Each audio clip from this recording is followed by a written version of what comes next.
Simon & Schuster Audio presents Nothing Tastes as Good, a novel, by Luke Dumas. Read by Graham Halstead, with Ali Andre Ali, Raquel Beatty, Cassandra Campbell, and James Anderson Foster.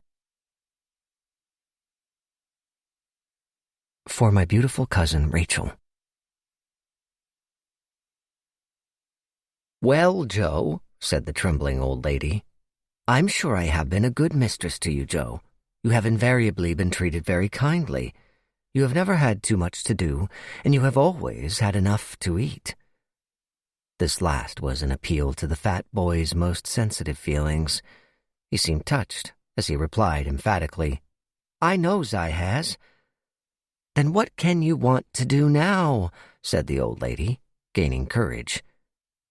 "I wants to make your flesh creep," replied the boy. Charles Dickens, The Pickwick Papers.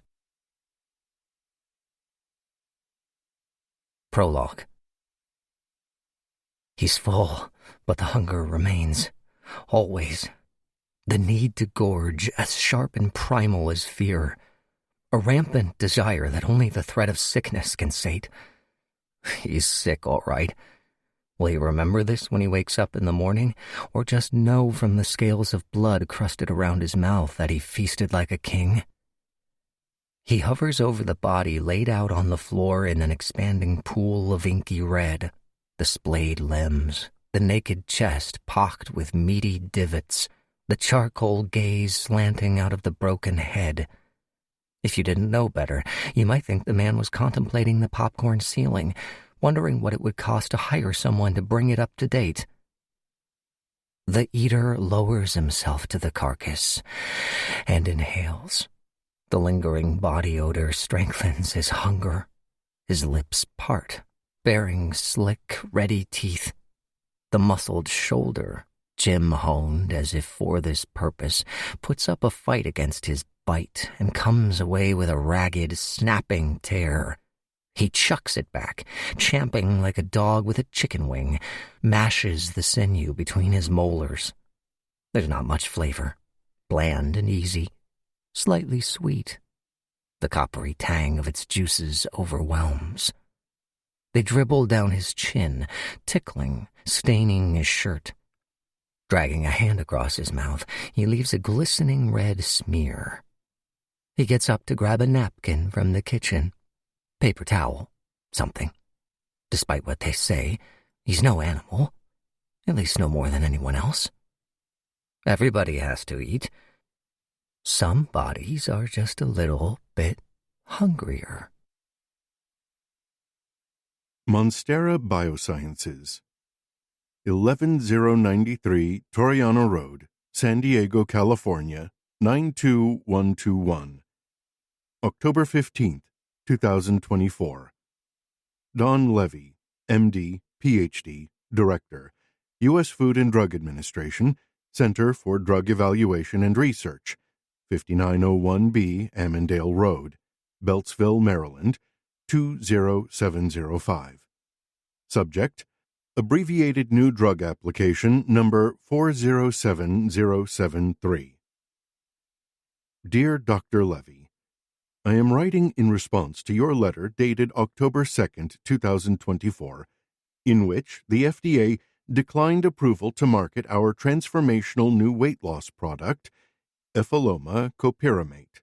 With all due respect, I am astounded and disturbed by your department's decision and the impact it may have on the well-being of this great nation. As you are no doubt aware, more than 42% of the U.S. population is afflicted with obesity. The obese and their host of chronic illnesses, from high blood pressure to type 2 diabetes, coronary heart disease, and cancer, cost this country $173 billion annually. The obese demand more frequent and intensive medical attention than their normal-sized counterparts, threatening the ability of everyday Americans to access necessary care, and the strenuous act of moving, lifting, and rolling them puts healthcare workers, 78% of whom are women, at unconscionable physical risk. Obesity epidemic be damned, our country is entering the 4th decade of a war on fat, and we are losing. Years of education on nutritious eating and healthy active lifestyles have failed to penetrate the bulging layers of ignorance, denial, and inertia swallowing up our common sense. The obese masses have proven themselves incapable of lifting themselves out of their physical and rational decline when doing so demands prolonged effort and sacrifice. Something must be done to help them, help all of us, pave the way to a healthier, happier country. With Epheloma copyramate, Monstera Biosciences has done just that. Not since Pfizer and BioNTech manufactured the first COVID vaccine has a pharmaceutical product had the potential to annihilate such a nasty and virulent pestilence. We at Monstera Biosciences are blazing the trail into a future unburdened by the ugly consequences of immoderation. With this product, we have the ability to eradicate obesity forever. I understand the FDA has concerns about the safety of the product as a result of the disturbing situation regarding clinical trial participant number 82941, whose acquired taste for human flesh made national headlines last year. Although we take these concerns extremely seriously, we can assure you that the alleged dangerous side effects observed in the course of the patient's treatment were wholly unrelated to the product being trialed. To prove this, we have contracted Prentice and Darrow LLP, an independent firm specializing in impartial liability inquiries, to conduct a thorough investigation into the alleged unintended impacts of Epheloma copyramate. Through interviews with the participants' friends and family, along with careful review of the patient's online writings, personal health journals, and other evidence, this investigation will prove that the participant was deeply disordered and morally compromised long before the start of the trial, and that the violent deaths reported in the media have no bearing on the safety of this life-saving product. I look forward to presenting the investigators' full findings as part of our formal appeal. I have no doubt it will alter your thinking on this matter. Whether in a year, a decade, or a century, we will overturn CDER's decision. We must, for the greatest health and happiness of the country. Sincerely, Cecil H. Smith, Ph.D., Founder and Chief Science Officer. Chapter 1. Emmett's heart thudded as he stood before the vending machine, scanning the rows of chips and chocolate held captive behind their black metal rings. Come on, just pick something, he thought. The break room was empty, but it wouldn't stay that way long. He had only moments, seconds maybe, before someone came in and caught him at it, before the warm flush of comfort he'd been craving all morning was dampened by the cold deluge of shame that came with being caught. Hearing footsteps down the hall, he panicked and punched in the code for a bag of baked chips, the least satisfying of all possible choices. Fuck! As the ring swirled, pushing his selection to the edge of the shelf, Emmett could no longer avoid his reflection in the glass. In the mirror at home, he almost passed for unremarkable, but set against the backdrop of the outside world, there was no getting around it. Around him. His 5'11" frame, his hair, neon pink, fading to ash brown, framing the exaggerated circularity of his face, the bulging chest beneath his scarlet parachute of a T. Emmett Truesdale had never been bigger, but in some ways he hadn't changed at all. Even at the age of 5 or 6, growing up on the northern fringes of his Southern California community, he daydreamed of taking a knife and shearing the fat off his body. He'd fantasized about being impaled with tubes and having the excess sucked out of him, being pricked with needles and drained like a blister. His sides had been a particular heartache, the way the flesh, bypassing his relatively flat stomach, collected like meaty saddlebags beside and behind him. His chest, too. His boobs, as his brother called them, before his hand darted out to squeeze and twist. Imaginative Emmett had sat for hours on the toilet, Mickey Mouse undies looped around his ankles, awash in the fantasy of a procedure, medicine, or enchantment that would allow him to absorb the fat back into his digestive tract and purge it into the bowl with a plop. Never once had he blown out his birthday candles or glimpsed a star arcing across the night sky without ringing the words through his mind. I wish I was thin. Hey! His coworker Jazz came in, burgundy polo snug against her slender frame, with a frappuccino and half a dozen paper Starbucks sleeves. Got muffins? They were getting rid of them. She dumped them onto the table as she sat, not even taking one for herself. Emmett reached down for his chips, his stomach screaming. I'm good. He could barely keep his eyes off the muffins as he returned to the table. But now that he had company, he was glad he'd chosen something with a sheen of healthfulness. Jazz had taken the good side of the table, the side closest to and facing the wall, so Emmett grabbed a seat on the opposite side. He flattened his shirt over his butt crack before he sat, ensuring it wouldn't show through the gap in the back of the chair. It was among the greatest frustrations of Emmett's body that clothes didn't fit it. Most stores didn't even carry his size now that he was a 4XL, but even made-to-measure garments rejected his physique. In his 28 years, he had yet to meet a tailor who could jury-rig a pant to stay up on his so-called waist. The downward slide of flesh formed between his expansive sides and the bottom of his lumpy pancake of an ass. Even when belted tightly enough to induce necrosis, pants barely stayed up a minute or two before inching down past his crack. He'd grown used to feeling it peeking out above his waistband all day, safely concealed under the untucked back of his shirt, as long as he could avoid reaching up, bending down, or ideally moving at all. As he and Jazz retreated into the silence of their phones, Emmett salivated over intrusive thoughts of blueberry and cinnamon sugar and began to cycle through his usual apps.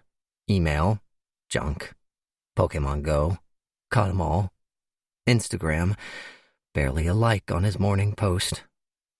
As he swiped through his stories, photos of ripped, shirtless OnlyFans models, his brother's kids, his mom's morning latte, he came across an ad and paused. The promoted story was bright, sleekly designed, and showed two versions of the same face, one morphing into the other. On the left side, the woman was heavy and hangdog. On the right, thin, radiant, smiling, as if she'd shed a gray and dying blubber to reveal fresh, thriving skin underneath. Groundbreaking weight loss clinical trial, read the accompanying text. Generous compensation provided. Swipe up to learn more. Emmett experienced an impulsive tug at the top of his abdomen, like the one compelling him to reach for a muffin. Too late. The story elapsed while he was still taking it in. He continued through his friends' posts, or tried to, liking and commenting on almost every one. But despite his best efforts, he couldn't get the ad out of his head. He backtracked to find it again, grew desperate when it eluded him. It wasn't just that Emmett presently found himself at his highest ever weight, somewhere in the high 310s, he guessed, having avoided the scale since the catastrophic collapse of his New Year's resolution diet in the second week of January. It wasn't just that beach body season was fast approaching, a meaningless weight loss industry scare tactic that nevertheless occupied more space in his mind than most actual holidays. It wasn't just that he hadn't had a proper boyfriend since college, surviving instead on periodic grinder hookups that left him feeling more grotesque and disposable than the loneliness did. or that he feared he'd already ruined his life with some as-yet undiagnosed health disaster and would probably drop dead any moment of a heart attack or stroke, his lifeless body undulating across the floor, crack exposed, his fat laid bare for the whole world to see. As much as any of that, he could really fucking use the cash. His 15-minute break over, Emmett said goodbye to Jazz and resumed his post at the guest services desk. It was a typical weekday at Target.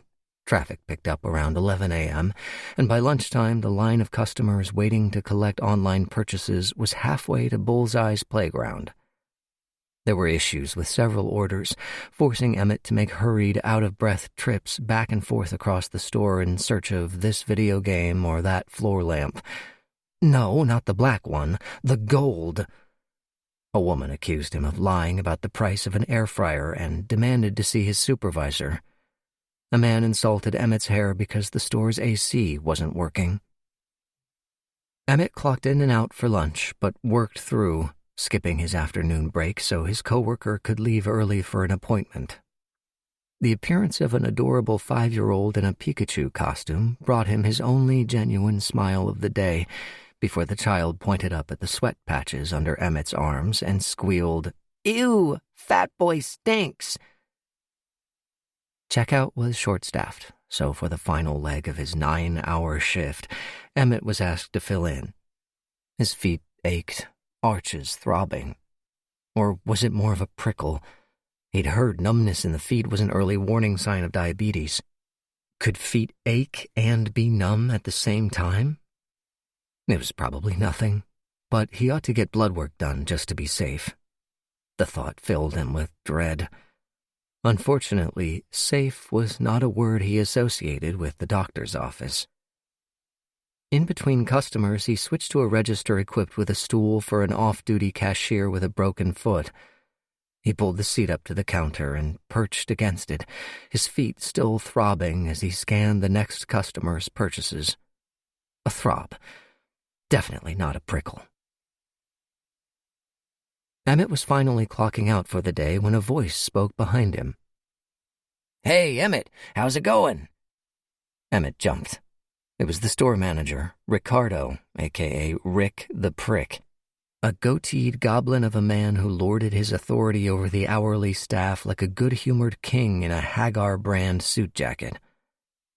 "Hey, Rick," Emmett said. "Scared me." "Sorry, didn't mean to give you a heart attack. That's the last thing you need, eh? Ha! Say, would you mind stepping into my office?" Emmett was already clocked out. "It'll be quick." He followed Rick to his office with a crawling feeling in his chest. Had he done something wrong? Was he being fired? He admitted his performance wasn't what it used to be. After all these years without a promotion, he didn't see the point of going above and beyond anymore. The room was square and windowless, the red walls clashing with Rick's collection of framed Padres jerseys. "Can you get the door?" Everything okay?" "Nothing to worry about. Just want a quick word." They sat facing each other across the desk. Bobble-headed baseballers nodded down at Emmett from the hutch, men he couldn't have named for all the cash in the store. It was a long time ago now that his dad had taken him to Qualcomm Stadium to see the Padres play, back when Emmett was still trying to care about things his father approved of. The games ran together in his mind now, the same 9 innings of boredom punctuated by a steady stream of all-beef hot dogs, unshelled peanuts, and ice cream.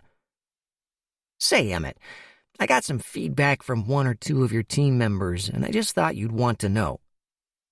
Feedback? "Probably just a misunderstanding. A couple people mentioned you're sitting at your check stand this afternoon. Actually, I happened to notice that too." Rick was always doing this, using feedback as a cover for what were clearly his own opinions. Had anyone even said anything? Emmett bristled, knowing they likely had.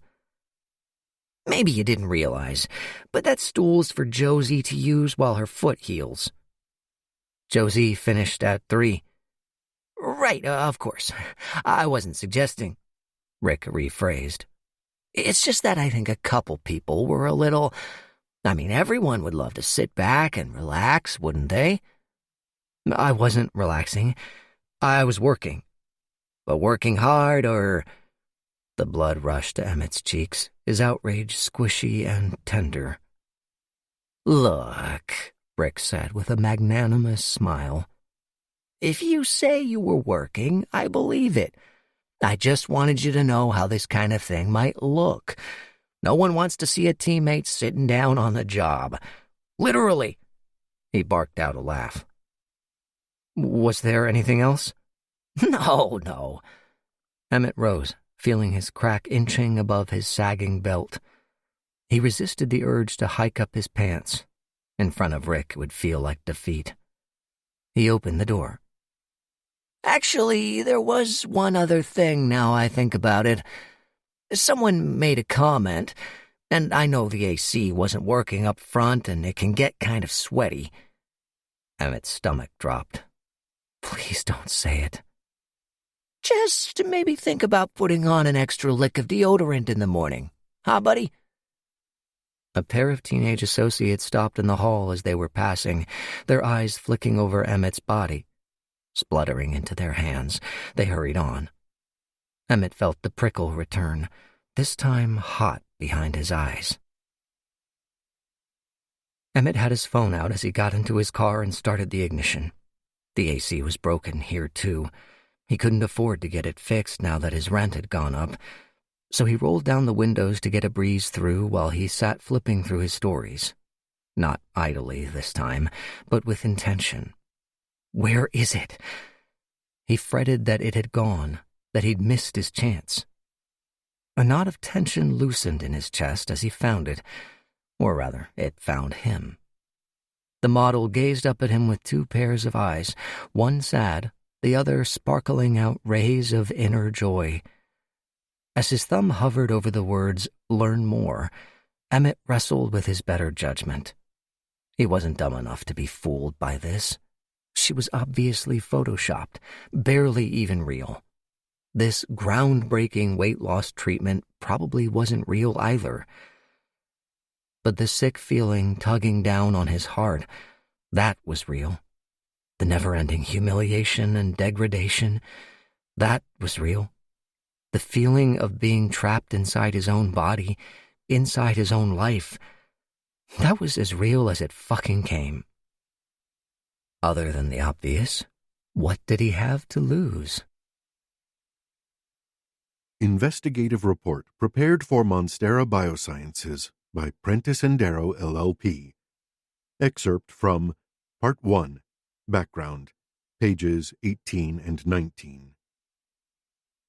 In early 2018, 5 years prior to the commencement of Monstera's Phase 2 clinical trial, participant number 82941 launched a weblog titled The Messy Adventures of Emmett Truesdale. He posted more than 30 entries in the space of 18 months, at first weekly, then dropping to twice monthly over the summer. New posts were increasingly sporadic thereafter. The blog fell dormant in 2020 before being resurrected in late 2022 as The True Me. The goal of the rebranded site, according to its author, was to pull back the curtain on my weight loss journey, to share the good, the bad, and the ugly of getting fit and finding myself, to hold myself accountable even when my stomach is screaming at me for an In-N-Out double-double and fries. Most importantly, to peel back the layers of shame, disordered eating, and, yes, fat that have been holding me back my entire life. In other words, to finally expose the person underneath all that extra weight, the real Emmett Truesdale, the true me. A number of the participants' own blog posts have been provided as appendices to this report as evidence of the facts stated herein. Appendix A, blog post. What am I doing with my life? Or Right Off Target, by Emmett Truesdale. Published February 13th, 2023. Call me crazy, but I never imagined that I'd be using my master's degree in education to teach people the benefits of signing up for a Target Red Card. Like many of my millennial generation, I was raised to believe that having done all the right things according to society, applied myself in school, gotten my degree, worked hard throughout my 20s, I would eventually be released from this poverty-wage essential worker purgatory to the celestial climes of financial competence. Okay, boomer. Last month, I turned 28. That's 2-8. And I'm no closer to being able to afford my own apartment than to convincing Harry Styles to run away with me to a remote island off the coast of Ireland to share a quiet life raising miniature horses and obliterating each other's buttholes nightly. My clothes are rags. My 2008 Ford Taurus is practically in hospice. The check engine light has been on so long that the little icon has seared into my retinas. Every time my car makes a weird noise, I'm convinced it's muttering judgments on my poor life choices. Another $7 iced latte, it says. I don't have air conditioning, you fat son of a bitch. Not that I ever expected to be rich. For the longest time, my dream was to be a teacher. Helping people expand their view of the world and themselves through education is something I've always been passionate about. So after majoring in social science at San Diego State University, I ended up going back for my MA with the goal of teaching middle school social studies. What was I thinking? Facepalm emoji. Denied financial assistance because of my family income, to which I of course had no access, my parents having decided they'd done enough by throwing a few $1,000s a year toward my undergraduate studies. I took out another loan, and even then I only survived by taking up residence in the tiny second bedroom of my mom's condo in Little Italy. The property, purchased with the settlement from Mom's second divorce, was a kooky homage to her proud Sicilian heritage, stuffed with antique furniture, framed paintings of mustached chefs in white jackets, and a daily influx of artisan olive oils, breads, and pastas. The woman kept so much food in the house that it burst out of the kitchen cabinets, spilling luxuriantly over the faux granite counters. I could barely turn around without sending a baguette flying into the dog's water bowl. Don't get me wrong. I love my mom. Seriously, she's the best. Loving and caring, and always the first person to help. We've always had a special relationship. Even when the whole world seems to think I'm a pile of crap, Mom is always there with unconditional love and support. She often tells the story of how after I was born, she took me to meet my Uncle Gene and Aunt Laura, and after 10 minutes in my company, Uncle Gene delivered, in his cartoonish New York accent, the now iconic line, "There's something special about that boy." It's since become a kind of shorthand between Mom and me. Whenever she's feeling particularly proud or sentimental, she'll do her Uncle Gene voice, and it never fails to cheer me up. Still, living with her in my 20s wasn't the life I'd imagined. The apartment was overstuffed with furniture and pets. Mom's lifestyle was chaotic, borderline nomadic, with her constantly leaving town to visit her sisters and long-distance boyfriend, Hal.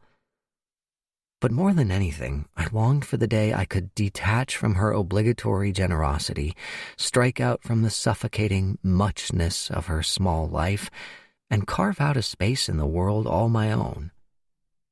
In some ways, it felt like a pipe dream. The housing crisis only seemed to be getting worse. I would struggle to afford rent on even the cheapest apartment.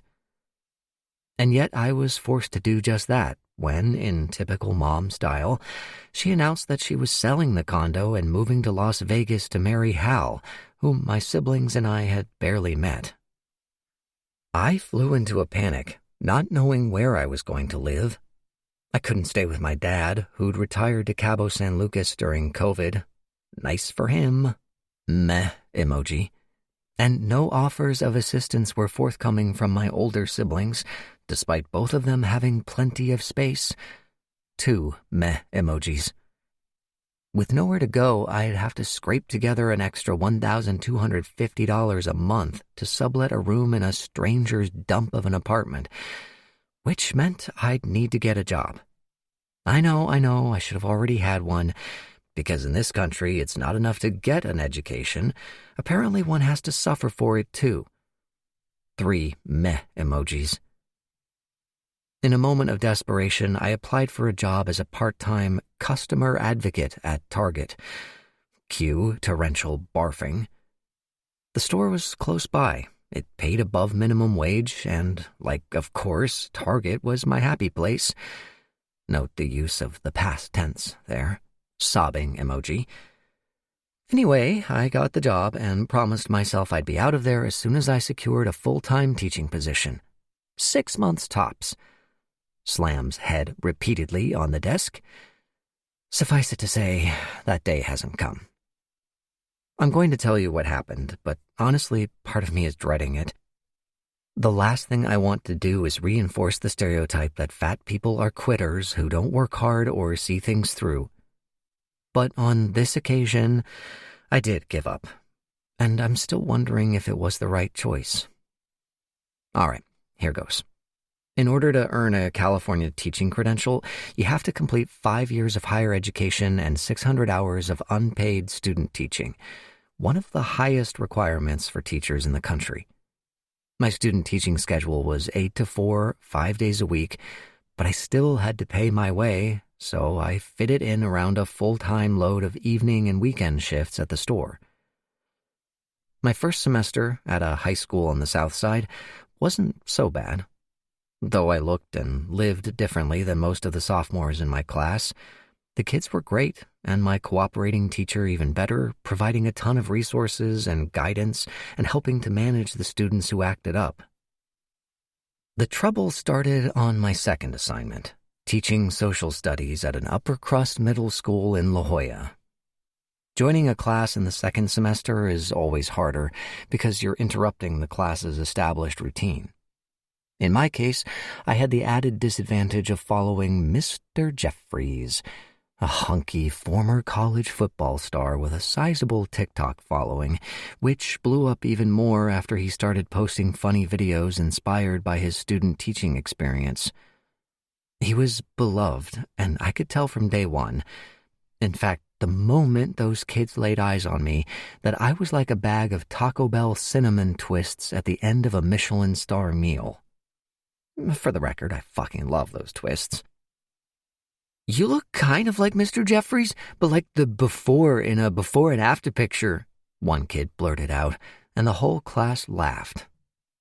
I brushed it off. If you want to do this job, I told myself, you're gonna have to learn to take a joke.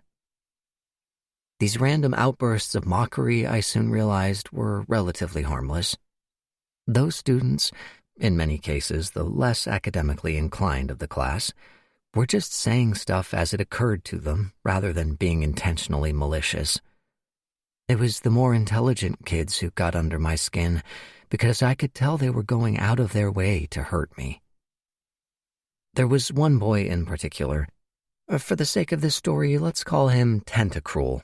That one's for all you Pokemon fans. Winky face with tongue out emoji.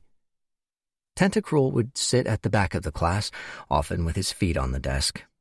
He wasn't a hard worker, but was naturally gifted, doing no work and acing every test and quiz. He had a certain talent for pinpointing my shortcomings and insecurities and calling them out in front of the class, making fun of my Target brand clothes and how they fit, humiliating me when I accidentally misspelled a word on the whiteboard. "What, does San Diego State not teach spelling?" he jeered. What made it harder was that my cooperating teacher this time around just sat back. No guidance or support, never helped keep Tentacruel or his friends in check, and if I tried to kick them out of class and they refused, she'd just shrug at me as if to say, "What do you want me to do about it? I just work here." Fortunately, not all the kids were that bad. In fact, some were pretty great. For example, there was one kid, let's call him Oddish, whom I liked a lot. He was smart, quiet, and had this dark sense of humor I loved. Carrying a few extra pounds himself, he reminded me so much of myself at that age, and I couldn't help but be fond of him. Once in a while, he'd stay in at lunchtime, and we'd talk until the bell rang. About his home life, school, the life he wanted to have one day. Funny as he was, there was a sadness about him that I understood all too well. I opened up about how in 6th grade Sean Davis and Reese Papadatos used to terrorize me about my weight, pelting me with French fries as I ate lunch, convincing half the class to call me Titty Truesdale. Knowing who his classmates were, I thought Oddish might have been bullied himself, and it might help him to know he wasn't alone, that there was at least one adult in his life who understood. He started staying in at lunch more often. He was nervous because there was a big test coming up, and he was struggling to remember the finer differences between the Declaration of Independence and the Constitution. I created flashcards, and we ran through them daily. He memorized all of them and scored a 97%, the highest score in the class, even higher than Tentacruel. I was so proud of him, and even better, he was proud of himself. I thought, this is why I love teaching.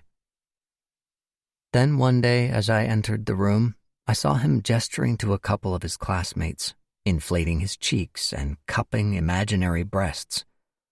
They went silent as soon as they saw me, but kept laughing behind their hands. Was Oddish making fun of me? I let it go. I was already at my wit's end after Tentacruel and his friends had upped the ante on their cruelty. Like their classmates, they were each given a Chromebook to work on, which it was my job to monitor. I could see what the kids were searching in Google, and Tentacruel apparently thought that was a great way to send veiled messages directly to me. Why is Mr. Truesdale so fat?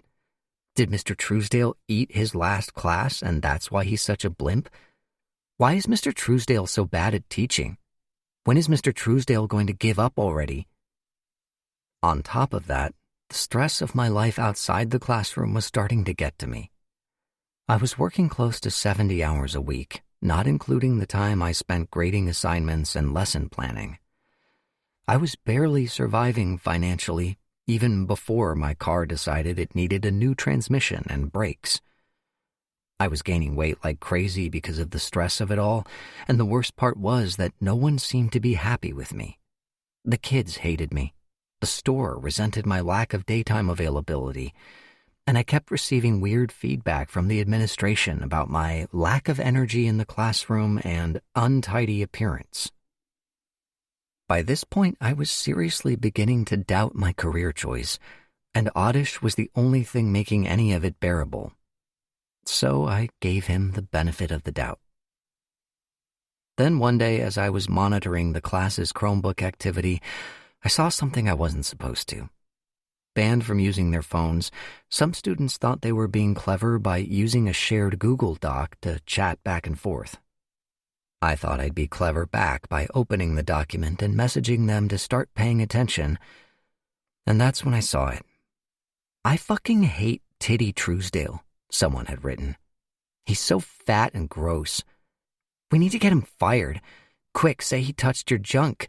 Crying while laughing emoji. Miss, can I be excused from class? Titty Truesdale tickled my big old titties.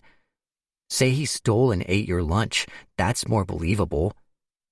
Titty Truesdale. I can't believe he admitted that was his nickname. It's true. He told me during lunch. He always wants me to stay in and hang out with him. It's so weird.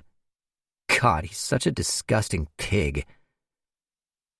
Of course, I did what any self-respecting professional would do. I quietly closed the Chromebook, retreated to the staff bathroom, and burst into tears. Not my finest moment, I admit. Believe it or not, I don't blame Oddish. He was probably just trying to fit in. But his betrayal on top of everything else broke me. I couldn't fathom doing this every day for the rest of my life, standing up in front of a room full of preteens, opening myself up to their judgment and ridicule. It had taken me years to get over the bullying I experienced in middle school, on campus and at home, and I didn't see how I could go on without sacrificing my mental health. I decided it wasn't worth it for the crappy pay and long hours I knew awaited me. The only dream I'd ever had, at least the only one I might realistically be able to achieve, was over. The owner of a useless advanced degree and $20,000 in debt, I called the school and told them I wasn't coming back. It was the hardest decision I've ever made, one I still feel guilty about to this day. If I were thin, would I feel so ashamed of calling it quits? Or would I just chalk it up as a learning experience, count myself lucky for not wasting years of my life doing something I hated? Either way, my goal now is to find a different path into education. For the last 4 years, I've volunteered with various groups, and 6 months ago, I found my perfect fit with Future Makers, a local organization that provides tutoring, mentorship, and college application assistance to disadvantaged youth to help them become first-generation college students. I love it. As a volunteer tutor, I get my fix of shaping young minds without the pressure of having to stand at the front of a classroom every day. I'm more like a big brother to my tutees than a teacher. They care what I think far more than how I look. Ideally, I'd love to work somewhere like Future Makers full-time and get paid for it, but after years of searching and applying for jobs, nothing has worked out. The only positions that pay a decent wage, manager and director roles mostly, require more experience than I can reasonably claim, and with rents rising something like 10% a year, I can't afford to take a pay cut and make the jump. And so here I am at Target, 5 years later, watching my coworkers earn raises, awards, and promotions, while the store manager rewards my loyalty by suggesting I might enjoy a more back-of-house role, say security or nighttime stocking. Fuck off, Rick. I'm a people person. I don't want to stock shelves. No advancement. Shitty benefits.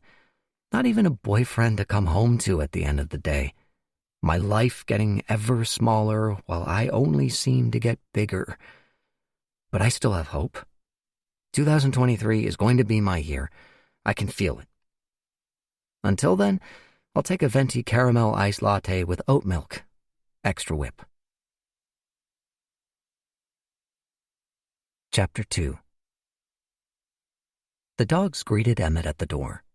Tubbs, Lizette's black Frenchie, scratched at his knees and snorted. Bella's floppy ears flapped as she pogoed. Emmett bent down to rub them hello, speaking in his best doggish accent. He knew he shouldn't, that he was only reinforcing the bad behavior. But at the end of the workday, only 2 things could make him feel human again, and the dog's unconditional welcome was a very close second. Ouch, okay, you're hurting. He pushed them gently off and stepped inside. Their noses followed, sniffing at the takeout bag dangling from his hand. Lisette was in her room, cutting a pattern out of beachy chiffon to match the garment draped in muslin on the full-figured dress form. It was the larger of the apartment's 2 bedrooms, but too small by half, given its side hustle as the main production, distribution, and operations center for her extended-size clothing brand Gordita. 2 years in, Lisette had amassed a growing cult following on Instagram. Sales were up, but not yet profitable enough for her to quit her barista gig and go full-time. For that, she needed to get her stuff into stores, but despite the demonstrated demand, the local boutiques were hesitant to stock larger sizes in sufficient quantities, offering helpful feedback such as, "We have more of an upmarket vibe," and "You could probably make a killing at the swap meet." Emmett stuck his head into her room and called dinner. "Thank fuck," Lisette said. All 4 of them gathered on the couch. Emmett put on Friends, their current dinner show, and unloaded the food onto the coffee table. A $30 feast from Cotija's Cocina Mexicana, the taco shop where they ate at least 3 times a week.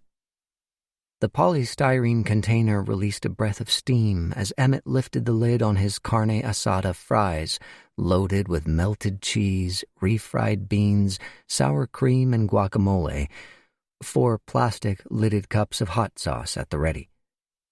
Lizette had taken her usual bean and cheese burrito and chicken rolled tacos with guac, knowing Emmett could be counted on to polish off what she couldn't. From the first bite, the tension of the day ebbed from his body. The echo of his coworkers' gossip and spluttering faces faded in the dopamine glow of his fullness. He ate until he could eat no more, then sat back, slightly sick, stroking Bella beside him. He still remembered rescuing the Chihuahua-Spaniel mix as a puppy from an adoption event outside Petco.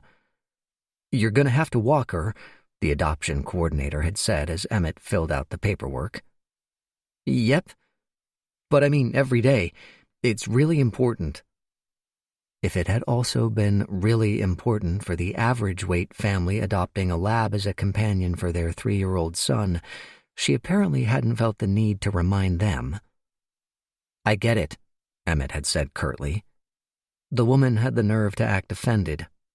"I'm just saying—" "Oh, fuck off," Lizette shouted at the TV, snapping Emmett out of his reverie. "She's not even that big." The episode was The One That Could Have Been, reimagining the friends' lives had they taken different paths. Monica's hypothetical error was that she was still as fat as she'd been in her teens, and therefore could do nothing but obsess over Kit Kats, Rice Krispies treats, and full-fat mayonnaise. Every other aspect of her personality, her obsessive cleanliness, her competitive streak, her mother hen persona, suffocated beneath the weight of her bodysuit. Emmett excused the show for being 20 years old, but even he felt uncomfortable. He'd watched devotedly with his mom when he was a kid, and it was true, he remembered Fat Monica being much larger. Maybe it was the way her friends mocked her, and everyone agreed that no normal man could love her this way, that made him remember her bigger, almost as big as he was now. "We might need a new show," Lizette said as the credits rolled 20 minutes later. Fat Monica dancing idiotically while stuffing her face with a bagel, then collapsing on the coffee table, panting like a dog. "I don't know if I can keep watching this shit." That was pretty bad, Emmett agreed. There was no point denying it, especially to Lizette. Even in elementary school, Lizette Castillo had been the poster child for body positivity. As loud and brazen as her best friend was reserved, she never missed an opportunity to step into the spotlight. There was no lead role for which she would not volunteer, no insult that could pierce her confidence. Now 29 and a size 24, Lizette was the kind of woman others called big and beautiful, unapologetic in her fuck-it attitude toward life. Her clothes, like the ones she designed for Gordita, were splashy, colorful, and skin-bearing, either midriff or cleavage. She wasn't a total prostituta. She showed off her tattoos with pride, even the cascade of oversized roses down her back, which they both agreed had been a mistake. She never underordered or hesitated to clear her plate at a restaurant. She refused to make herself small in public spaces. While Emmett often felt too big for the world, Lizette lived as if it were the world that wasn't the right size. She had long attempted to persuade Emmett to her worldview. Fat-shaming was so 2000 and late. It was high time he accepted himself and embraced his fat body as an integral, natural, and beautiful part of him. He wished it were only that easy, but his feelings about the body positivity movement were complicated. It was one thing, he felt, to ask society to make room for fat people, to treat them with as much compassion and respect as anyone else. But the movement, as Emmett understood it, wanted to take fat acceptance to a new level of delusion. He couldn't help snorting at some of the stuff Lizette shared on social media, claims that, far from undesirable, to be fat was a good thing, a beautiful thing, a thing to be celebrated if not actively striven for, health concerns be damned. "I may be 355 pounds, but I work out 6 days a week and can deadlift my weight. My doctor says I'm medically healthier than most of her thin patients. If you think fat equals unhealthy, Educate yourself. #fat and fit. Okay, girl, but you still look like a pig in fabletics, he'd think. Then immediately want to kick himself in the balls. How was it that he could feel like one of the girls most of the time when his internal monologue was so fucking sexist? It said a lot that the voice shitting on women in his head wasn't his dad's, whose misogyny was primarily of the bitches and whores variety. It sounded far more like his mom's, who had always told him he was perfect and had never, as far as Emmett could remember, not been on some kind of diet. Lizette asked Emmett about work as they cleared up after dinner, and he told her about what had gone down in Rick's office. She lost her shit so thoroughly the dogs ran under the table. That fucking hijo de puta goatee motherfucker. Emmett smiled, appreciative of the outrage Lizette seemed to possess in infinite quantities. She uncorked a bottle of cheap red. Want some? No, thanks. He filled a glass with ice water, feeling parched. Excessive thirst, another warning sign of diabetes. Or that you've just demolished a metric ton of sodium, you fucking idiot. Anyway, there's something else I need to tell you. Nothing bad, he added as she met his eyes. In fact, it was bad. Lizette would think so, anyway. But he needed her to know. More than that, he needed her permission. Just something I saw on Instagram. An ad for this weight loss clinical trial. Emmett pretended not to clock the disapproving lift of her penciled brow. I clicked on it just to see what it's about, and they're looking for bigger people to participate. It seems legit, and there's this information session coming up. I thought maybe we could... We? I don't expect you to sign up. I just thought maybe you could come with me. Jesus Christ, Emmetito. How many times do I have to tell you? You don't need to lose weight. I'm not happy, though. He didn't mean to say it like that, halfway to a shout. He sighed, checking his tone. I'm not like you, okay? I'm never going to be happy like this. I just want to be, if you even think the word normal. I wasn't. He clenched his jaw. It was bad enough not being able to lose weight without his best friend making him feel guilty for even wanting to.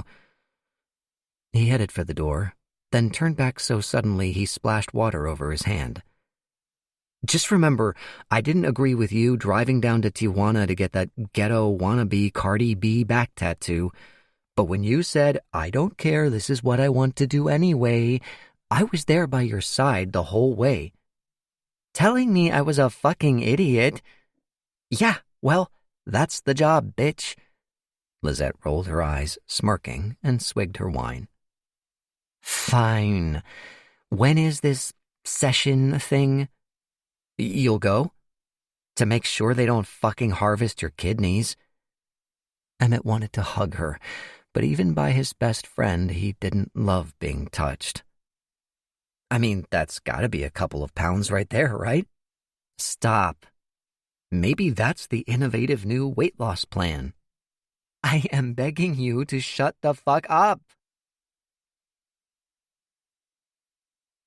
Chapter 3. The promoted story was posted under the account Weight Loss Innovations, the sympathetic face of the company that was running the clinical trial. Upon being directed to their website, Emmett understood why such a veneer was necessary. En route to Monstera Biosciences, said the navigation system of Lizette's SUV as she backed it out of the cramped assigned space. Monstera? She erupted, shifting into drive. Could it be any more fucking sinister? So dramatic. Monstera is a plant. Your Aunt Paula has like 10 of them. Paula is borderline psychotic. So what's your point? Okay. I'm just saying the vibes are bad. When this all goes south, don't say I didn't warn you. The Monstera Biosciences headquarters were a feat of modern architecture perched on the canyon side of the Torre Preserve, a fortress of plate glass and pristine geometry reflecting the clarity of the California sky. After explaining their purpose to the gate attendant, they parked in the underground lot and took the elevator up to the lobby level. 2,500 pounds max capacity, read a plaque below the button panel. Emmett automatically added his and Lizette's weights in his head to be sure they wouldn't send the carriage crashing down. The doors whooshed open onto a lofty expanse of white walls and high-gloss concrete floors, a Frankenstein's monster of modern art museum, office building, and Mormon temple. The lobby's sole concession to color seemed to be the reception desk's emerald backdrop, a living wall of monstera boughs, fanning and supine, embellished with a tasteful profusion of palm fronds, ferns, and birds of paradise. They were so lush and eye-catching, it took Emmett a moment to realize they were all fake. "Good morning," sang the smiling receptionist as he and Lizette approached, her eyes rising instantly to Emmett's hair. "Love the neon." He absently scrunched a lock of blazing orange. "Did it last night." "It looks great." A hidden pocket of confidence burst warmly in Emmett's chest. He'd never been brave enough to get inked, fearing how a tattoo might distort if he gained more weight, but he never tired of experimenting with his hair. A mane of poison green or electric blue, he found, conferred a feeling of armor-like protection. The wilder the color, the quicker the eye glanced off his body. "Are you here for the obexity session?" "Obexity?" Lizette glanced at Emmett, skeptical. "Sorry, is that the clinical trial?" he said. "It is, yes. Just take the elevator up 3 more floors, room 405. They returned to the elevator. "Still time to run," Lizette said. This time they were joined by a couple of men in lab coats. Their presence prevented Emmett from replying that if he were inclined to run, he wouldn't have needed the trial in the first place. He guessed the strangers' weights and mentally summed them. On the 4th floor, they found a meeting space prepared with chairs facing a projection screen. It hardly registered in comparison to the view. Even as they signed in, their eyes strayed to the floor-to-ceiling windows. A moment later, they approached and stood before the large windows, gazing down into a vast canyon blanketed with sage scrub, wild and thorny and teeming with wildlife. "Look at that," Lizette pointed out a coyote scavenging a carcass. "Cool." "Ew," said Emmett queasily. Nevertheless, the view demanded a selfie. "Say self-loathing," Lizette said. When the seats began to fill, they peeled themselves away and squeezed into the second-to-last row. Despite the session's target audience, the chairs were tiny and plastic with legs like toothpicks. "If I break this shit, that's on them," Lizette announced to the room. A couple of people laughed. She sat, spilling over onto the chairs on each side. Emmett sat beside her, crossing his arms over his chest with his thighs pressed together. He surveyed the room. The other attendees were diverse in age and ethnicity, most fat, but not all. It was a rare weight loss program that wasn't overrepresented with average weight white women who hated themselves. At least he wasn't the biggest person there. One man in the front row had to be pushing 450. Emmett broke his gaze with a guilty reflux. Why did he always default to bitchiness and self-comparison? He had been that man. In most rooms, he was that man. Cut the guy a break. At 9:30, a nerdy, cute 20-something appeared at the front of the room before the title slide of a PowerPoint. Obexity, the future of weight loss. "Morning, everyone," he said, winning no awards for enthusiasm. "I'm Blake. I'm an intern here at Monstera. Before we begin, we've got water, coffee, and fruit in the back, Feel free to get up and help yourselves." "Fruit and water," Lizette muttered. "That's a hate crime." Emmett smirked as she squeezed out to make herself a plate. "Restrooms are down the hall to your left," continued Blake. "If there are no questions before we begin, I'm going to hand it over to our presenter, Dr. Sato." The crowd sent up a smattering of applause as a petite Asian woman approached the front of the room. She was in her mid-30s, pretty, cheating her 5-foot frame with thick wedges. Her black dress flattered her professionalism and shapely figure. She smiled at the carpet as she walked, a natural darkness showing at the roots of her tousled blonde bob. "Good morning, everyone," she said, turning her smile upon the crowd with a double-handed wave. "Thank you so much for being here bright and early this morning. We couldn't be more excited to tell you about our new weight loss miracle and how you can help make it available for millions of Americans and make some money doing it. We like that, right?" Emmett joined in the polite laughter, so instantly enamored with the presenter he hardly registered that Lizette had returned to his side. Dr. Sato clasped her hands, crossing her ankles as she continued. "First of all, allow me to introduce myself." The slide flicked over to a brief bio. "I'm Jennifer Sato. You can call me Jenny, Director of Product Development here at Monstera. I've been with the company for about 8 years, in PD for 5. I oversee the development and manufacture of an exciting portfolio of pharma and therapeutic solutions, and sometimes products that incorporate both. We'll get to that shortly." The slide changed again. "Just a little bit about the company. Quick show of hands. How many of you have heard of Monstera Biosciences before today?" A pair of hands inched up. "Couple of you?" I always like to ask that. Although you might not have heard of us, Monstera has been quietly revolutionizing the biopharmaceutical industry for over a decade.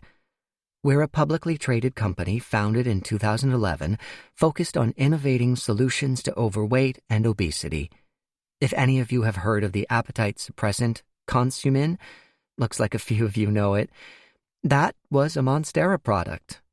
We're small compared to the Pfizers and AstraZenecas of the world, but for our size, we're in the top 2% by market cap. We're a SoCal operation through and through, and we take our inspiration from the split-leaf philodendron Monstera deliciosa, a special favorite of our founder. It's named for being abnormal, even monstrous, but with a little TLC is capable of producing such sweet fruit. "This bitch did not," Lizette said. "Don't," Emmett mouthed. The slide changed again, revealing a trademarked Obexity logo, simple, bright, colorful, with the telltale blandness of having been market-tested to within an inch of its life. "And now, the reason you're all here. We're excited to be seeking willing participants to trial our cutting-edge, multimodal weight loss product, Obexity, a first-of-its-kind gene therapy treatment paired with a new, specially formulated pharmaceutical known generically as ethyloma copyramate, or EMAC-8 for short." "I'm sorry, your weight loss drug is called Emaciate?" Lizette called out. Emmett wanted to slide down his chair into a puddle of goo. "EMAC-8, Dr. Sato repeated without breaking her smile. She raised a French-tipped finger toward the screen, sounding out each syllable as she pointed. "EMAC-8. Hope that helps." Emmett could feel Lizette's anger radiating off her. "Bitch," she muttered. "I know how to read.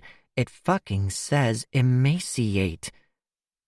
Representing the marriage of these two groundbreaking treatments, Dr. Sato continued, Obexity is unlike any product currently available on the market. Rather than suppressing appetite, it's designed to alter your genetic composition, to actually rewrite the segment of your DNA related to energy conversion. Our patented gene therapy procedure, when combined with the activating agent delivered through regular doses of EMAC-8, vastly accelerates metabolism, enabling you to lose weight rapidly without altering your diet or your exercise routine.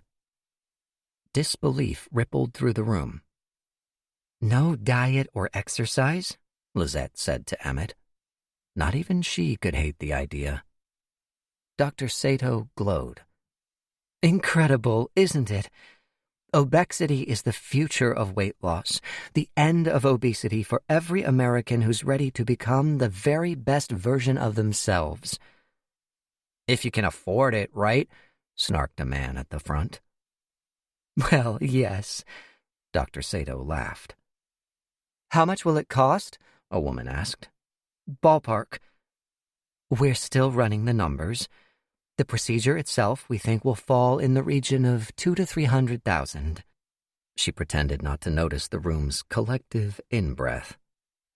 Then, for your prescription of EMAC-8, anywhere between $1,000 and $3,000 a vial. Ballpark, between 50 and 150,000 a year. Dr. Sato's smile buckled under the weight of the shocked silence that followed. The incredulity, the anger, the crumpling of hope into all too familiar despair. That's why, she pressed on, we're so excited to be offering these trials, not only to ensure that the treatment is safe and effective, but to allow a few lucky participants to experience the benefits of obexity at no cost. Great, we get to be your guinea pigs, the same joker wisecracked to scattered laughter. Not at all, Dr. Sato said. The slide changed. We've already completed the first phase of clinical trials, virtually all of them extremely successful. Virtually? Lizette's eyes slanted toward Emmett. He rolled his own. We are now looking for a larger group of participants for the Phase 2 trial. It's expected to start in May, will last 14 months, and here's the fun part. Each participant will receive a stipend of $1,500 for each month they remain in the trial. Emmett wasn't the only person to pull out his phone and calculate the total potential earnings. That's 21 grand, he said to Lizette. Before you get too excited, Dr. Sato went on, I will say that for the second phase, we're targeting a fairly narrow participant profile, and some of you unfortunately won't qualify. Anyone with a body mass index under 35, for example. A moderately proportioned blonde snatched up her purse, forced her way out of her row, and stormed from the room, cursing under her breath. Freaking waste of time. Dr. Sato continued as if no such disturbance had occurred. If you're interested in moving forward in the process, you'll be asked to complete an online application describing your medical history, weight loss goals, and availability. You'll receive an email with the link in the next 24 hours. From there, we'll narrow down a smaller group to be medically assessed to ensure you're healthy enough to participate. But not too healthy, right? Said the jokester. Dr. Sato paused, a glint of steel in her smile now. Of course we want you healthy. That's the whole reason obexity was created. She cast her gaze across the group, her eyes falling on Emmett, as if by coincidence. For the greatest health and happiness of the country. Investigative Report prepared for Monstera Biosciences by Prentice and Darrow, LLP. Excerpt from Part 1, Background, page 19. The participant was also active on the social media platform Instagram, where he frequently shared photos and videos about his life and weight loss journey. Collected by Monstera Biosciences as part of its standard participant monitoring procedures, these posts bear witness to the transformative impact ephylomacoperimate had on the participant's life. Whether positive or negative, this report will endeavor to uncover. Appendix B, Instagram post. E. Truesdale 94, 121 posts, 98 followers, 764 following. Emmett Truesdale, California boy, aspiring educator, burrito connoisseur, author of The True Me, a blog of weight loss, realness, and finding myself. Sun emoji, umbrella emoji, burrito emoji, arm flexing emoji, rainbow flag emoji. www.thetruemeblog.com. E. Truesdale 94, Torrey Pines State National Reserve, San Diego. Photo description: selfie of participant number 82941 and a morbidly obese Latina woman smiling in front of a floor-to-ceiling window, a canyon in the background. 4 likes. E. Truesdale 94. We've all done crazy things to lose weight. Today, I'm somewhere I never expected to be, learning about a weight loss system that sounds too good to be true. The jury's still out on whether it's the real deal or just another passing fad. Until I know for sure, I'm keeping the details under wraps. Either way, I'm so grateful to my BFF at Gordita_official and all of you for keeping me company and keeping it real. Weight loss is a marathon, not a sprint, and it makes all the difference having supporters cheering you on from the sidelines. Oh, and a gorgeous view never hurts either. Winky face emoji, heart eyes emoji. Hashtag weight loss, hashtag weight loss journey, hashtag Torrey Pines, hashtag San Diego, hashtag best friends, hashtag the true me. Comments. Joanna 225. OMG, love the new hair color, and Lizette, beautiful as ever. See you in 2 weeks. So excited. E. Truesdale 94, at Joanna_225. Thanks, Mom. April 6th. Chapter 4. Lizette was the first person on her feet when the presentation was over. That was the most fucking offensive, fat-phobic sci-fi bullshit I've heard in a minute. Will you keep your voice down? Emmett's gaze snapped to Dr. Sato at the front of the room. To his relief, she seemed not to have heard. You're not actually thinking about... Can we talk about this in the car, please? He hurried out of the room ahead of her. The elevator full, they took the stairs down to the parking garage in silence and got into the car. Please tell me you didn't fall for that shit, Lizette said, pulling the driver's door shut. What do you mean, fall for it? You know what I mean. Emmett belted himself in. For $1,500 a month, I don't have much choice.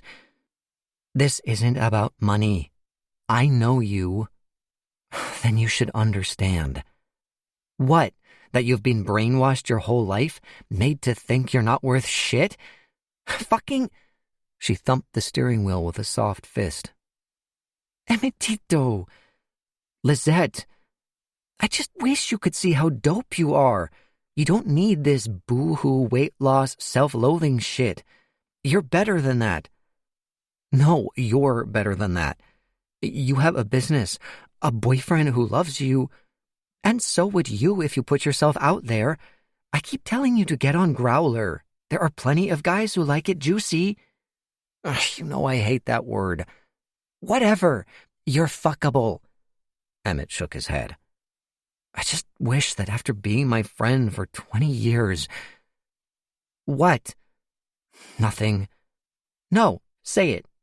I'm done talking, he said to the window. Lizette scowled. Fine. She prodded the LCD screen, and music blasted from the speakers like a wall of sound risen between them. She backed out and gunned it toward the exit. Emmett sulked. Part of him wished he hadn't lost his nerve, wished he'd just said what he was thinking. He'd been wanting to for a while, found himself getting close whenever the topic of his pathetic desperation to be normal came up.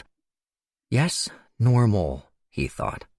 Because thin is normal, whether Lizette likes me fucking saying it or not. She could be disappointed in him all she wanted. He was equally disappointed in her. Disappointed that, despite knowing how hard it was to live like this, she lacked any sympathy for his wanting out. that despite how long they'd been friends, she didn't seem to understand him or what he'd been through at all. She knew what his stepdad had done to him, had supported his writing about it in his blog, but she didn't like his talking about it. This was another weight she seemed adamant he'd go on carrying forever. That night, Emmett tossed and turned for hours before sinking into fitful semi-consciousness.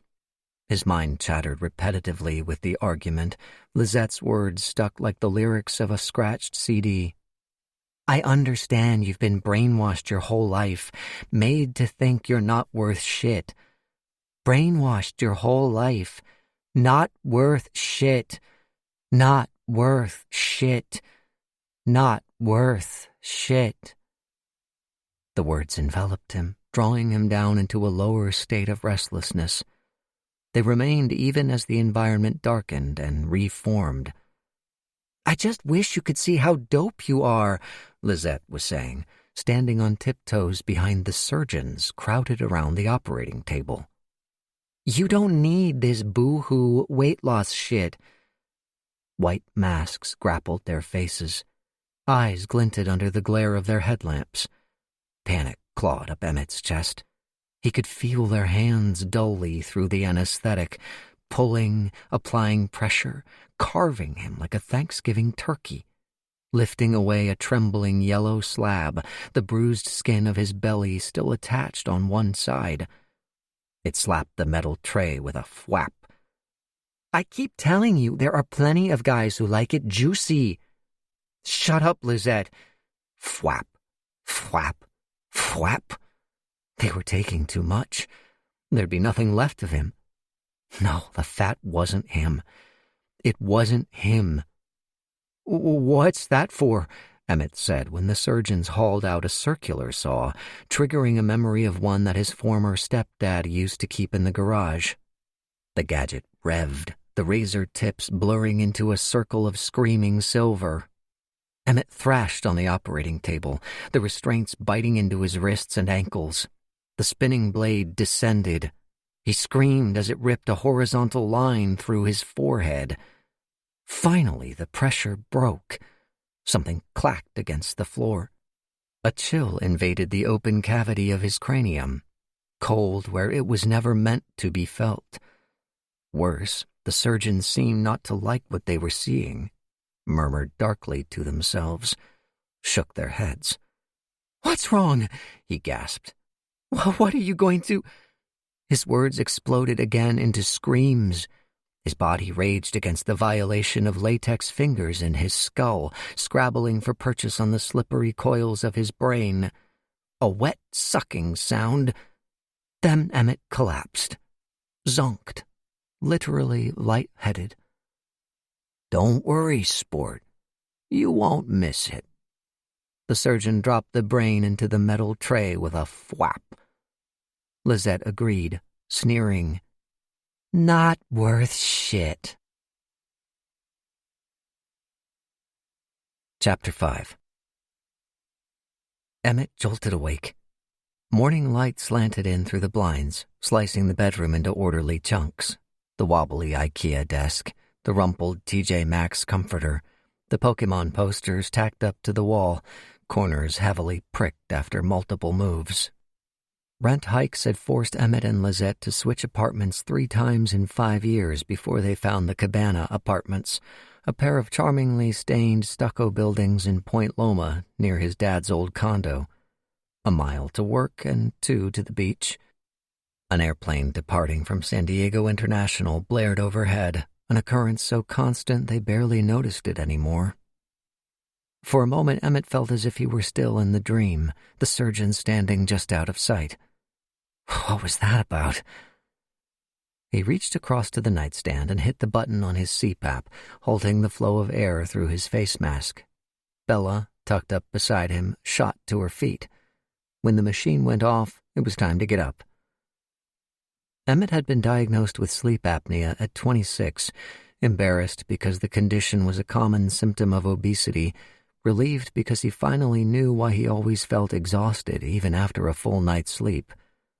It turned out he'd barely been sleeping at all. Without a continuous stream of air through his airway, his slackened throat muscles collapsed under the fat bearing down on them.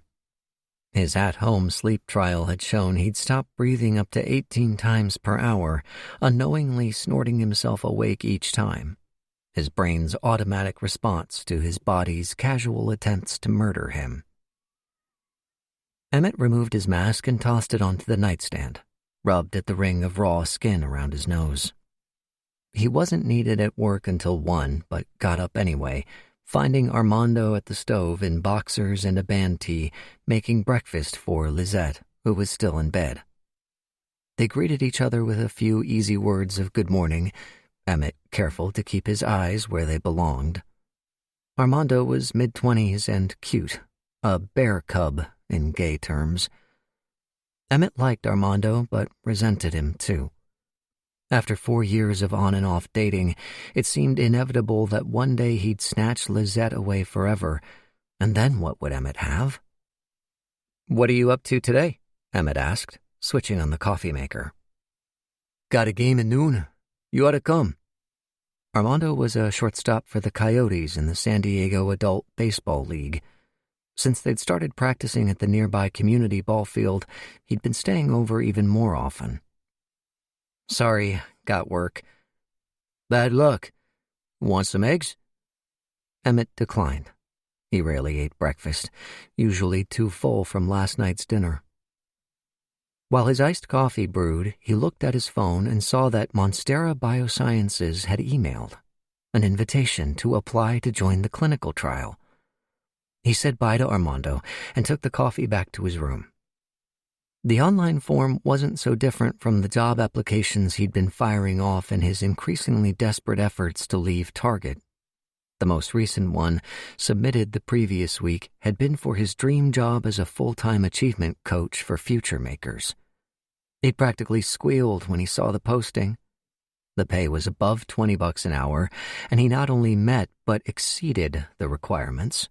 They were only asking for a bachelor's degree and experience working with youth. He was the ideal candidate, except for the obvious. Even as he worked on the Monstera application, he couldn't help checking his email for a response, as he had been for days. No luck. He returned to the online form. In addition to asking his weight, height, and medical history, the application required him to answer several questions. Why do you want to join this clinical trial? Describe your weight loss journey to this point. How do you feel Obexity TM would improve your and others' lives? Then, a curveball. Who knows you are completing this application? Unable to justify the tickle of discomfort at the back of his mind, he began to type. My best friend Lizette's probably figured it out.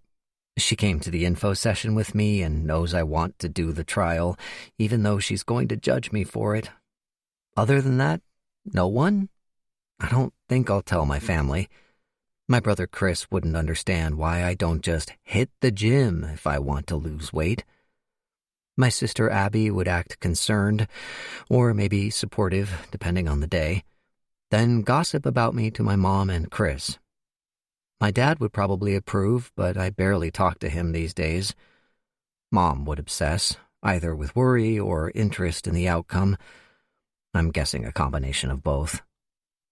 Honestly, I can't stand the thought of getting her hopes up only to disappoint her when this all turns out to be, no offense, another failed weight loss experiment. I've disappointed her, all of them, enough for one lifetime. Emmett paused, then hammered the backspace key, abbreviating his answer to a less vulnerable level of earnestness. He probably ought to wait and read it over later on, but he was eager to get it off his plate. He hit submit. No automatic confirmation email, but it was probably just being slow. He shut his laptop and got ready for work. That afternoon was more than usually nightmarish. The store was rammed. Rick was in a mood after a bad inspection report from the regional manager. Then an ambulance was called after a woman had a suspected heart attack while trying on swimwear, despite the signs begging customers not to. She was okay, but Emmett saw her being carted out on a stretcher, red-faced, open-mouthed, belly spilling out from under her tankini, and it terrified him, the thought of looking like that in front of all those people. After clocking out for the night, exhausted, he ventured back onto the sales floor in search of a gift for his niece, who was turning 4 in a week's time. Chris was throwing a big party at his house. Abby would be there too, and their mom was driving in from Nevada. Emmett wasn't close with either of his siblings, not as close as they were with each other, but he'd at least shared a childhood home with Abby. Chris, his half-brother, had lived with their dad growing up, and besides the name Truesdale, the brothers had very little in common. Chris was 9 years older and the archetype of Southern California masculinity, as blonde and sculpted as a sandcastle, chasing waves and girls since Emmett could walk. For years, Chris had tortured Emmett with names like Chunk, Butterball, Girly Man. After high school, Chris taught surf camp at the local YMCA, and Emmett would never forget how dubious the female counselors looked when they found out they were brothers, or how Chris stopped acknowledging him whenever girls came around. To his credit, Chris seemed to have grown up since then. He'd apologized for being a dick when they were younger, gone through a phase of forcing Emmett out clubbing with his friends and him, and now that his partying days were behind him, insisted on slightly awkward family gatherings for every holiday and birthday. Emmett played along, partly because he was obsessed with Chris's kids, Harper and her 13-month-old brother Jackson. Emmett even managed to overlook their awful, trendy names and miniature wardrobes of designer brands he was too big to try on even just for fun. They tolerated him in return, perhaps not least because he usually came bearing gifts. He lingered in the toy department for an age, unable to find anything he could remotely afford even with his employee discount, 10% off normal stuff and 20% off wellness items, fruits and vegetables, diet food, activewear. Why didn't the company just come out and say they were all too fat? He selected an extortionately priced frozen thing and joined the line for self-checkout, daydreaming about the clinical trial's 5-figure payout. He idly checked his email for the delayed confirmation and gasped so loudly the woman ahead of him shot him a censorious look. The subject line of the email atop his inbox was far better than the one he'd been expecting. It read, "Achievement Coach, Interview Request." Chapter 6. The following week, Emmett smothered his nerves under the mindless infinity of his Instagram feed, smoothing the edges of his excruciating weight with #weight loss inspo, celebrity fashion ads, and jacked meatheads chasing gains to grungy EDM. "Mr. Truesdale?" the woman behind the reception desk said, breaking his concentration. She had just returned her phone to its cradle. "Georgina's on her way. She'll just be a moment." "Thanks." Emmett put his phone away, sat back, and massaged his pant legs with sweaty palms. His good fellow and co-Oxfords tapped a jittery beat on the carpet. He couldn't stop clearing his throat. He'd been in this building dozens of times, but never back here in the administrative suite. The first time of many, he thought hopefully. A handsome, square-jawed woman entered. Her stiff mane of honey-blonde hair blanketed the shoulders of her pleated silk blouse. Her buggy eyes gave the impression of intense fixation. Emmett sensed an interruption in her smile as she perceived him, but she recovered it at once, approaching. "You must be Emmett." He rose and shook her hand, attempting to hide his horror. He had felt his shirt slide free from the waistband of his slacks, wrenched out of place by the tumult of his standing. "Georgina Hodge," she said. "Senior Director of Programs." "Great to meet you." "Can I get you anything? Water?" He was sweating buckets. "Water would be great." "No problem." She craned her neck to see around Emmett, really reaching, and called out to the receptionist. "Renata, would you track down some water for the candidate?" Then she flashed him a thin smile. "Come on back."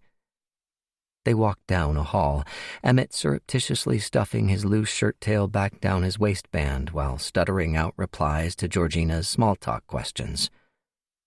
"Point Loma, really?" she said, surprised. "That's a nice area."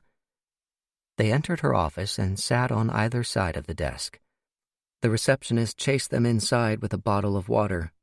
Turning in his seat to receive it, Emmett felt his shirt yank loose again. Oh, fuck.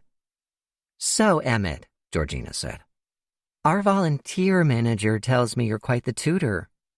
"Oh, I'm glad she thinks so. You were volunteer of the quarter, weren't you?" "Twice, I think." "Very impressive. Well, we appreciate your service." "Happy to do it. I really love—" "So you think you've got what it takes to be an achievement coach?" Georgina cut across him. Her tone was a strange in-between. A joke, but not exactly. I do." "All right. Let me tell you about the position." She broke off, eyeing the front of Emmett's button-down. Instinctively, he held his water bottle over his stomach. "Please." He could barely process her answer, obsessing over that stray look. He was hyper-aware of how his shirt pulled across his stomach, tightest between the second and third buttons. Was his stomach peeking through the opening between them? He'd known as soon as he put it on that it was a little too small, but he didn't have anything else. The white check was supposed to be the one that fit. "So you see, it's an important role," Georgina was saying. "Our coaches are part social worker, part academic advisor, part big sibling. They probably have the single greatest impact on our students' success, if not their lives, of anyone in the organization." That does sound important," Emmett said. "As you can imagine, we hold our coaches to a high standard. As role models, they're expected to be reliable, professional." Another downward flick of her eyes. "I think you've come untucked."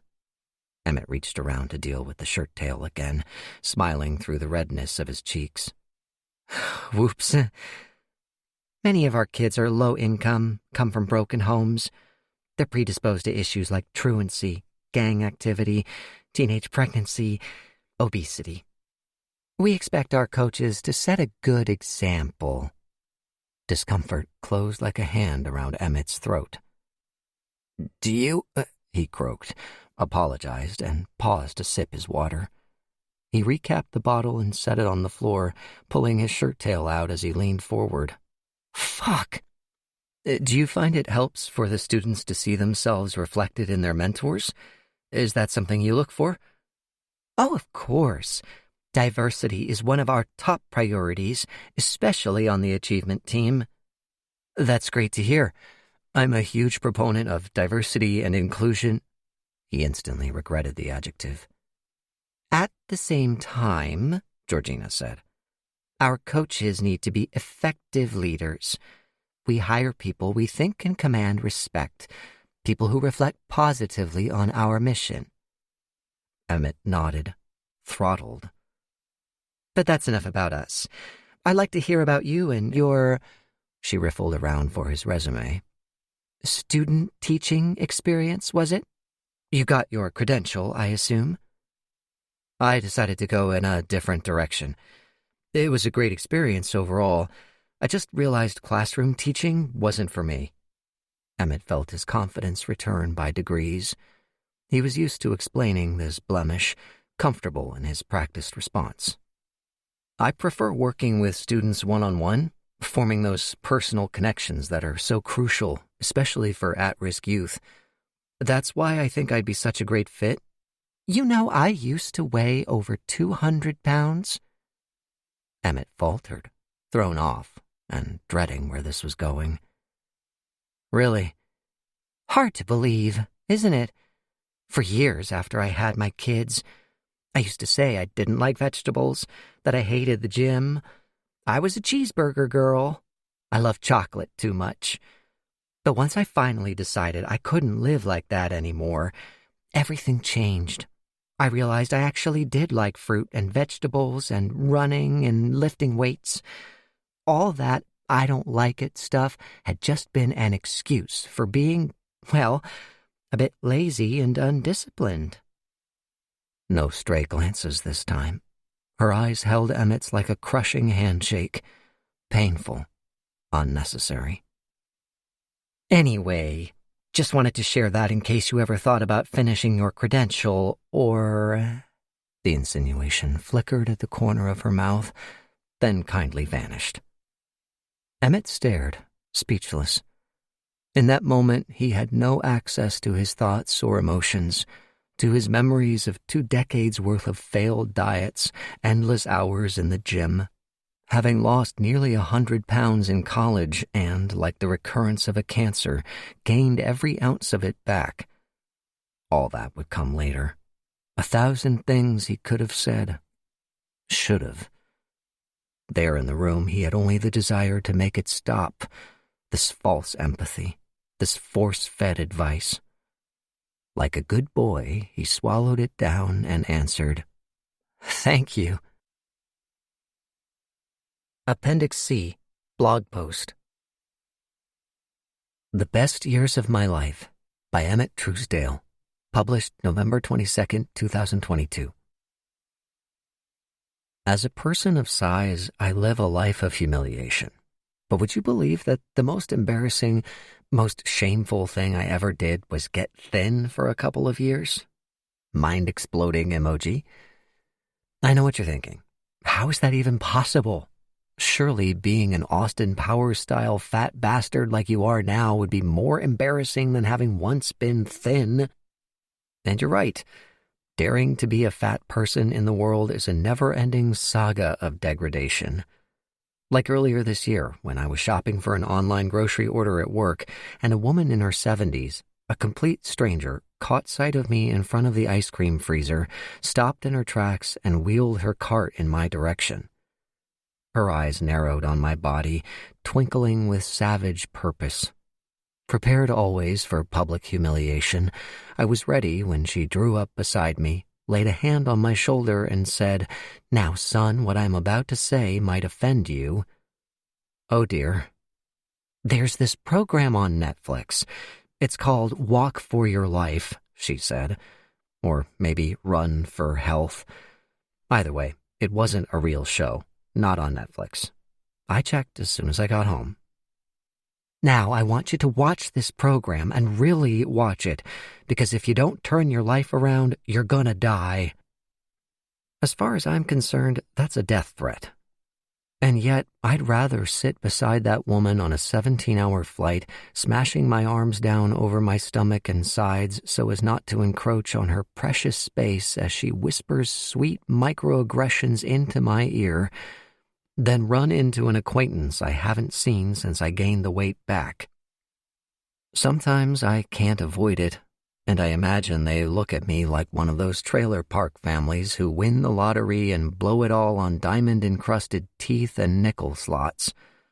They look at me and think, "You stupid son of a bitch, you had it all and you threw it away. You had the world in the palm of your hand, and you ate it." I think of all the friends I made when I was thinner, and how disgusted they must be by the new me. In my head, every person I've ever dated spends hours every day trawling through my Instagram photos saying, "Wow, really dodged a bullet there." But I'm not a bullet. I'm more of a cannonball, if anything. The truth is, other than those few short years, I've been fat my entire life, even if my adoring mother disagreed. She always said that I might carry fat on my body, but I wasn't fat. It wasn't who I was. Like the fat was something apart from me, a temporary encumbrance around my inner, thinner self. The true me was somewhere inside, buried under all that flab. To this day, I'm still trying to dig him out. Not unlike many a fat kid, my weight loss journey started young. I was 10 when Mom agreed to enroll me in Weight Watchers. They gave me a daily allotment of points and a book detailing the point value of each food. The bad foods were high in points and the best foods 0.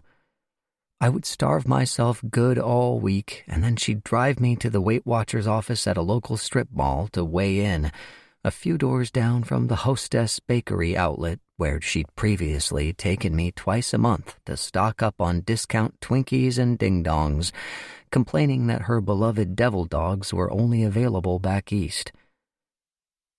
When I lost 5 pounds, my grandma mailed me $5. When I received my 10-pound badge, she sent 10. I'd never been prouder. I didn't make it to 15. "One won't hurt," said a voice in my head as I eyed the bowl of tortilla chips my friend's mom had set out for us to snack on. But one chip turned into 2, then 20. The voice told me, "Today's a write-off. Might as well enjoy yourself and get back on track tomorrow." Then, the next day, "You're not going to lose any weight this week anyway. Give yourself a break and start again Monday." It was the first in an endless string of yo-yo diets, fruitful in only the most literal sense, that kept my weight in a constant state of flux, each loss of 10 pounds followed by a gain of 12 or 15. Before I reached adulthood, I'd tried them all. Atkins, Slim Fast, Nutrisystem, South Beach, juice cleanses, the Zone, the result of which was a net gain of around 70 pounds. The summer after I graduated college, I finally decided I'd had enough. It was probably no coincidence that I'd just ended my relationship with Sebastian, my first real boyfriend and an asshole of the highest order. A snobby, middleweight finance major from Rancho Santa Fe, Seb had this super hilarious habit of prancing around the apartment wearing my clothes with pillows stuffed inside them and counting my calories without my permission. Tacos for dinner? Between lunch and that Starbucks, you've already had like 2,200 calories. He would snort and rub my belly, saying, "If you're not careful, you're gonna get fat." That he was 40 pounds overweight himself was beside the point. My problem was big enough to make his disappear. I think that's what he liked about me. So why were we together for over a year? Great question. It wasn't like I found Seb super attractive or anything. Hell, I'm not even sure I liked him. I guess I felt like he was all I deserved. In fact, I was lucky to be with someone like him. Or so I told myself. Eye roll emoji. Meh emoji. Anywho, I was a free agent now, but I didn't feel free.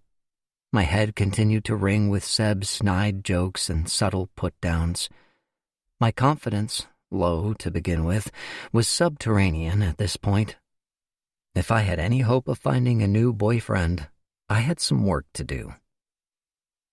That summer, Mom got me on the HCG diet.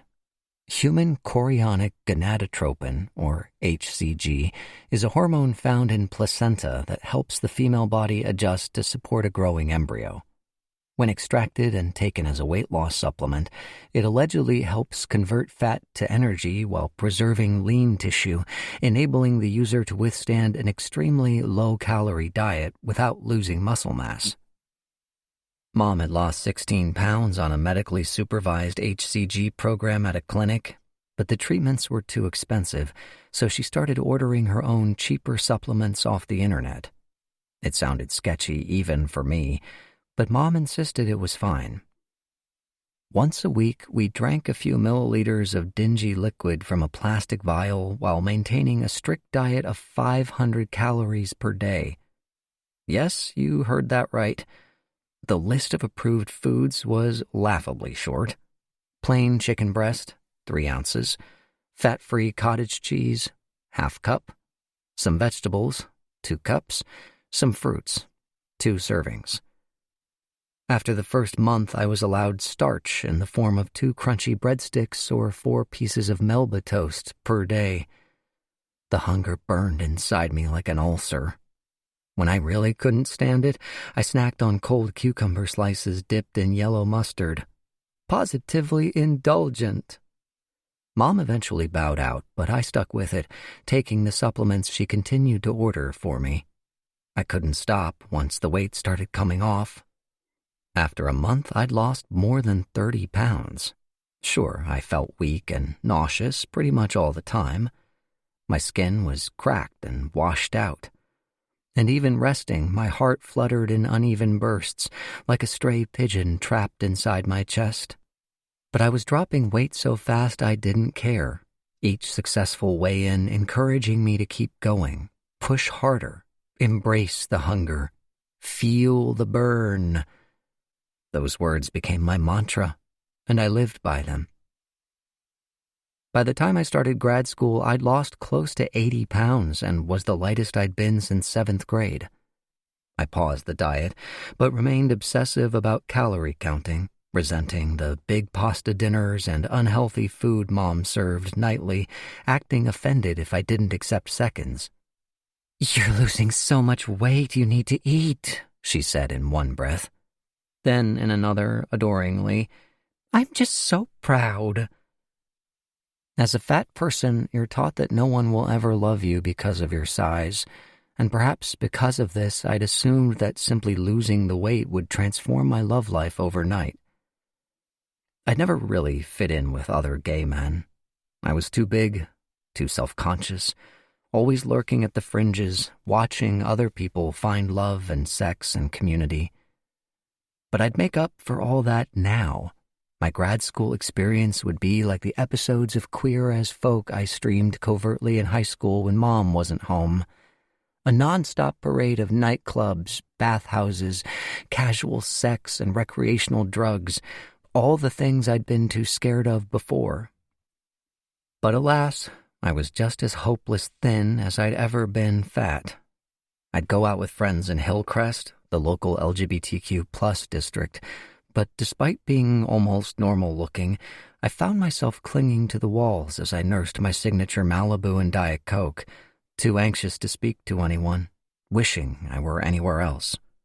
Though smaller than I'd ever been, somehow I still didn't fit in. All right, so the scene wasn't for me, but even as a boring monogamous gay, I was hopeless. There was this one guy, Aaron, in my grad school program who was so cute. Tall and slim, with dark shoulder-length hair he wore up in a bun or pulled back in a half pony, which I'm pretty sure is the sluttiest hairstyle a man can wear, according to science. Winky face emoji. We chatted a few times before class. He was from the East Coast, but a total convert to the California lifestyle, flip-flops and shorts every day, though his accent reminded me warmly of my mom's side of the family. When his eyes were locked on mine, I felt blood chug more rapidly through my veins, an electric current glistening over my skin. In his presence, my heart hungered in a way my stomach never could. My best friend, Lizette, encouraged me to ask him out, but I wasn't even sure he liked guys. Still, when one of my classmates organized a house party and I found out Aaron would be there, I went and, you guessed it, stood in the corner and barely spoke to him the entire night. 3 clown face emojis. Finally, I decided to call it quits, slunk out, and was surprised to find him on the front porch, smoking joints with a couple others from class. "Leaving already?" he said. Yeah, I should probably get back." "Says who? You should stay and talk with us." Pathetically, I did, spellbound by his snaggle-toothed smile. I don't even remember what we talked about, just the buzz in my gut as he poured his undivided attention all over me, the glorious froth of laughter between us. The other 2 went inside, leaving us alone. I made some stupid joke and he shook his head, grinning aslant. "You're so fucking cute," he said, massaging my arm. "I just want to cuddle you." My heart was doing backflips. Here was my chance. Say something, I thought. Say anything. We should do that. I'm game if you are. Want to get out of here? Like an idiot, I froze. Then the front door opened again, and more people tumbled out in a flood of music and chatter, clutching bottles and cigarettes. Aaron drew back his hand. "I should go," I said, and before he could say another word, I was racing back toward my car, my heart leaden and heavy, pumping shame and self-loathing through every inch of me. And that was the end of that. We continued to chat and flirt before class, but never like we had that night. The perfect opening I was hoping for never came. I didn't even have his number. The semester ended and our schedules diverged. I graduated sad, alone, already starting to gain the weight back. No matter how healthy and calorie-controlled my diet was, I'd never been able to fully ditch my sugar habit. Little by little, the pounds crept up on me. In an instant, I was fat again. I went back on HCG, but my lifestyle had changed. I was working full-time at Target and student teaching on the side. It's one thing to be fatigued when you're just sitting around and another when you're working on your feet all day. Still, I thought I was managing okay until one night at the store, my heart suddenly started pounding like I'd just stepped off a treadmill. The guest service desk spun around me, the world thrown off kilter. If my coworker hadn't grabbed me, I probably would have hit the floor. My mom came and took me to the ER. The doctors were less than impressed to hear about my 500-calorie diet, and the supplements they said probably contained no HCG at all. At best, they were placebos. At worst, I was slowly poisoning myself. "I agree," I overheard Mom saying to the doctor. "I've always told my kids, if you want to lose weight, a healthy diet and exercise is the way to do it. Everything in moderation." Such was the end of my HCG misadventure. To this day, the only diet I've tried that's ever shifted significant weight. Starvation. It's a weight loss miracle. Who knew? Honestly, I never really believed the supplements were doing anything except make me feel better about my voluntary eating disorder. Because when you strip away all the pseudo-scientific mumbo-jumbo, the HCG diet, like most of them, is pretty much just expensive anorexia. As the months passed, my old habits returned in full force, and the weight piled back on even faster. 4 years later, I'm even heavier than I started, and continuing to gain. Sobbing emoji. I recently ran into one of my old grad school friends at Vaughn's, and she didn't even recognize me. "It's Emmett," I said, already wishing I hadn't stopped her. "From SDSU?" Still nothing. "Sorry, I look a little different." "No, of course I recognize you," she said, her cheeks flaming. "Emmett, so sorry I'm not wearing my glasses. And you changed your hair. Wow, I love the purple."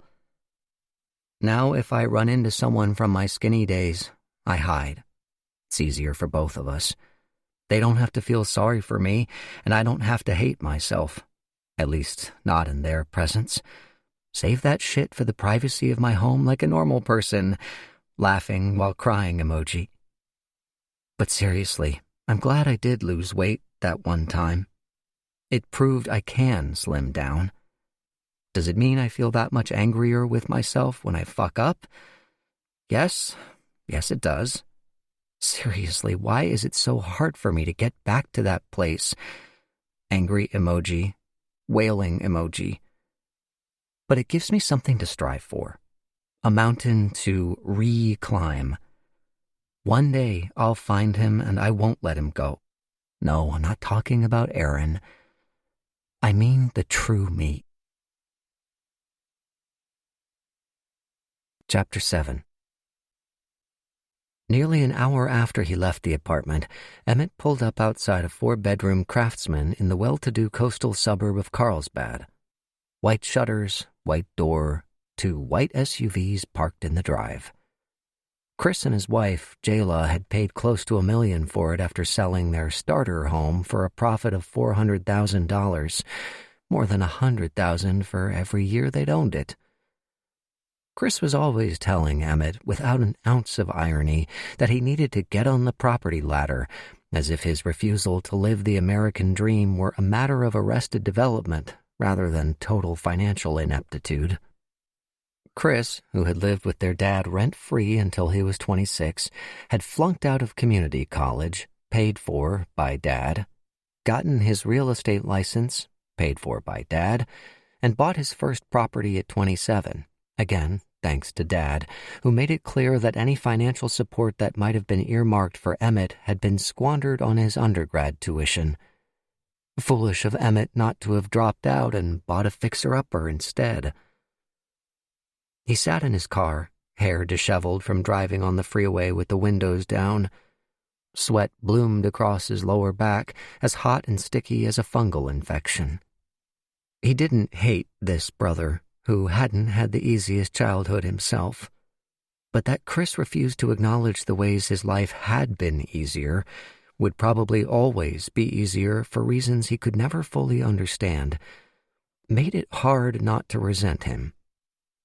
With a sigh, Emmett got out of the car, grabbed Harper's present out of the back, embellished with a quartet of smiling balloons, and rang the bell. Inside, he heard his brother's voice and the shrieking laughter of children. He wished Lizette had been able to come. After months of trying to attract the attention of potential investors in Gordita, she'd finally managed to schedule a lunch with some big-shot venture capitalist who was in town from Miami for the weekend.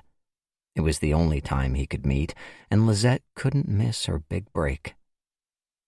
The door swung open, and there stood Chris, golden-haired and barrel-chested, a surf tee pulled over his board shorts. He greeted Emmett with his usual forced enthusiasm. "Hey, man, how's it going?" His eyes rose to Emmett's hair. "Whoa, wild color. I need sunglasses."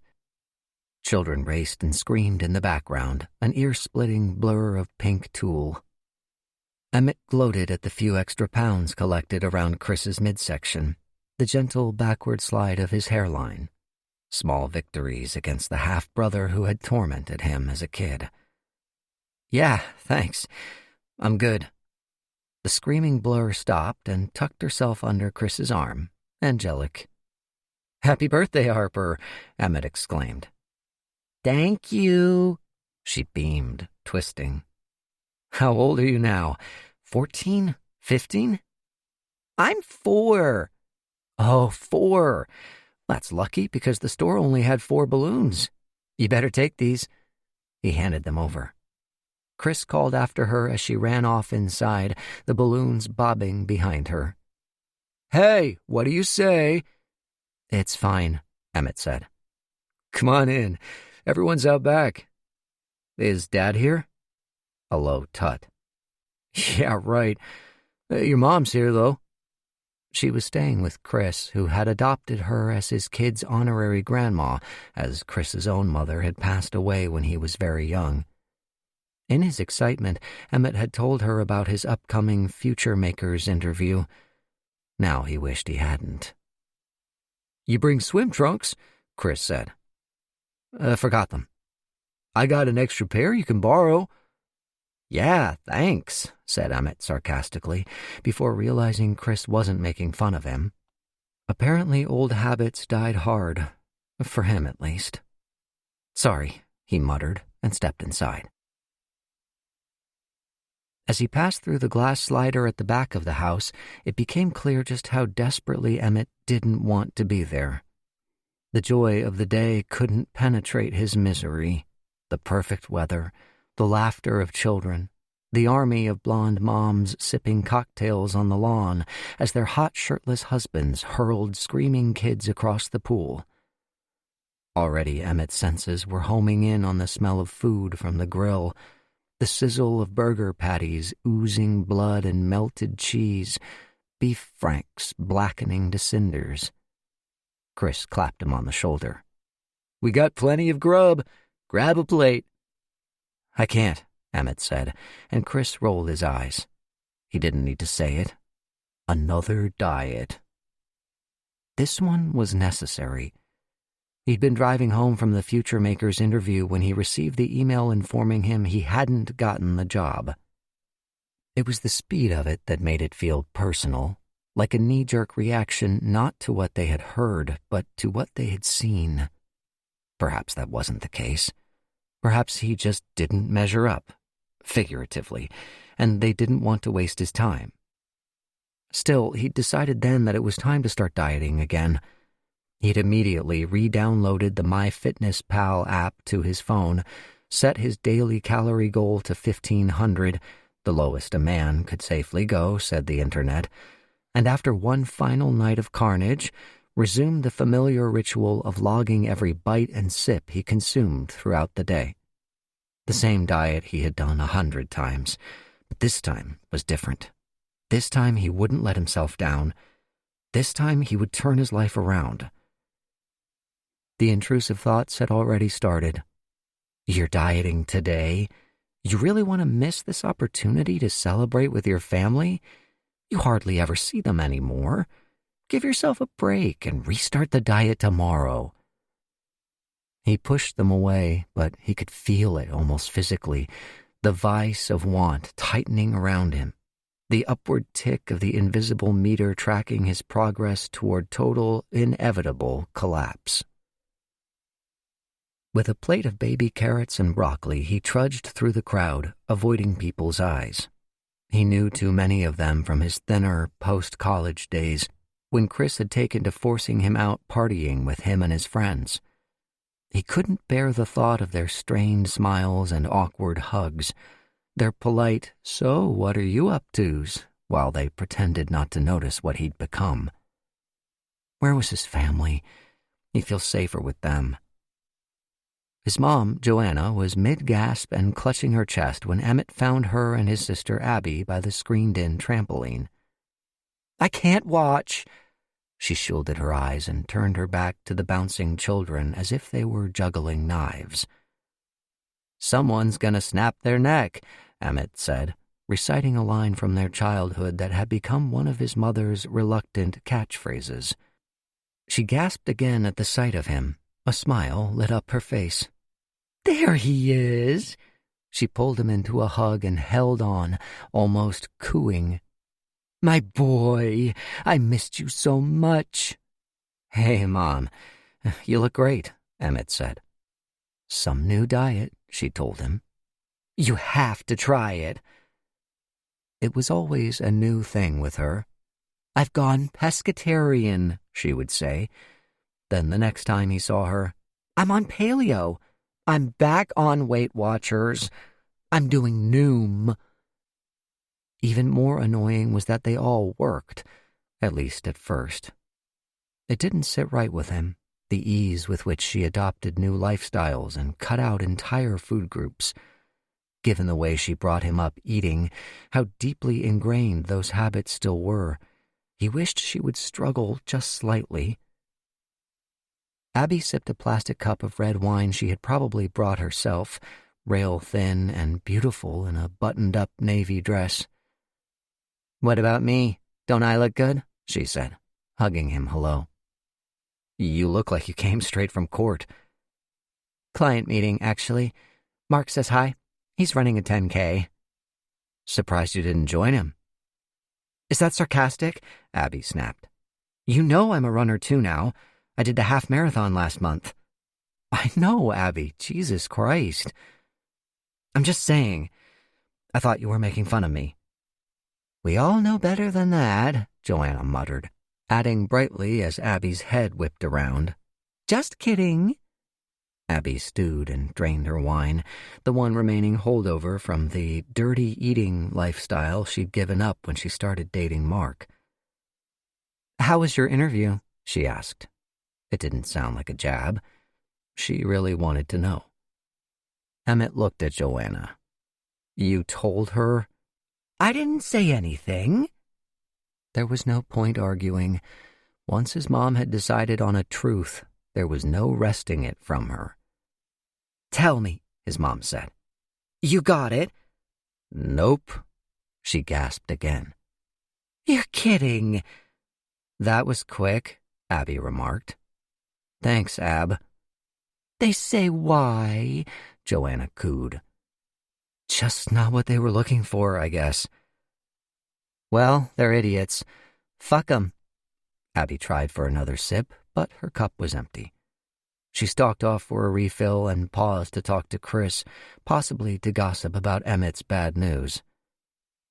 Joanna stroked Emmett's arm consolingly, her eyes gushing love and adoration.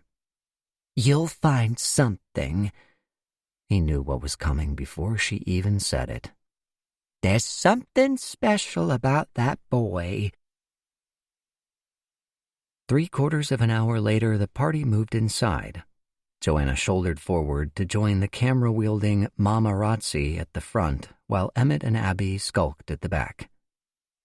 This one's from Uncle Emmett, Chris announced, reading the label on the gift-wrapped package. Emmett dreaded Harper's reaction. She was on a rampage, a gift-opening gladiator in a tutu, performing for the entertainment of her feral admirers. The crowd oohed and ahed as she savaged the paper. Pausing not 1 second to look at the $40 frozen tea set, she discarded it on the floor and reached for the next. Bitch, Emmett whispered. That's harsh, admitted Abby. Her Barbie Jeep had at least elicited a scream. The front door inched open behind them, and a man in his late 30s entered. Emmett did a double-take, not recognizing him at first. Hey, M-Dog, what's up? Nino, whose given name was Nicholas Hofstetter, had been Chris's best friend as long as Emmett could remember. He was one of the few who'd never minded Chris's chubby kid brother tagging along on trips to the mall and the beach. These days, his naturally dark hair was peroxide blonde, giving him the look of an aging fuckboy. The shirt under his blazer was unbuttoned at the top, revealing just enough of his sculpted clavicle to reawaken Emmett's boyhood crush.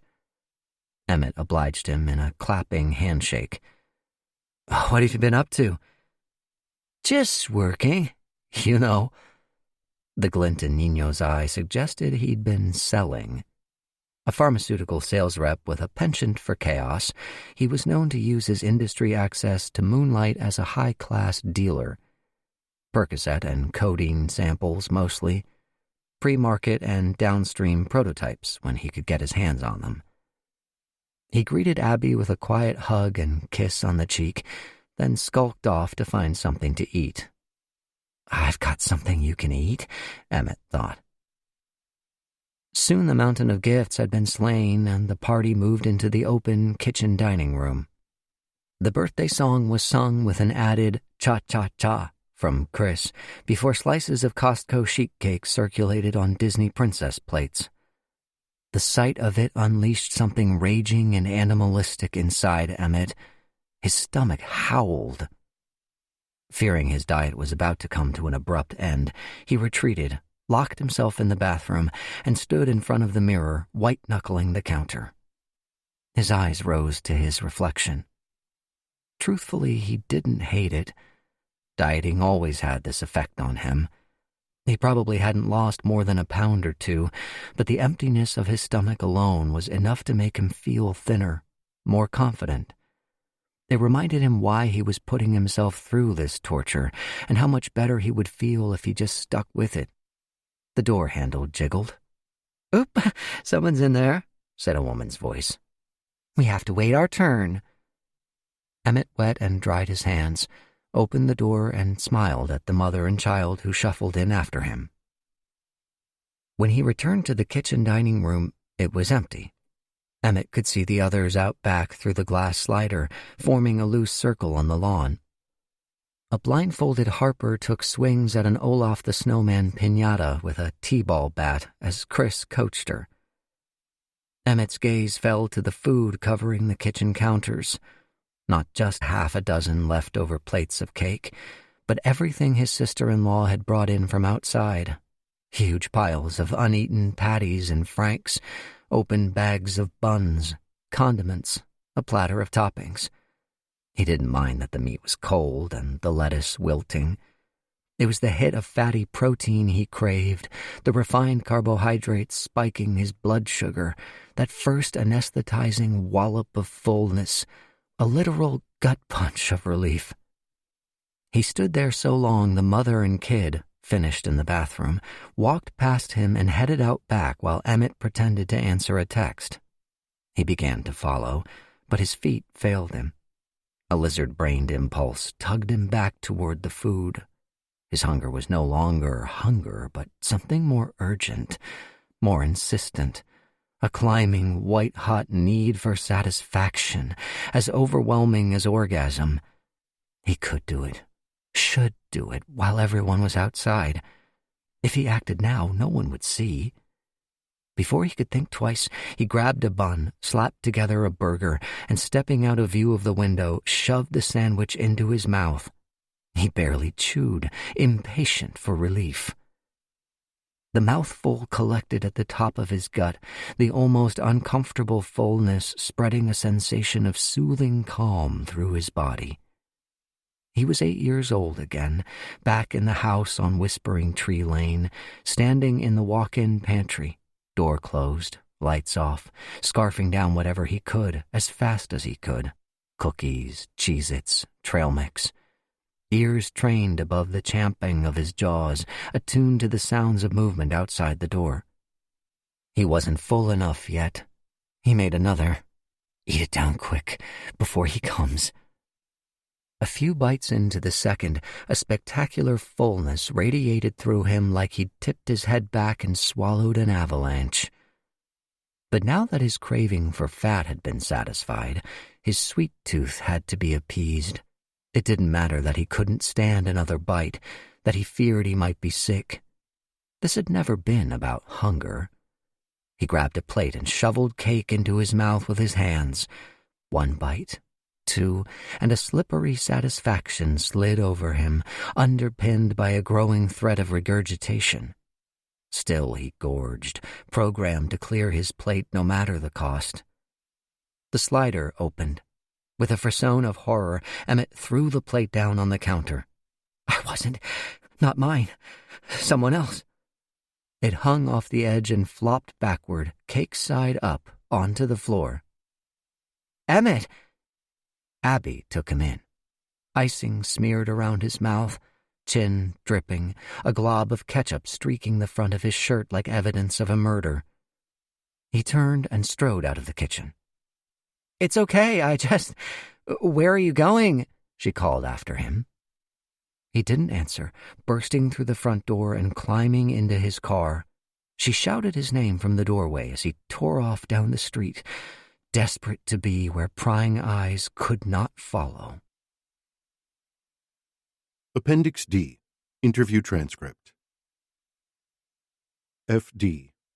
It's, 1:13 p.m. on Wednesday, November 13th, 2024. This is Frank Darrow, Principal Investigator for Prentice & Darrow, LLP, on behalf of Monstera Biosciences, at the law offices of Newlin, Farah, and Combs in Solana Beach, California. I'm here with... Would you introduce yourself for me? Name, age, occupation? A.T. Abigail Truesdale, Esquire, 36, attorney. F.D. And your relationship to the participant? A.T. Emmett's sister. F.D. Thanks for sitting down with me, Ms. Truesdale. I know your time is valuable, and you've been kind enough to do this pro bono, so I'll keep this short. The Monstera team has hired my firm to investigate your brother's alleged crimes, to understand what might have caused him to act out as he did. A.T. Act out? F.D. All that nastiness in the news, the cannibalism. A.T. Alleged cannibalism. F.D. You're right, thank you. As I was saying, my clients are eager to understand whether his alleged cannibalism was in any way related to the clinical trial, or whether it might have been something from his past. If there were warning signs, say, of violent behavior or... A.T. Absolutely not. And if that's the kind of evidence you're looking for, then... F.D. Not at all. We're a neutral party here. just trying to get to the bottom of this. AT. How neutral can you be? Monstera's funding this little witch hunt, aren't they? FD. We can stop right now if you're uncomfortable. But to be frank, with your mom refusing to talk to us and your dad not responding, we're lacking a family perspective here. If there's another side to Emmett, one the outside world doesn't know about, it could make a big difference to our findings. AT. Pause. What exactly do you want to know?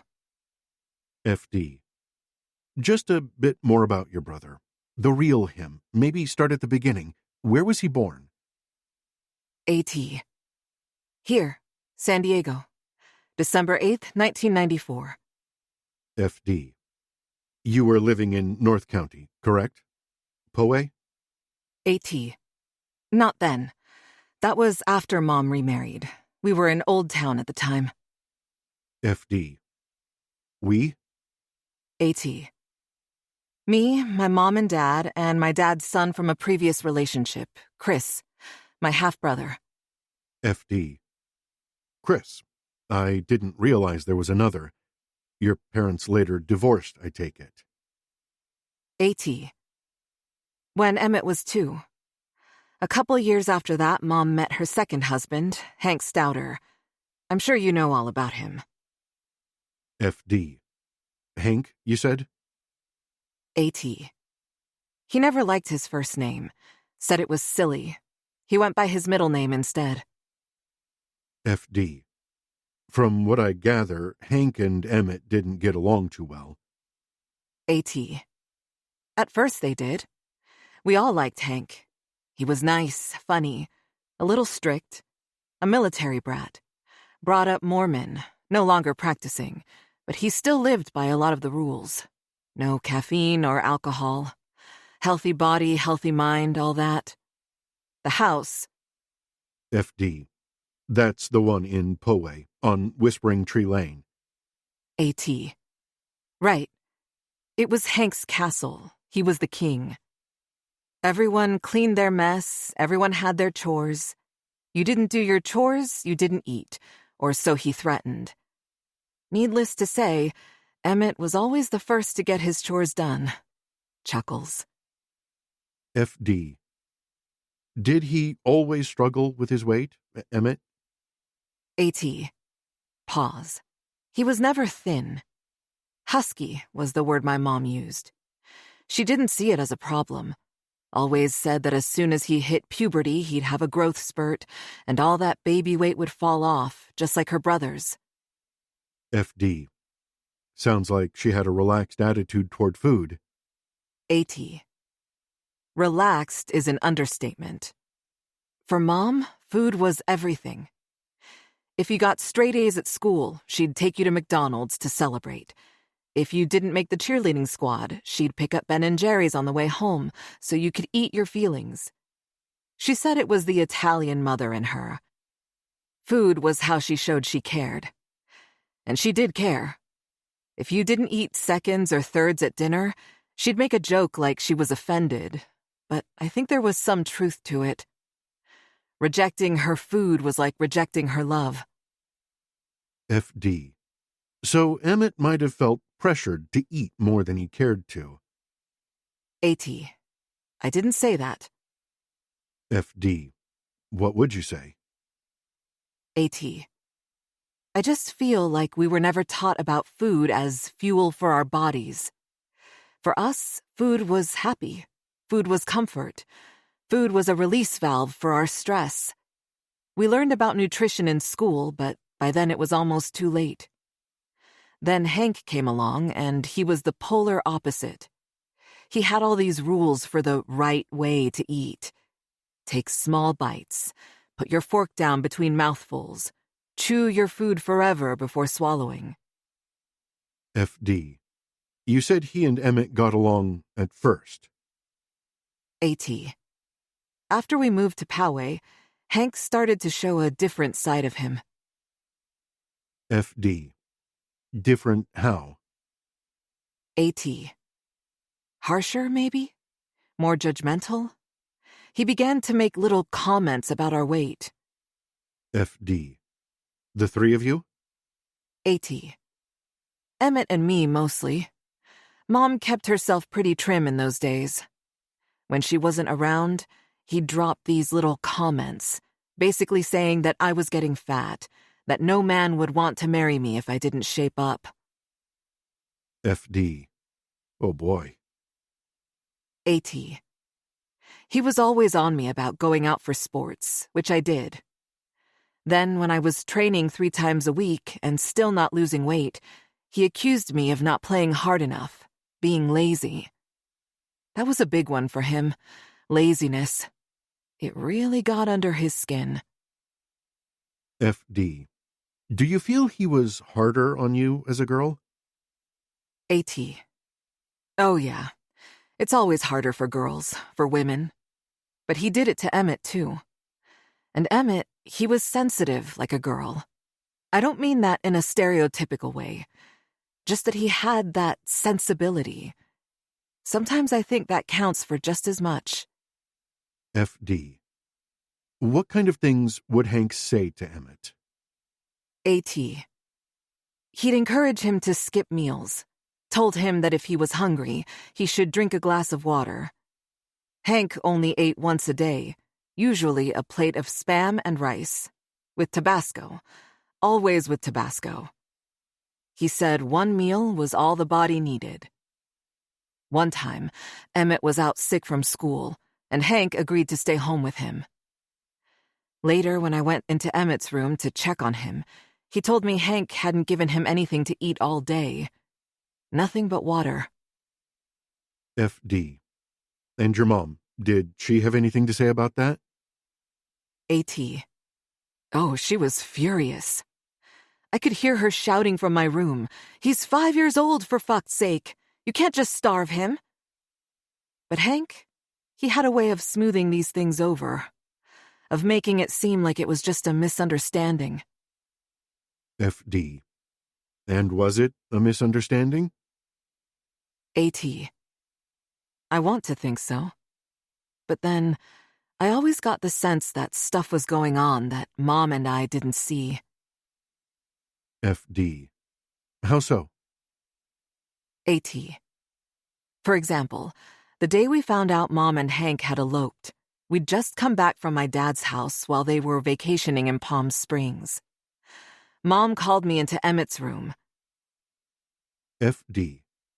How old was Emmett then? AT. I was 13, so he would have been around 6? FD. Sorry, continue. AT. She sat us down on the bed and told us she and Hank had gotten married. I was happy for them, but Emmett, he just sort of collapsed and started sobbing. The look on his face, it was like he'd just been told his dog was dead. Mom and I looked at each other like, what the fuck? Neither of us expected it. Then Mom started crying too, but was pretending not to. It was awful. After that, I noticed Emmett getting heavier. More than just husky, I mean. Food started going missing around the house.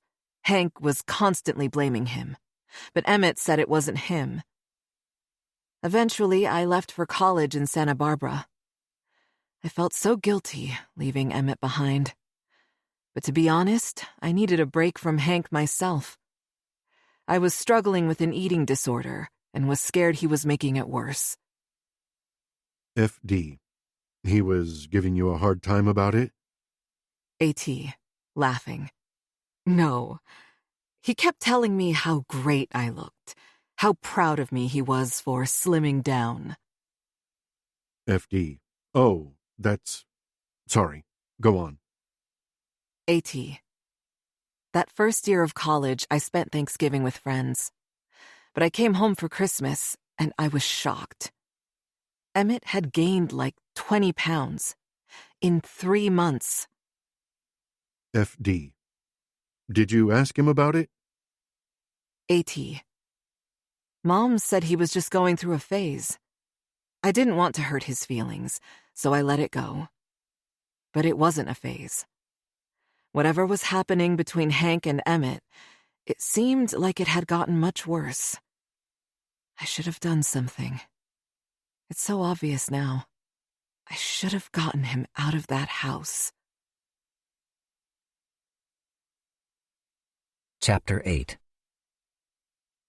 Emmett would have thrown out the letter with the junk mail and bank statements had he not noticed the Monstera logo poking out of the corner of the stack as his hand hovered over the trash can. He tore open the envelope and unfolded the letter tucked inside. Dear Mr. Truesdale, thank you for your interest in participating in Monstera Biosciences' Obexity Trademark Clinical Trial Phase 2. After reviewing your application, I am delighted to inform you that you match the participant profile described in the study protocol, the first stage of trial qualification. Fewer than 2% of applicants make it this far. Congratulations. To be cleared for participation, you must first undergo a medical assessment to ensure your body is fit enough to withstand the rigors of the trial. We are partnering with Cronus Health to complete this process. Your medical assessment has been scheduled for 9 a.m. on Monday, April 24th at 3450 Bonita Road, number 109 in Chula Vista. Should you need to reschedule this appointment, please contact the facility directly. Following your successful assessment, you will receive your enrollment paperwork, disclosures regarding the results of the Phase 1 trial, informed consent forms, and non-disclosure agreement. Carefully review all documentation, complete as requested, and return to us using the provided envelope as soon as possible. Failure to do so may result in immediate disqualification. Please contact me with any questions, and best of luck. I should hope to officially welcome you to the trial very soon. With health and happiness, Jenny Saito, Ph.D., Director, Product Development. With health and happiness. Emmett paused over the words. Dr. Sato had said something similar at the information session. As it had then, something about it gave him the creeps. But Emmett was happy, probably for the first time since the humiliation of Harper's birthday. He cringed, remembering how Abby had caught him stuffing his face in the kitchen, how he'd practically sprinted out of the house and ignored the texts she'd sent for days afterward, first concerned, then frustrated, then vaguely insulting, before circling back to concerned again. Abby had never known the full extent of Emmett's issues with food, not for her lack of trying, but how could he trust her when he never knew whether she was going to be on his side or against? Lizette walked past him into the kitchen. "What's that?" she said, pulling a coconut water from the fridge. Nothing." Emmett folded the letter back up. Lizette gave him a teacherly look, and with a sigh, he handed it over. "I was going to tell you," he said as she read. Finally, she handed it back. "You don't have to tell me anything, Emmetito. I support you no matter what you do." "Really?" He smiled. "Thanks." Lizette called over her shoulder as she walked back to her room. "Just remember, when the apocalypse comes, the skinny bitches starve first." Chapter 9. The morning of the medical assessment arrived overcast, with a sickly chill of dread. Emmett's gut churned with nausea as he punched the address of the medical office into Google Maps, partly because he'd obeyed orders to fast beforehand, and partly from fear of the assessment. How long had it been since he'd seen a doctor? 3 years? 4? How long would he have let it go if Monstera wasn't forcing him? 20 minutes later, he took the off-ramp for Bonita Road and turned into the parking lot of a decrepit 2-story commercial building. It was vaguely Spanish in style, mucky brown and sagging around the edges. He found Unit 109 and entered a small lobby, similarly shabby and decorated with Francisco de Goya prints. His entry interrupted a woman eating behind the desk. The steak in her breakfast burrito was practically raw in the middle. Blood oozed, dribbling down her chin as her eyes lifted to meet his. Sorry. She dragged a napkin across her face. Name? Emmett Truesdale. Sign in, please. I'll let Dr. Halleck know you're here. Emmett sat down a moment later with the clipboard of medical questionnaires. The questions were endless, intrusive. Do you have any conditions? Had any surgeries? Take any medications? Do you smoke, drink, use marijuana or cocaine? Emmett answered no to pretty much everything. On a checklist of some 40 medical symptoms, he marked just one: weight gain. 15 minutes after his scheduled appointment time, a nurse came to take him back. She took his weight, 323 pounds, a staggering number even to him, then led him into a small, wan exam room and measured his blood pressure. The cuff bound his arm so tightly it seemed possible that it might crush his bones to splinters. The Velcro crackled as the nurse detached it.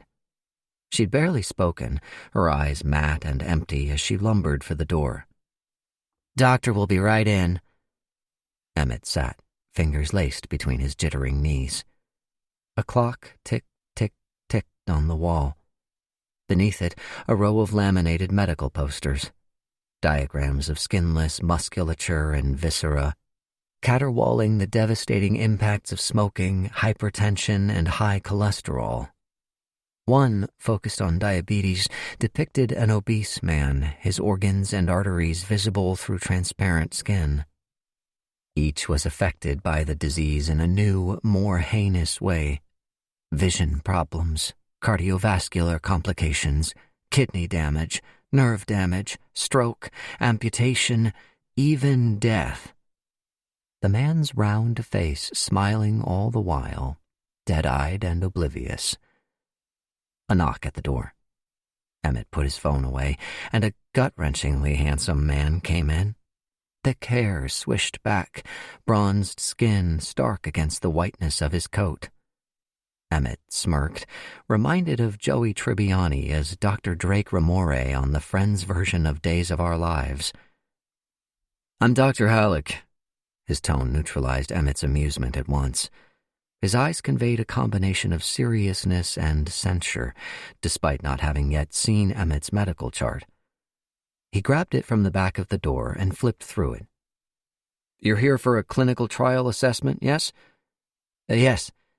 The doctor shook his head minutely as he scanned down the page, exuding a kind of bored, emotionless disgust. Very heavy. I'm sure you know that. BMI of 43.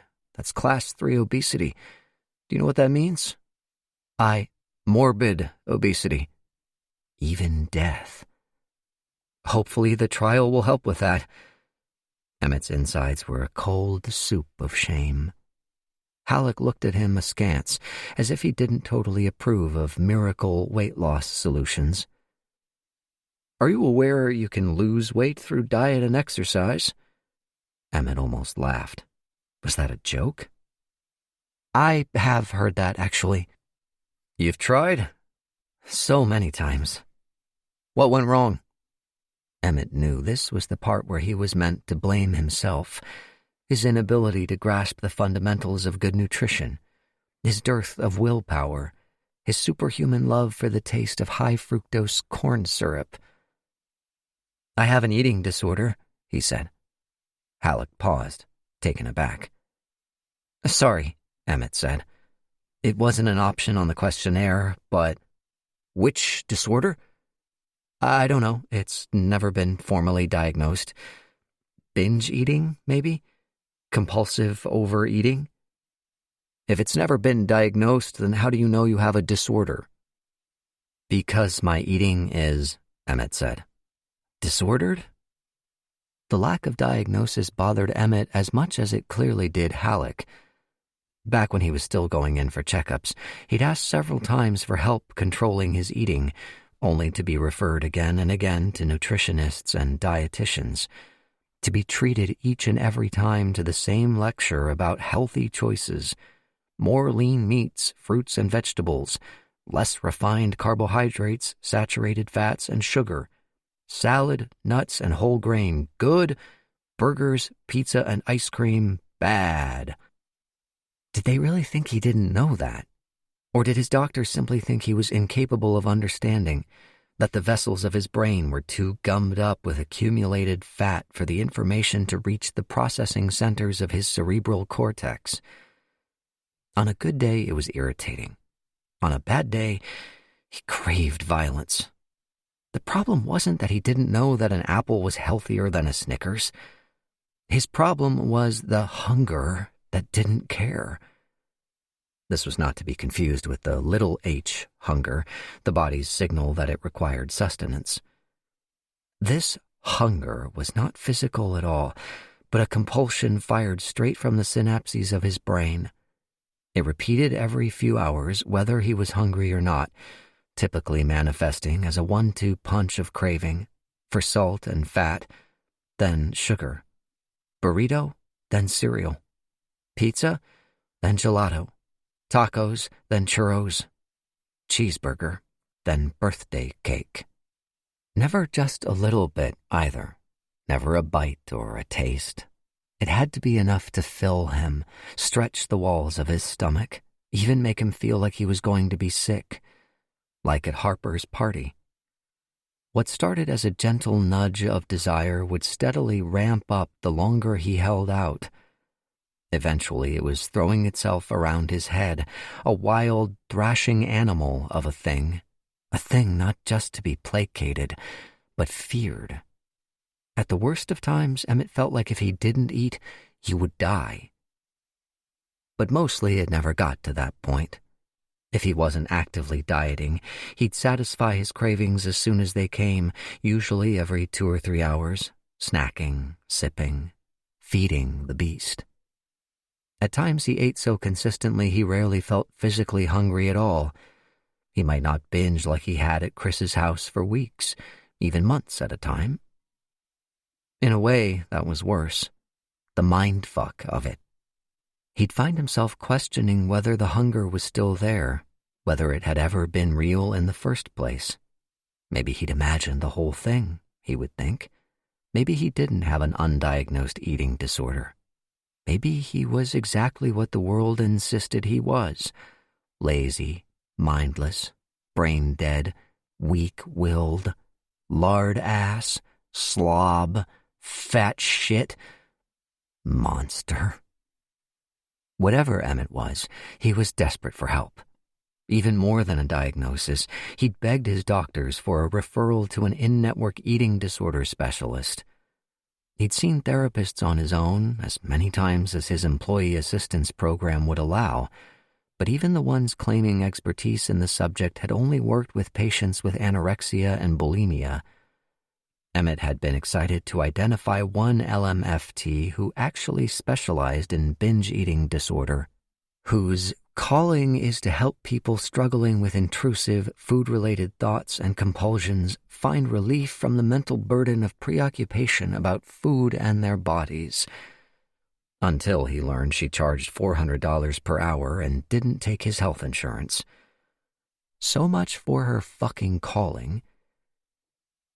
The doctor before Halleck had been the first to grant Emmett's request, albeit reluctantly, and after 2 months of dithering, the health system had at last given in and scheduled him with one of their clinical therapists. Sandra was gentle and kind, maybe too much so. When Emmett complained he wasn't making any progress with his eating, she responded with reassurances like, "You have to stop being so hard on yourself," and "just the fact that you're here shows that you are making progress." Required to keep notes of everything he was saying, she didn't stop typing the entire session, her eyes flitting between him and her monitor as he recounted the traumatic incident he'd rarely spoken about before and which she didn't seem to know what to do with. She urged him to attend their healthy eating support group, but he didn't want to be supported by fat people and the average-bodied white women who shouldered their way in. He wanted to be supported by the medical community, who never stopped making him feel like he was on the brink of death and bringing society down with him. It didn't surprise him to eventually learn that Sandra wasn't an eating disorder specialist at all. The health system had decided that because his BMI was then under 40, he didn't warrant specialist help, just had poor dietary habits, just needed education. The therapy lasted all of 2 months. Another weight loss failure to add to the list. In the exam room of Cronus Health, Halleck glossed quickly over the topic of Emmett's disordered eating. Research shows sugar can be as addictive as opiates. If you're struggling with cravings, you should get off it. Just get off it? Like cold turkey? Sooner the better. Is there anything you can give me to help with that? Halleck snorted. What, like methadone for sugar addicts? Emmett faltered, first embarrassed and then annoyed. Was that so crazy?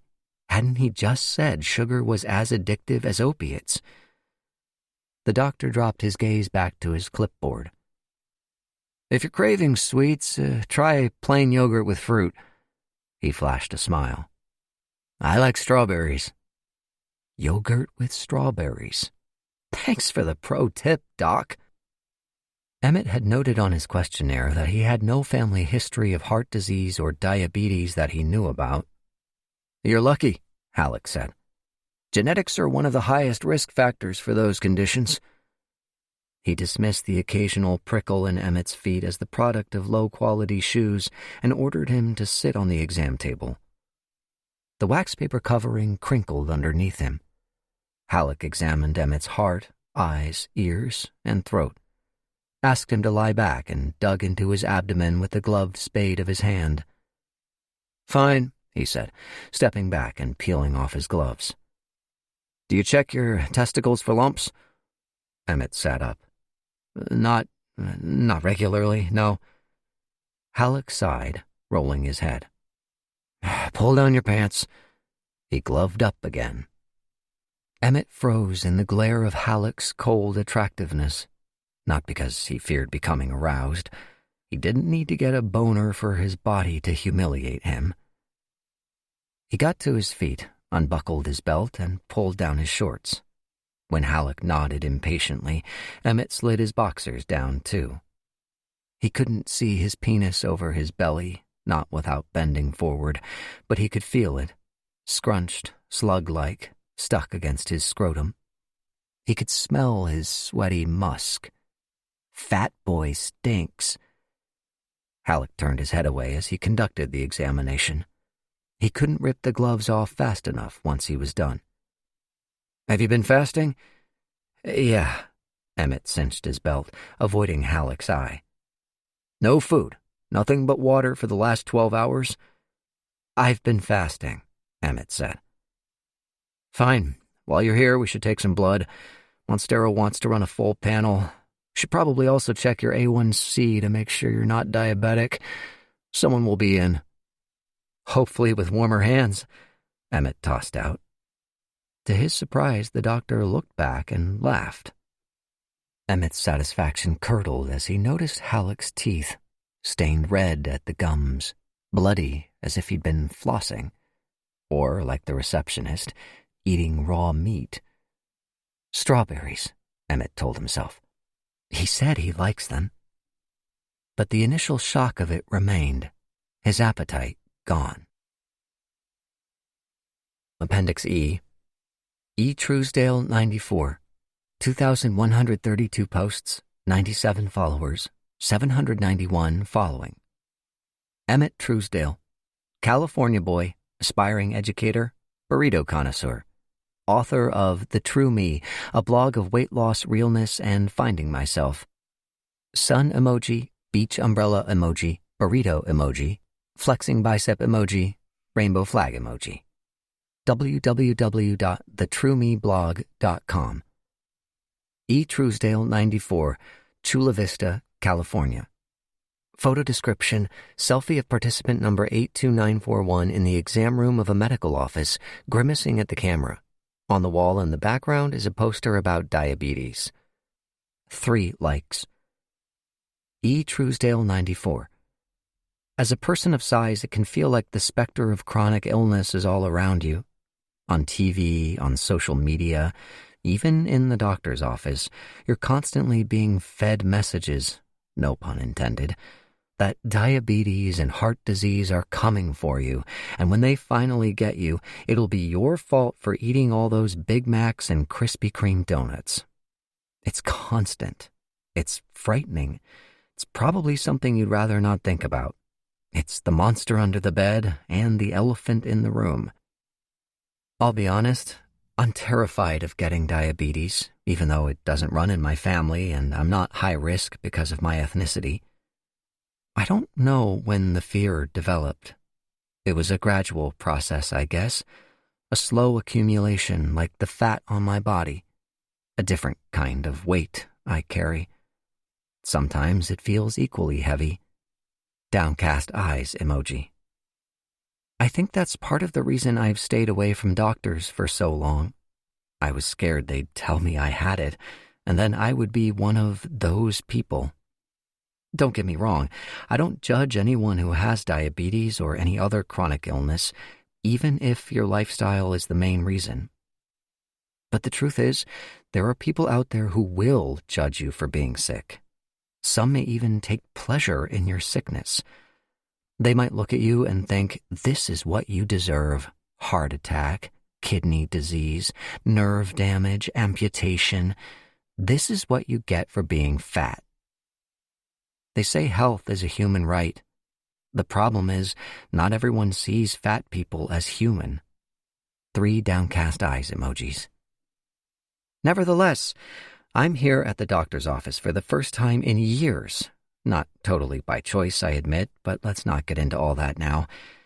And although I'm nervous about what the doctor might find and how badly he'll probably scold me even if I'm okay, I know it's good that I'm sitting here. I'm young enough that probably nothing too bad will come up, but even just knowing my risk factors will help me stay on track. It's so important for all of us, but especially us bigger people, to keep on top of our health. We can't control other people or the world around us, but one thing we can control is our choices. Flexing bicep emoji. #weight loss, #weight loss journey, #doctor's visit, #checkup, #obesity, #diabetes, #heart disease, #chronic illness, #health, #Cronus health, #healthy lifestyle, #health is a human right, #the true me. Comments. Gordita official. Is it bad that I want Krispy Kreme now? E. Truesdale 94. @Gordita official. Stop that right now. 3 crying while laughing emojis. Gordita official. @E. Truesdale 94. No, but seriously, pick some up on your way home? Joanna 225. Your Aunt Sylvia was diabetic. Love you. Call me. April 24th. Chapter 10. Emmett and Lizette had the day off and decided for once to make something of it. How about the zoo? He said as they threw around ideas, a proposal they swiftly rejected after Googling ticket prices. Maybe Balboa, though. I think they still do resident-free Tuesdays. Emmett agreed, and an hour later they arrived at Balboa Park, the National Historic Landmark of arts and culture venues, gardens, and walking trails spread over 1,200 acres of green space, best known for its central complex of museums, fountain plazas, and pavilions. The day was chilly and overcast, the sky a soft and drowsy gray, the kind of weather that thin Californians complained about, but that suited Emmett's well-insulated constitution perfectly. There was no parking in any of the inner lots, so they abandoned Lizette's SUV in the zoo lot and walked over. Phone open to Pokemon Go, Emmett tracked the dugong down the palm-lined promenade of El Prado as Lizette, also engrossed in her device, read off the attractions that offered free admission on the 4th Tuesday of the month. Museum of Photographic Arts, San Diego Railroad Museum, Japanese Friendship Garden. On either side of them passed the park's iconic historic buildings, light tan and richly ornamented in Spanish Baroque style, their covered walkways bordered with arches, carved columns, and wrought iron chandeliers. "Oh, and Museum of Us," she said. "Let's do that." They headed west toward the museum courtyard. California Tower, attached to the museum like a steepled phallus, speared the sky as they approached. Emmett looked up to admire it. The three tiers framed by arches and intricate carvings, the vibrant blue and yellow tiled dome matching the more expansive one rising over the main building. The museum offered guided tours of the tower for an additional fee, but Emmett had never done one. He wasn't afraid of heights. He used to love roller coasters, back when he could fit on them, but rather of how grotesque he'd look after climbing 5 flights of stairs to the public viewing deck more than halfway up the tower. The pair entered the museum, showed their IDs to the ticket seller, and went in. The main hall was airy and palatial, white walls flowing up into soaring arches and the octagonal opening of the magnificent dome. Growing up, Emmett had known it as the Museum of Man. The name change had been controversial, a capitulation to political correctness, some said. But Emmett liked the inclusivity of us, a theme that carried through the museum's exhibits. Past the towering carved stelae of a Mayan people's exhibition were others dedicated to the humanitarian crisis at the U.S.-Mexico border, Southern California lesbiana, and the culture of the Kumeyaay Nation, on whose unceded ancestral homeland the museum acknowledges it resides. As they passed Race, Are We So Different?, Emmett found himself imagining what a similar display dedicated to fat might look like, wondering if it deserved a place here. Was it fair to compare fatness to race, sex, nationality, queerness? Many would argue fatness was a lifestyle choice, not an identity. Body type wasn't even a protected class. In the eyes of the law, discriminating against fat people was still fair game. The pair moved deeper through the maze of exhibition halls into a section of the museum so dusty and forsaken they wondered if they'd wandered beyond the boundaries of public access. Perhaps not. Here was another exhibition, one they hadn't seen on the map. Its lurid subject felt oddly out of sync with the rest of the museum.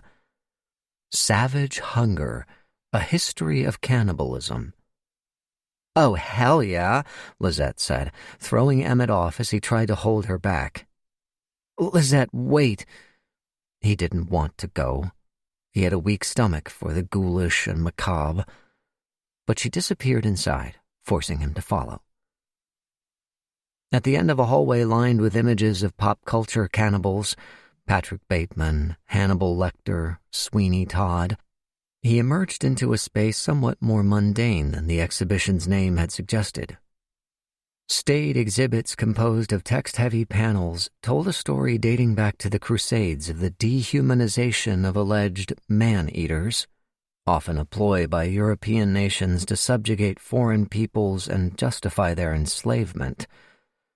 One panel described the dismay of the Spanish conquistadors after marching on Tenochtitlan and observing the Aztec rituals of removing and eating hearts. A glass case displayed a handful of weapons used by the inhabitants of Erromango, an island off of modern-day Vanuatu, which British explorer Captain Cook had attempted to land on and, after being driven off with violent force, claimed was inhabited by savage cannibals. "This is boring as fuck," Lizette said. "Can we get out of here?" Emmett scooted her along, but he slowed as he noticed an oil painting in an ornate gilt frame. The subject, an English nobleman, chubby by modern standards, grotesque when he lived, was pale and corpse-like in his expression, his face textured with delicate craquelure. The white ruffle at his neck, bright against his dark costume and the dingy background, was flecked with blood, which also dribbled from the corner of his mouth and gave him the look of a 17th-century vampire. A glass vial and goblet rested on a table, adding interest to the bottom corner. Emmett's eyes scanned down the text beside the portrait. Sir Percival Blunt, 1st Baronet of Devonshire, 1642 to 1671, is among the lesser-known figures of cannibalistic history, but was infamous in Stuart period Britain for his claims of having regularly consumed the bodies of commoners. After seeking medical treatment for chronic pain and fatigue, Blunt claimed to have received from his apothecary a medicinal tonic that cured his condition but left him ravenous for human flesh. He asserted that he had murdered and eaten several men and women, even his servant's young son, who had recently disappeared from the grounds of Blunt's estate. Because of Blunt's status as a European nobleman, the opposite of the prevailing image of the uncivilized, brown-skinned cannibal, the claims were largely treated as an eccentric joke. Still, he continued to espouse the health benefits of consuming human meat until he was found dead at age 26, stabbed to death by the mother of the vanished child. Prior to his murder, Blunt commissioned an unknown artist to complete Portrait of a Man-Eater as a wry celebration of his own self-professed depravity. "All right now," Lizette said, standing behind Emmett. "This dude I fuck with." "Wouldn't be my first choice, but I can't really afford to be picky." She rolled her eyes. Finished with the exhibition, they completed their circuit of the museum before heading back toward the front, passing a few people on their way in. A voice rang through the hall like the sound of church bells tolling through the courtyard outside. "Emmett? Is that you?" He turned to face the speaker. As if a floodlight had been tripped in Emmett's mind, a blast of recognition lit him up and stopped him in his tracks. "Aaron! My God, you—" Aaron broke off, and Emmett's mind filled in the rest. "You look terrible. You gained so much weight." A dagger of shame buried itself in the chafed red crease under his breast. "It's so good to see you." His eyes on Emmett's hair. "I know. I need to dye it." "What? No, you don't." Aaron's horrified expression suggested he'd misheard.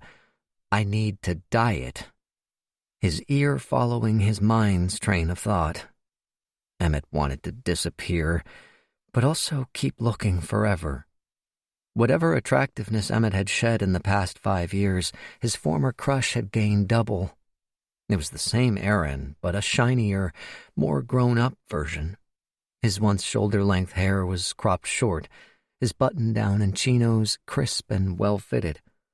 He'd put on 10 or 20 pounds, but wore it well. His was less a body gone to seed than one settled into its optimal weight. "I thought you moved back east," Emmett said. "I tried. Living here ruined me for New York winters." He noticed Lizette and introduced himself. "Hi there, I'm Aaron." "Lizette, and I know exactly who you are." Aaron fought a smile. "Are you taking advantage of Resident Free Tuesday too?" Emmett said, eager to change the subject. "Actually, I work here.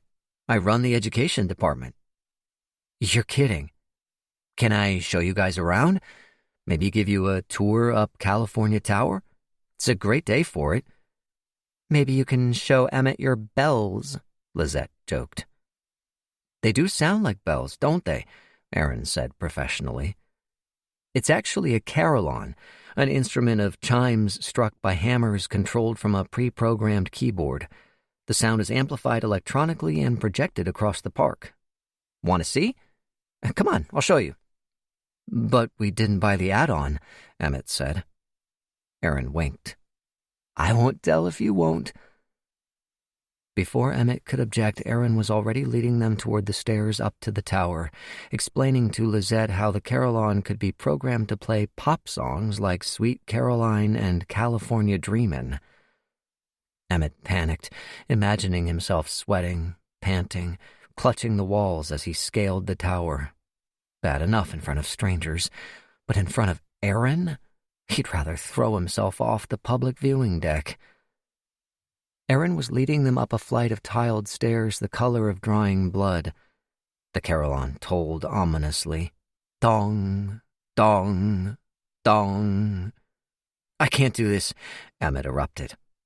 They stopped on the stairs to regard him. Sorry, but I'm afraid of heights. No, you're not. Shut up, Lizette said. Yes, I am. Her expression flattened. She knew him well enough to know what he was doing. No doubt he'd hear about it later. Too bad, Aaron said. Lizette, how about you? Emmett answered for her. We should probably go. Mopa's showing a movie we wanted to catch. Right, okay. Slightly deflated, Aaron came back down. I should probably get back to work anyway. Lizette threw Emmett a look as they headed back toward the exit. Well, it was great running into you, Aaron said, pausing before the entrance vestibule. Really great. Emmett both meant it and didn't. As much as he hated Aaron seeing him like this, his heart throbbed with a familiar ache at the thought of their parting.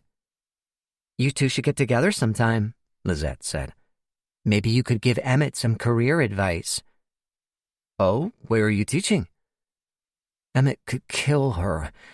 He had no choice now but to admit to his disastrous student teaching experience. Condensed to a few sentences, it made him sound even more pathetic. I'd love to get back into education, though. Maybe something like you do, working for a nonprofit. Totally. Well, I'd be happy to hook up sometime. Take a look at your resume. Emmett's heart lifted. That'd be great. They exchanged numbers, and Aaron put a hand on Emmett's arm. His flesh prickled with the memory of that night outside the house party. You are so fucking cute. We'll talk soon, Aaron said. See you later. Enjoy the film. Emmett and Lizette exchanged a smile as they turned and left the museum. Did you hear that? She said. He wants to hook up with you sometime. He didn't mean it like that. You don't know. Shoot your shot. See what happens. Yeah, right. Look at him and look at me. The only thing I'm shooting is myself if I'm not approved for this clinical trial. Because as much as he didn't want his mind to go there, it had already galloped off to the land of fantasy. A few months on, the trial a huge success, weight falling off him like discarded clothes. Emmett would soon be back down to his grad school size, confident enough this time to make the move he hadn't before. A flirty compliment returned. A stray touch met with a kiss. Running into Aaron had done something to Emmett, stirred something bright and aching in his soul. Despite everything telling him not to, he couldn't help but hope. Chapter 11. The following day it was Emmett's turn to open. The peacefulness of the nearly empty store almost made up for the early start. That and a chance run-in with Myra, a regular with whom he'd become friendly. He found her in a grocery aisle straining for the top shelf, knees rattling as she gripped her mobility scooter for support. Oh, let me get that, Emmett said, hurrying over. You sit. A nod. She lowered herself back onto the seat with a groan of effort. How many bottles today? 2, please, young man. Nice young man. She could never seem to remember his name, no matter how often they met like this. I'm making fish sticks.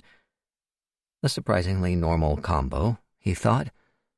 Known among the staff as Cocktail Sauce Lady for her obsession with the condiment, Myra had regaled Emmett on multiple occasions with its many applications. Not just on seafood, but fries, chicken wings, pork chops, salads, sandwiches, even swigged straight from the bottle. Judging by her frequent visits, she seemed to get through at least 4 bottles a week. Target wasn't the cheapest, but her apartment was just across the street. Sounds delicious, Emmett said. He loaded her up and sent her on her way. As usual, things picked up around mid-morning, keeping him off his phone until he clocked out for lunch. He'd missed a call from Cronus Health, but made out from the badly transcribed voicemail that his blood results were in. This was it. The big yes or no. Avoiding the crowded break room, he stepped outside where he wouldn't be overheard. After an overcast morning, it was a perfect day. Palm fronds swished overhead, leafy green against clear azure blue. The call rang 3 times before a voice answered. "Hi, I missed a call from Dr. Halleck. I believe he's with a patient. I can leave a note for him to call you. Can you check, please? Sorry, it's kind of urgent." Why was he apologizing? His obesity was urgent enough when they were scolding him for it. Why not when he was seeking treatment? Why did he always feel like an inconvenience, a lesser priority than those with real medical issues? The receptionist transferred the call, and Halleck answered on the first ring. "I've only got a minute. Something came up in your A1C results." "Which one's that again?" A1C measures your average blood sugar levels over the past 3 months. A normal A1C level is below 5.7%. Anything above 6.5 indicates diabetes. Your A1C came in at... A plane flew overhead. Emmett couldn't have heard what he thought he heard. "Sorry, did you say 8.9? Halleck repeated. Emmett's stomach dropped. "You're saying I have diabetes?" "Almost enough for 2. The silence welcomed a horrible, gushing dread. His eyes welled with tears. He faced the building to hide them from the drivers circling the side parking lot. It had happened. The thing he dreaded more than anything. The ambient terror he had lived with for years, crystallized at last into flashing, blade-like reality. The thought occurred like a cruel joke. You always wanted a diagnosis to go with your obesity. Now you have one. True to form, Halleck reminded Emmett of the potentially fatal health impacts, but already his tears were slowing, the gushing dread bobbing back down his chest. He couldn't pretend to be surprised by the news. It was probably inevitable. On some level, Emmett felt it was what he deserved. "Will I have to take insulin?" "Only as a last resort. You want to try managing it first. It's possible to reverse the effects just through diet and exercise. If your A1C is still up in 3 months, we can try you on metformin."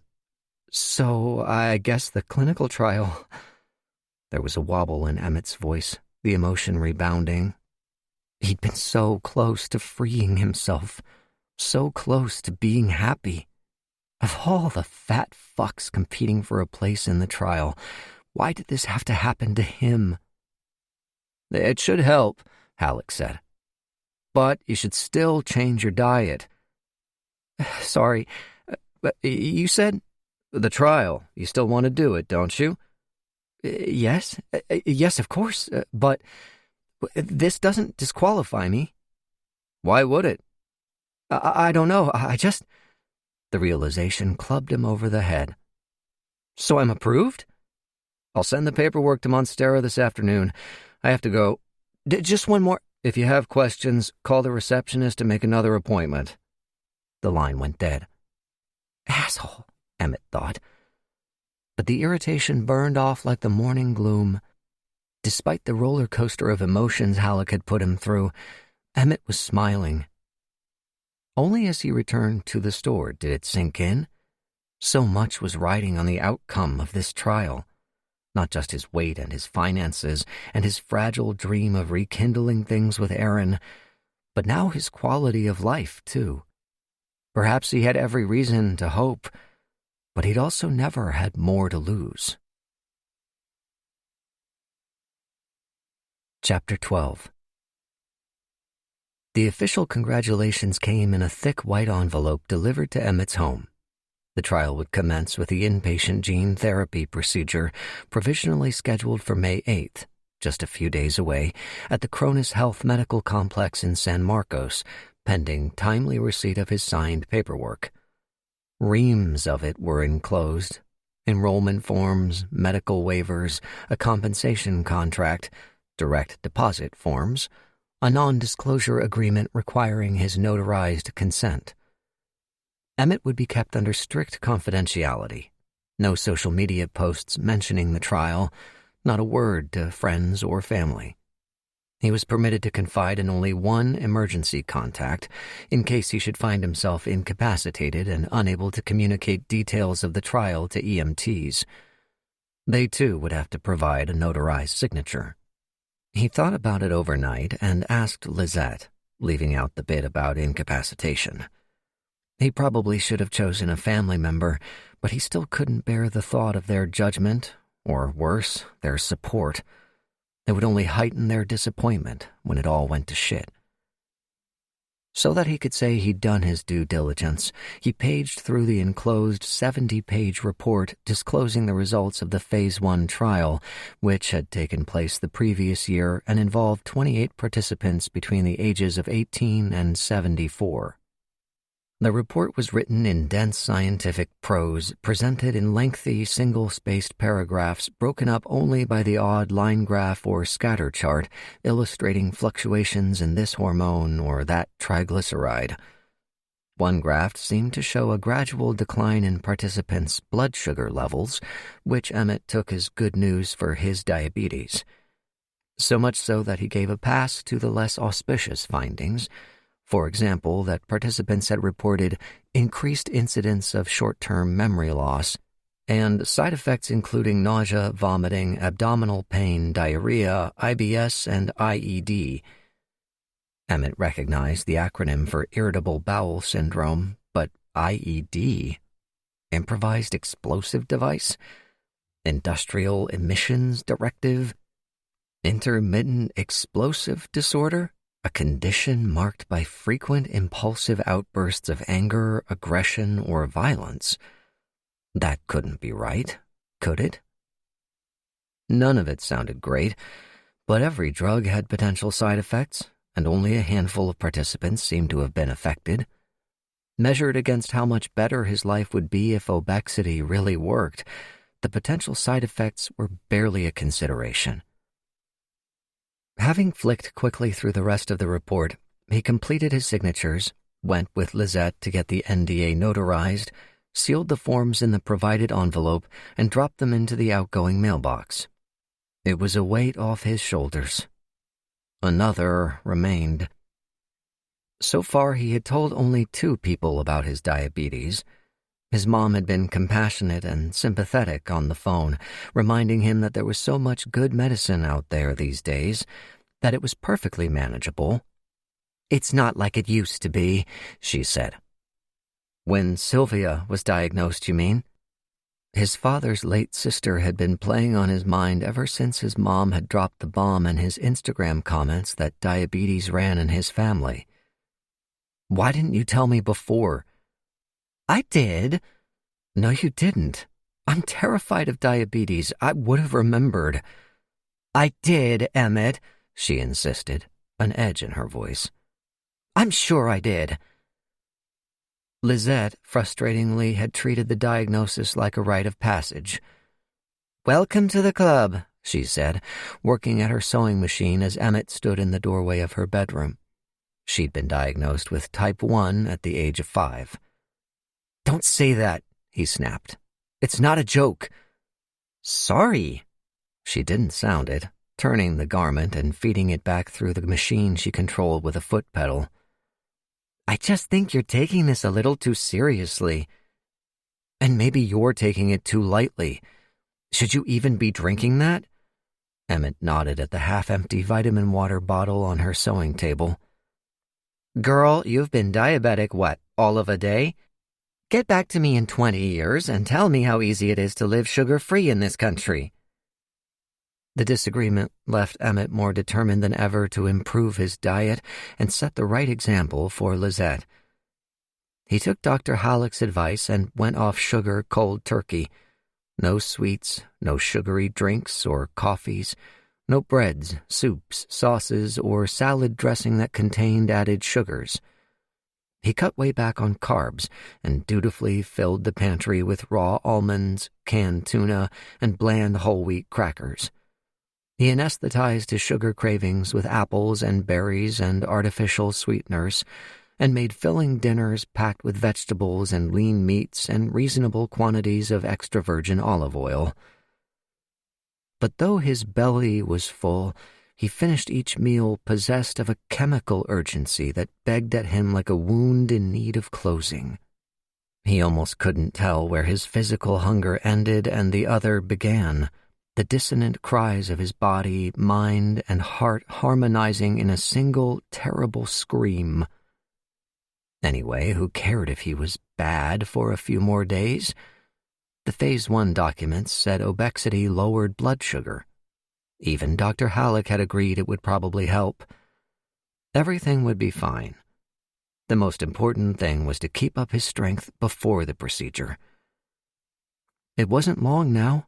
The preparations were all made.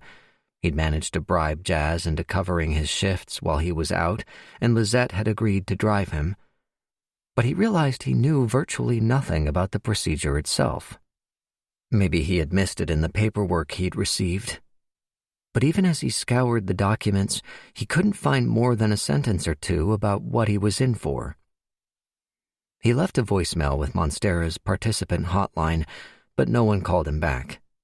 Cronus Health claimed the details were proprietary and told him to get in touch with Monstera. Researching gene therapy procedures online, Emmett learned they typically involved a vector, a carrier of therapeutic genetic material, being administered to the patient either by injection or IV before going to work on the patient's cells. So, worst-case scenario, it was a shot. That didn't sound too bad. But what kind of shot required an overnight stay? The night before the procedure, Emmett was restless, adjusting the tube of his CPAP with each toss and turn. He couldn't settle. Bella moved down to the corner of the bed, practically giving him side-eye. After drifting off sometime around 4 a.m., he dreamt vividly. A repeat of the nightmare from weeks before in which he'd lain awake on an operating table as surgeons hacked away his fat. This time it culminated not in the removal of his brain, but his still beating heart. Emmett begged them to put it back. "Don't worry, sport," replied the masked surgeon, the organ pumping in his gloved hand. It was thick-walled and cancerous with fatty deposits, oozing blood between his fingers like red velvet syrup. "You won't be needing this much longer." Sliding a finger under the top of his mask, he pulled it down over his gaping mouth and sank his teeth in, a deep, squelching champ. He chewed and gulped, blood leaking from the corners of his grin. "The trial's about to begin." Chapter 13. The Cronus Health Medical Complex was a moldering artifact of 1970s architecture, a compound of dull cream stonework and tinted black glass, impenetrable enough to hide atrocities. Emmett gazed up from the passenger seat of Lizette's SUV, dismayed. He'd expected something ultra-modern like the Monstera building, not rust-stained and dilapidated, like a relic from a bygone era. They deposited the SUV in the parking structure and checked in at the front desk. It was just as old-fashioned and sterile inside, the waiting room empty but for a couple of patients squeezed into 2 small seats. A woman eating fried chicken straight from the bucket, a man staring at the wall, tongue circling his red, chapped mouth. Cracked, mottled purple skin stretched like scales over the sacks of fluid hanging off their enormous legs. The pair reminded Emmett of My 600-Pound Life, a show he loved, hated, and hated himself for loving. Worse than a guilty pleasure, it was a guilty pain in which he routinely indulged to feel better about himself. Peering into the half-lives of the show's stars, trapped not only inside their bodies, but their mobile homes, too big to bathe themselves and wipe their own asses, was strangely validating. Their bodies made his feel tiny in comparison. Their lived realities made his less empty and pathetic. They reaffirmed his humanity by allowing the cameras to strip them of theirs. Sitting beside Lizette, he watched his fellow patients like he watched those shows, feeling a greasy combination of sad, smug, guilty, and cruel. Afraid that if he didn't change, he'd end up just like them, beginning to suspect that on some level, he and they were already the same. After a few minutes, a nurse emerged, youngish, pretty. "Emmett Truesdale, we're ready for you now." He and Lizette rose. "I'll be waiting right here." She hugged him hard, her breasts like lead weights against his. "Everything will be fine." "You have to leave," said the nurse. "What? I can't just sit here?" Lizette said. I thought my emergency contact was allowed," Emmett began. "The treatment is proprietary.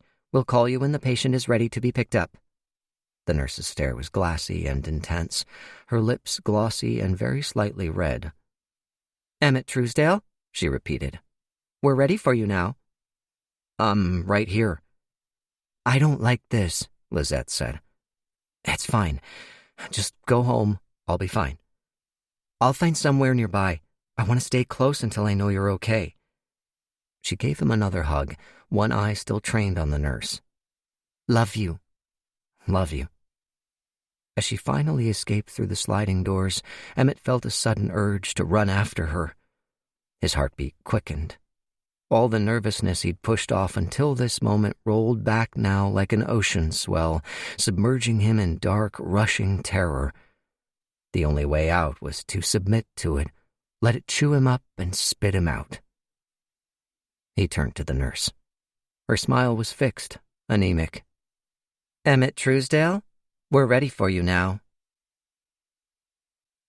In the exam room, the pre-op preparations had the rushed, destabilizing feeling of being shunted through airport security.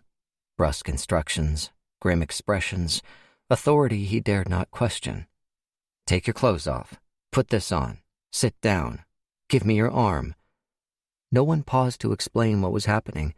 No one cared if he understood. The nurse checked his blood pressure, his heart rate, the stethoscope biting cold against his chest. "What's going to happen? What's that needle for?" No answer. The black, model-esque anesthesiologist, Emmett knew this only by the title listed on her name badge, took his arm and laid it flat. A jab. No warning, no apology. He cried out, clenching the edge of the hospital bed, then drifted. The drugs were already working through him, dripping through the IV, coating his anxiety in sweet, syrupy fatigue. He blinked in and out of consciousness. Next thing he knew, someone was pushing his hospital bed out of the room. Where were they going? Was it already time? Emmett couldn't speak, incapacitated but awake. Shouldn't he be asleep by now? They barreled down a hall of open doorways, a scene of horror through each one. A patient screaming and ripping an IV out of her arm. Sharp turn. A man biting a nurse's shoulder as she restrained him, drawing blood. Sharp turn. Imagining it. He had to be. His perception addled by the drugs. An elevator swallowed them, then bore them up. The temperature rose, as if they weren't rising but plummeting beyond the basement level, down toward the Earth's molten core. Sweat dribbled from Emmett's temples, drenched his armpits. The word infernal flashed dully across his mind. The doors slid open. The room before them was dark, cave-like, windows blacked out. Silent. Slowly the nurse pushed forward, wheels stuttering out a high-pitched squeal. She delivered him to a spotlit operating table surrounded by a masked surgical team. His nightmare willed into stark, gut-churning reality. He tried to object as they transferred him to the table, but he couldn't form words. "The patient's still awake," said the male surgeon to the anesthesiologist. "How many times have I told you? These big ones need more juice." "I'll take him back." "Forget it. Gas and local are good enough. They never remember much anyway." A plastic mask like on Emmett's CPAP closed over his nose, pumping the sedative straight to his brain. The fog around him thickened. Hands rolled him onto his side. The prick of the needle was a dim, far-away concern. A warm throb bloomed across his hip. "Scalpel?" The instrument glinted in the surgical light as the surgeon took it. "Making incision above posterior iliac crest." Emmett didn't feel it or what their fingers were doing inside the opening, only heard it. The scream of the power drill, the gnashing of metal on bone. A large needle and syringe passed over him. "Beginning extraction." This, Emmett felt, a sharp sting of pressure penetrating deep into his hip bone, a probing, scraping, sucking violation. He'd read about this. They had to collect stem cells from his marrow to create the vector. The extracted material, bloody and thick, dribbled into a plastic bag. Fading in and out, Emmett couldn't keep hold of time. It passed, maybe minutes or hours or days. Then someone was applying gauze, another hooking the bag on an IV pole. It swung, puckered and gelatinous, like a sack of raspberry jam. 2 tubes trailed from it, one smaller, one thick. "Virus?" A fresh syringe passed over Emmett's head, a little one filled with clear blue liquid. The surgeon fitted the tip into the end of the smaller tube and smashed the plunger. The blue liquid blackened as it infused the bloody soup of stem cells. Emmett panicked, moaned in fear, or tried to. For a second he believed they'd heard him. They were removing his mask to hear him better. The nurse squeezed his cheeks together like an adoring auntie, then shoved something roughly into his mouth. It was bendy, sterile tasting, a ribbed plastic tube. Emmett gagged as she thrust it deeper. It scraped down his throat. He retched, unable to breathe. His eyes streamed, his vision bleary and starred. Emmett always knew he'd die young, but not here. Not like this. "Administering nutritive formula." The nurse turned the lever on a tank of brownish-green sludge. It began to gurgle and empty. The noxious smoothie chugged through the plastic tube, wending toward him like a headless snake. Then the snake was shoving itself down his throat. Its heaviness filled him like concrete, a sensation his body remembered with a spasm of inner violence, a reflexive response stifled by the deadening effect of the sedative. A voice cut through the mire of black gelatin surrounding his mind. "Got room for a little more, sport." His body twitched inertly on the table. He couldn't scream or even cry for help. A needle glinted thickly like a 6-inch metal straw. The nurse inserted it into the bag's larger tube, sucking the syringe full of tar-like vector. Still choking back formula, Emmett blinked up at the surgeon above. His head blocked the surgical light, reflecting Emmett's pathetic face in his goggles. He held out a hand for the syringe. "Prepare the injection site." Hands rolled Emmett onto his back with a stab of pain in his wound. They cut a hole in his hospital gown and tore it open from the middle, exposing the downy, stretched-marked belly beneath. The surgeon laced his gloved hands around the syringe, his thumb poised on the plunger. Black fluid pooled at the beveled tip. A drop unlatched and splashed against Emmett's skin. The surgeon's fists jerked upward, then slammed the needle down, burying it up to the hub with a pinprick of excruciating pain. Emmett's back arched, hands clawing the table, throat contracting into the shape of a scream. The vector spread through him, ravenous as lava, rewriting his DNA with a pen of fire. His old mantra returned to him, unbidden. "Feel the burn." Then the darkness opened its mouth and swallowed him whole. Appendix F, blog post. My Stepdad and Other Monsters, Part 1, by Emmett Truesdale, published June 17, 2018. As a compulsive overeater, one of the questions I often find myself asking is, how did I get this way? Where did my food addiction really start? I guess the idea is that if I can figure out how it began, I can figure out how to end it, or at least not be so controlled by it. In my post last month, I wrote about my mom and her food is love approach to parenting. I definitely think that's part of the reason why I find myself reaching for snacks and sweets when I'm stressed or sad. But deep down, I know that's not the whole story. Just the tip of the ice cream berg, you might even say, laughing with tears emoji. Okay, so I usually try to keep this blog pretty upbeat because we're all in this together and I want you to feel uplifted, not saddened. But I also feel like I need to be real with you. And the reality is that not everything in my life has been rainbows and butterflies. Some of it is hard to write about. One event in particular that I'm not ready to dredge up just yet. But in the spirit of being real with you and myself, I think it's time I introduce you to a few of the monsters from my past, starting with Hank. At first glance, Hank wasn't your stereotypical evil stepdad. In fact, quite the opposite. 99% of the time, he was the nicest guy around. In the early days especially, he was always smiling, complimenting my report card, buying gifts for my sister and me. Sure, they weren't always things I wanted.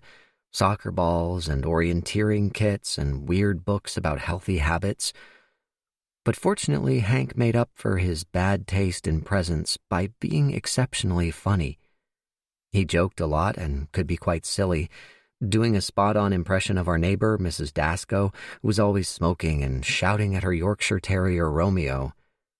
He called her Mrs. Fatso, which was mean, but secretly I found it hilarious. I looked up to Hank. He was smart and successful and handsome, with a thick, macho, dark blonde mustache. He kept fit, pumping iron in the garage every morning before work. Unlike my parents, who hadn't gone to college, he had a PhD and a fancy job helping find a cure for cancer. I mean, seriously, how much more virtuous can you get than that?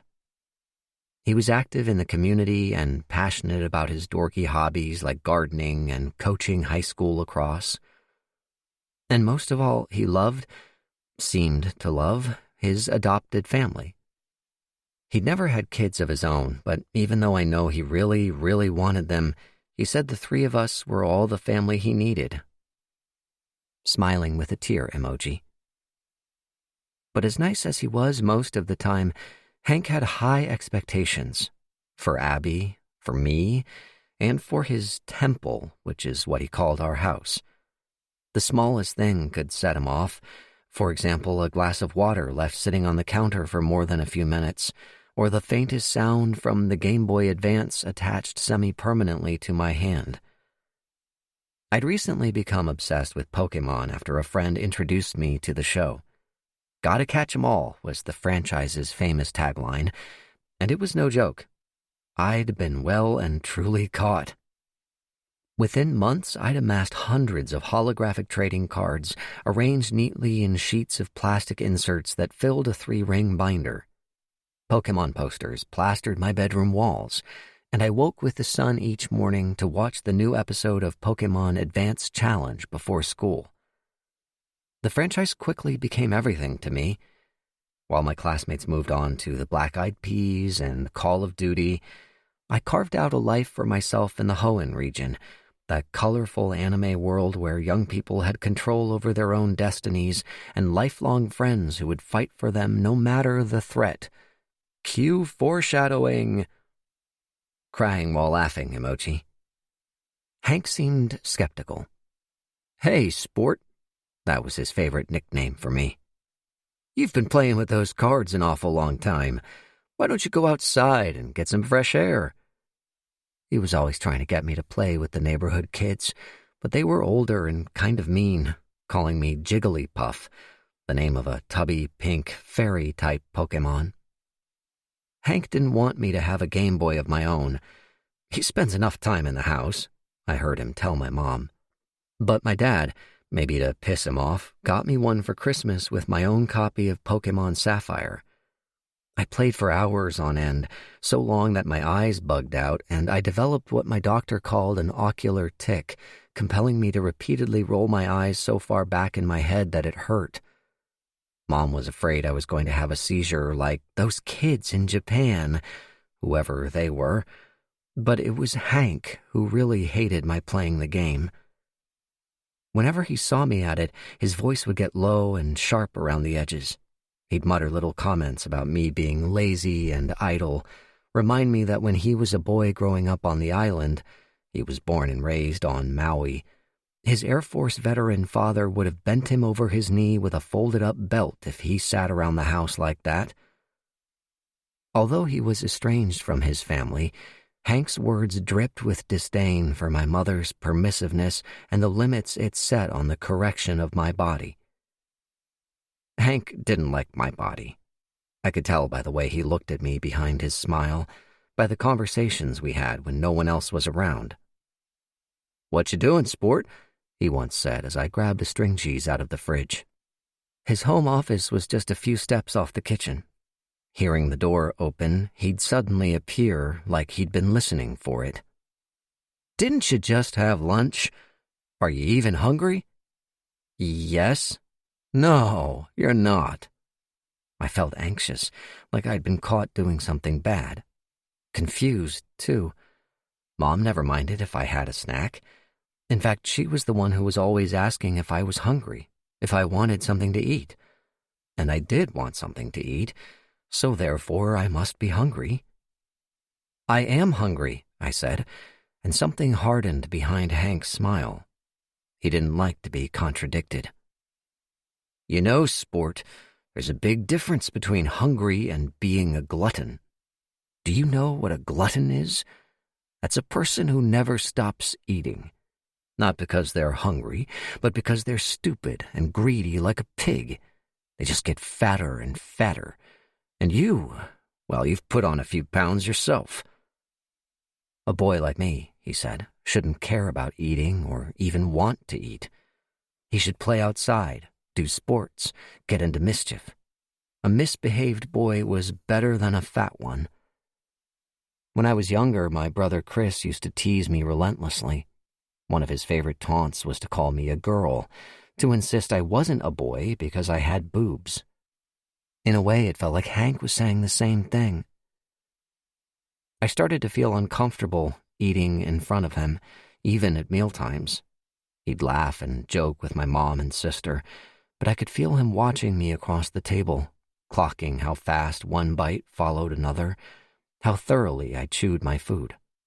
His eyes narrowing with disgust when I didn't reject the second helpings Mom was already heaping onto my plate. In a house where food was love, but eating was shameful, family meals were both a relief and a curse, a volatile push and pull of comfort and fear. And so, eventually, I turned to eating in secret. I'd wait until Hank was out of the house or busy upstairs and take a seat in the open-plan family room connected to the kitchen. Once I was sure the coast was clear, I'd pad silently over to the walk-in kitchen pantry and close myself inside without making a sound. If it was night and the light would be too noticeable, I might not flip the switch at all. Feeling my way around in the dark, I'd eat whatever I could get my hands on: Doritos, Triscuits, goldfish, slices of plain bread, always open bags and boxes. A bit from each, finishing none of them, making sure no one noticed that I'd gorged. I'd shovel them down as fast as I could, as quietly as I could. The faster I ate, the better it hurt. The system usually kept me out of trouble, but sometimes I slipped up.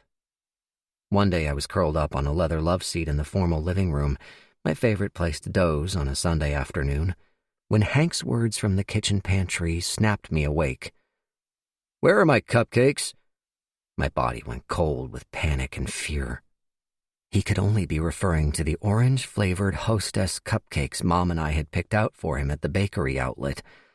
Not my favorite flavor, but when I needed to binge, anything fatty and sweet enough would do.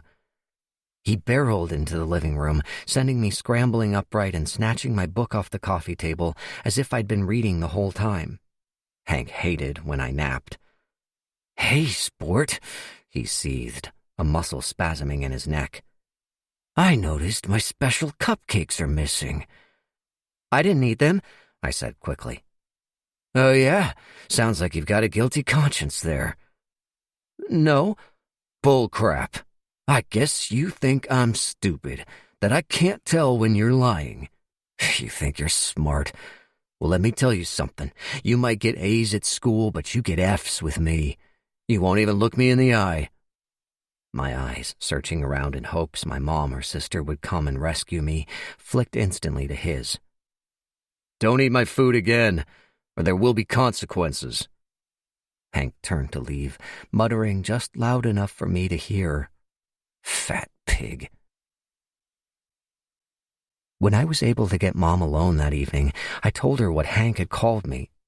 I didn't mention the cupcakes because she would probably suspect I'd eaten them, and I didn't want to give her any reason to side with Hank. She went ballistic. Her face a twist of white, horrible rage, she stormed downstairs to his office. I followed cautiously, crouching on the stairs to listen, scared of what he'd say and how it might turn her against me. The office door flew open, Mom screaming at the top of her voice, "What the fuck is wrong with you? How dare you, you fucking piece of shit! Don't you ever talk to my son that way or I'll break your fucking skull!" I was a jumble of emotions, terrified that Hank was going to retaliate against me for tattling, thrilled that his meanness was finally being called out, empowered by the knowledge that whatever happened, Mom had my back. I wasn't alone. The fight between her and Hank lasted more than an hour, insults and curse words flying back and forth, condemnations of Mom's parenting and jabs at Hank's fucked up childhood. "If you think I'm going to have a baby with you and this is how you treat my kid," Mom said. Abby tried to pull me away upstairs. "You shouldn't be listening to this." But I needed to hear it for myself. I needed to know that Mom loved me exactly as I was, that Hank's cruelty said only bad things about him. At last, the fight had run its course, the voices too quiet to follow. Footsteps approached. I turned and scrambled back up the stairs, but I'd been caught. "Emmett, sport." To my surprise, the voice wasn't angry, but thick, syrupy. I turned to find Hank gazing up at me. His eyes were wet, his hands clasped and supplicating. "Come down and let me talk to you, okay?" My eyes flicked to Mom, who stood behind him. She nodded. Reluctantly, I trudged downstairs, nerves chewing a hole in my belly. Hank dropped to his knees, grasping my hands. "Sport, I don't know what got into me. I'm sorry. You're not a pig, okay? You're a great kid. I just worry about your eating sometimes, your health. But what I said, I'll never speak to you like that again, all right? Just please say you'll forgive me." I was overwhelmed. I'd seen him like this only once before, years ago, the day Mom found out he hadn't fed me while I was homesick from school. She was watching me, waiting. I could tell she wanted me to accept his apology, to make this all go away. So I did. He let out a breath of relief and held me as he wept. I didn't like it. Even at his nicest, Hank wasn't a touchy-feely kind of stepdad, and his hands felt different on my body now that he'd called it fat. But I didn't want to be mean. With my arms around his shoulders, I patted his back and trusted that everything was about to get better. Chapter 14. Lizette picked Emmett up from the hospital the morning after the procedure. The pain wasn't too bad. A sore throat, some tenderness at the back of his hip. It smarted as she helped him up into the SUV, soda bottles and fast food trash crunching under his feet. The real damage was deeper down, a trauma that only distance from this place could heal. Why had no one told him it was going to be like that? Why hadn't they stopped when they realized he was awake? His hands shook as they fumbled for the seatbelt. Terms like medical malpractice and punitive damages came to mind in Abby's voice. No doubt he'd have a case. Yet the thought of going to court made him uneasy.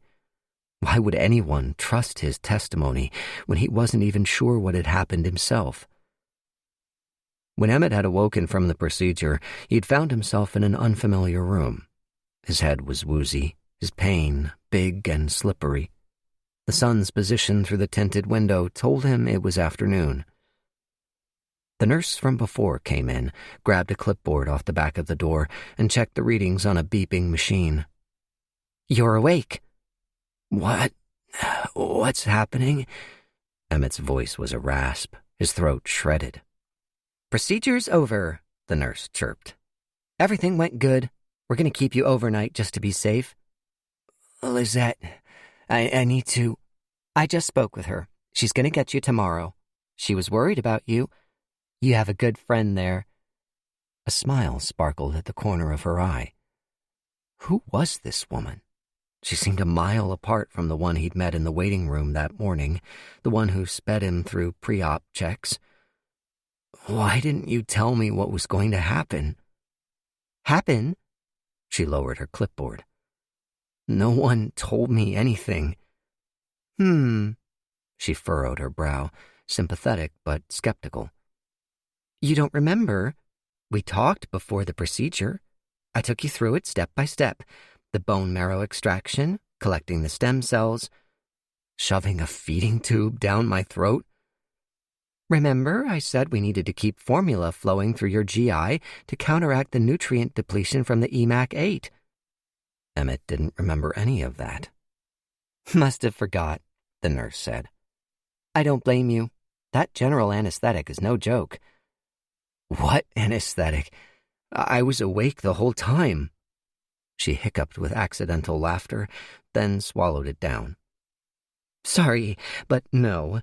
We'd never do a bone marrow harvest without a general anesthetic." "It didn't work. The anesthesiologist, she said..." "She? Your anesthesiologist was Dr. Agarwal. Jason Agarwal." But Emmett could see her clearly. Tall, dark-skinned, cheekbones sharp as razor blades. Had he imagined her? Imagined all of it? "Don't stress," the nurse said. "Probably just a nightmare. If you like, I can try to get your friend on the phone. Might be nice to hear a familiar voice." Emmett decided he wanted to speak to Lizette more than he wanted to argue. "Please." The nurse was right. Lizette's voice was a salve on the rash of his anxiety. "How are you feeling?" He was tempted to unload. If anyone would believe him, she would. But something held him back. The nurse's version of events had planted a seed of doubt in his mind. He could feel it unfurling, wrapping its tendrils around his memories and twisting. It was for this reason that, even as they pulled out onto the road and the oppressive influence of the hospital receded into the distance, Emmett still didn't say a word. If he mentioned his strange, nightmarish memory of the procedure, she wouldn't be able to let it go. She'd insist the nurse was lying, forbid him from moving forward with the trial, maybe even contact his family if he put up a fight. He couldn't let them interfere. He'd waited his whole life for an opportunity like this. He had too much at stake to let it slip away. "So what happens now?" Lizette said, merging onto the freeway. "Are you supposed to start dropping weight right away?" This, he remembered. It would take 2 to 4 weeks for his new stem cells to start growing. Plus, it doesn't really work without the injections, he said. He had an appointment scheduled at the Cronus Health Office the following week to receive his first dose of EMAC-8. After that, he'd have to schlep down to Chula Vista weekly for check-ins, at least to start. In the meantime, Monstera had asked him to keep a health journal via their online participant portal. This part of the process he looked forward to, accepting it as a personal challenge. He couldn't pour his heart out on his blog, but he'd write the best damn health journal Dr. Sato had ever seen. Appendix G, Health Journal. Participant details. Trial ID OBXII202305. Participant number 82941. Date of birth 12/8/94. Sex male. Height 5'11". Starting weight 323 pounds. Date of entry 5/12/23. Current weight 324 pounds. Lost to date -1 pounds. Calculated BMI 45.2. BMI category morbidly obese. Please describe your physical, mental, and emotional state as pertains to this clinical trial. Hi, my name's Emmett, not participant number 82941, because I am a human boy, not a robot. Beep, beep, boop. LOL, JK. You're already regretting letting me do this trial, aren't you? Laughing emoji. Okay, so it's been a few days since the gene therapy procedure, which I just have to say, what the fuck? I was not prepared, might be the understatement of the century. Perhaps totally blindsided is closer to the mark. I probably missed the detailed rundown of what was going to happen in that mountain of paperwork you sent me, so I'll forgive you this time. But when you start charging people $200,000 to $300,000 for the pleasure, maybe you should make sure they know what they're getting into? Shrug emoji. Jokes aside, I'm actually not feeling great. In addition to dealing with the trauma feels like too strong of a word. How about emotional and psychological after effects of the procedure? I felt pretty weak and nauseous after leaving the hospital. I couldn't bring myself to eat for a whole 36 hours. Crazy, right? LOL. Sob. Yesterday was better. I'm feeling good and eating pretty normally. But now that my body's past the initial shock of it, my mind's starting to catch up and it's freaking out a little bit. Honestly, I'm feeling kind of scared. Obviously, I haven't lost any weight yet. In fact, I've gained a pound, as your automatic calculator so helpfully pointed out to me. Negative pounds lost? Is that really necessary? And even though the nurse said I shouldn't expect to see any results for a couple of weeks, I can't help but feel hopeless. I'm sure your product's great and all, but you have to understand how many different pills, potions, and diets I've tried to lose weight. None of them have worked, and now I'm doing this trial, probably my most drastic attempt yet, and part of me is just kind of depressed about it. Like, why do I have to be this way? Why is it so hard for me to control my weight like everyone else? To just do the things I know I'm supposed to do, like eat less and exercise more. When's the last time I even went to the gym? Ugh, I should go to the gym. Of course, I'm going to give the trial more time. At this point, I don't have a choice. But no, my emotional state as pertains to this clinical trial isn't great. As of day 4, it feels pretty unlikely that this trial will work out any better than my previous attempts to slim down. In a month, 6 months, a year, I'm probably going to be even bigger and more hopeless than I am now. Begging you to prove me wrong. Single tear emoji. Chapter 15. Unable to resist weighing in daily, though the trial protocol recommended only twice a week, Emmett despaired that he still hadn't lost any weight after the first 6 days. He remembered reading that some of the participants would be given placebos, and he began to worry he was one of them. It's not like they would tell him, right? It was just his luck to be admitted to a trial like this and then get stuck in the control group. So much time, energy, and hope wasted on nothing. But what about the procedure? Surely they wouldn't have put him through all that if they were just going to give him a weekly saline injection. Either way, he wasn't losing weight, and desperate measures were called for. After digging his track shorts and zip-up hoodie out of the dresser, he drove the entire 0.7 miles to 24-Hour Fitness, signed in for the first time in 8 months, and immediately ran into a guy he'd hooked up with 50 pounds lighter. Jesus fucking Christ. It was bad enough that the guy looked damn good, bearded and swole and tatted to hell and back. Worse was what hadn't happened last time they were in the same room together. Emmett could barely think about the late-night encounter without blushing. After years on Grindr, it was 23-year-old Emmett's first time meeting someone from the app. The 31-year-old man, whose username was simply Jay, had agreed to host at his apartment around the corner from the gym. From the moment he arrived, Emmett was awkward, nervous. They kept their voices down to avoid waking Jay's roommate. He escorted Emmett into his bedroom, put on Donnie Darko, and they sat watching it on the bed. "No," Jay reprimanded, moving Emmett's hand from his crotch to his thigh 90 seconds into the movie. Emmett apologized, mortified. He didn't know the proper etiquette, was just doing what he thought Jay wanted. Afraid of messing up again, he focused on the movie and let Jay make the first move. Things progressed. He allowed Emmett to touch him, unbutton his jeans, roll his dick around in his mouth for a minute or two, but nothing seemed to do it for Jay. Not even hard, he finally pushed Emmett's face away and dragged his underwear back up. "I thought I could make this work, but I'm just not." His eyes flicked over Emmett's body. "I'm tired."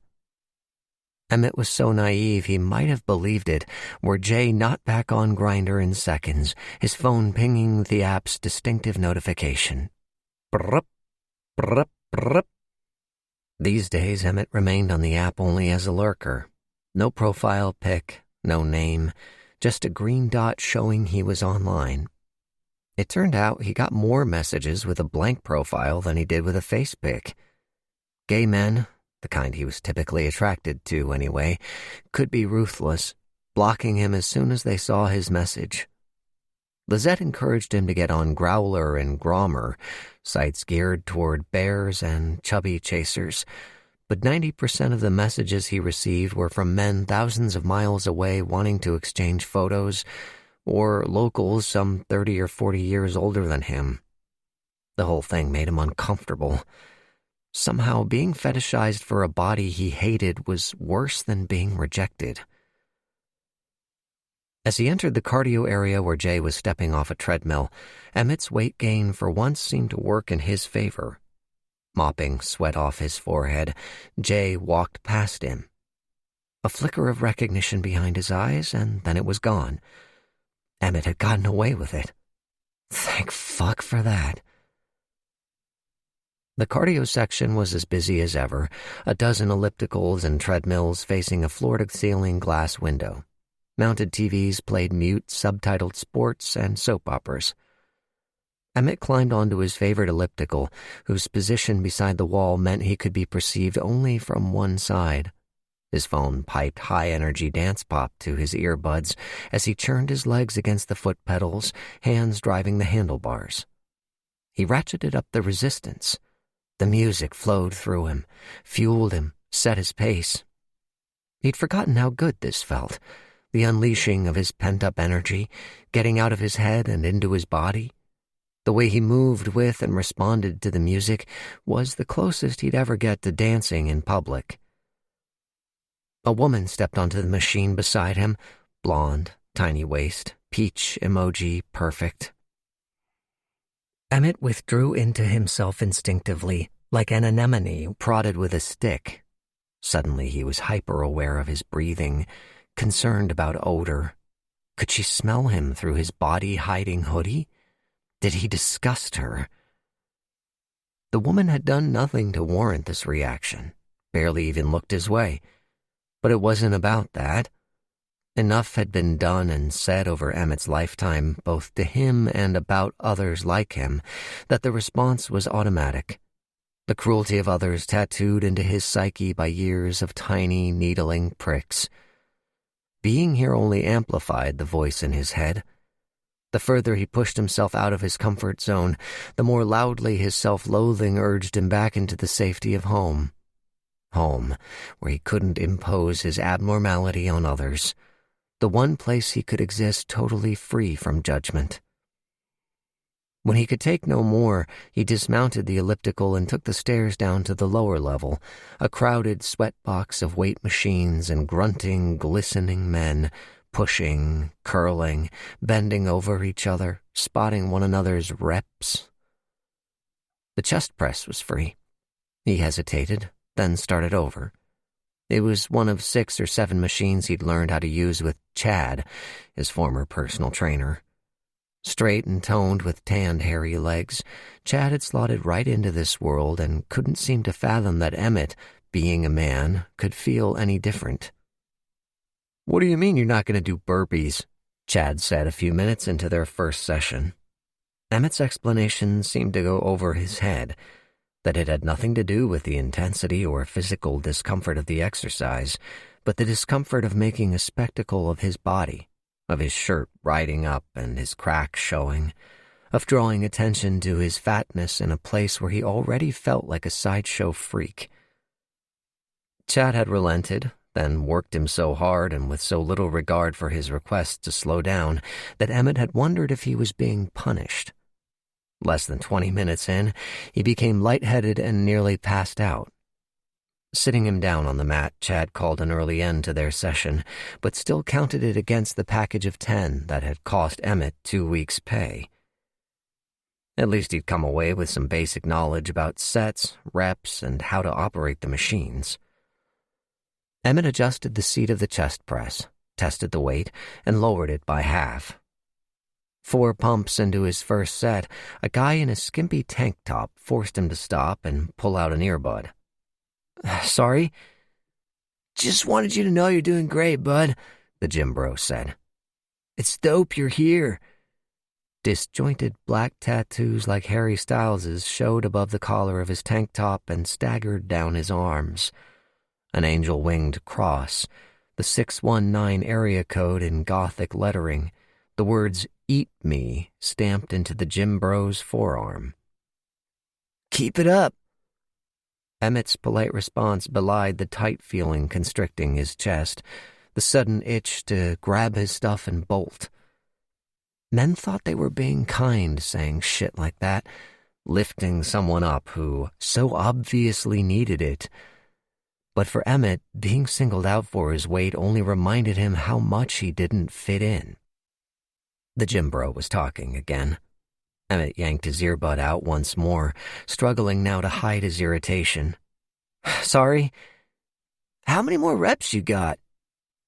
"I just started." The man's smile flattened.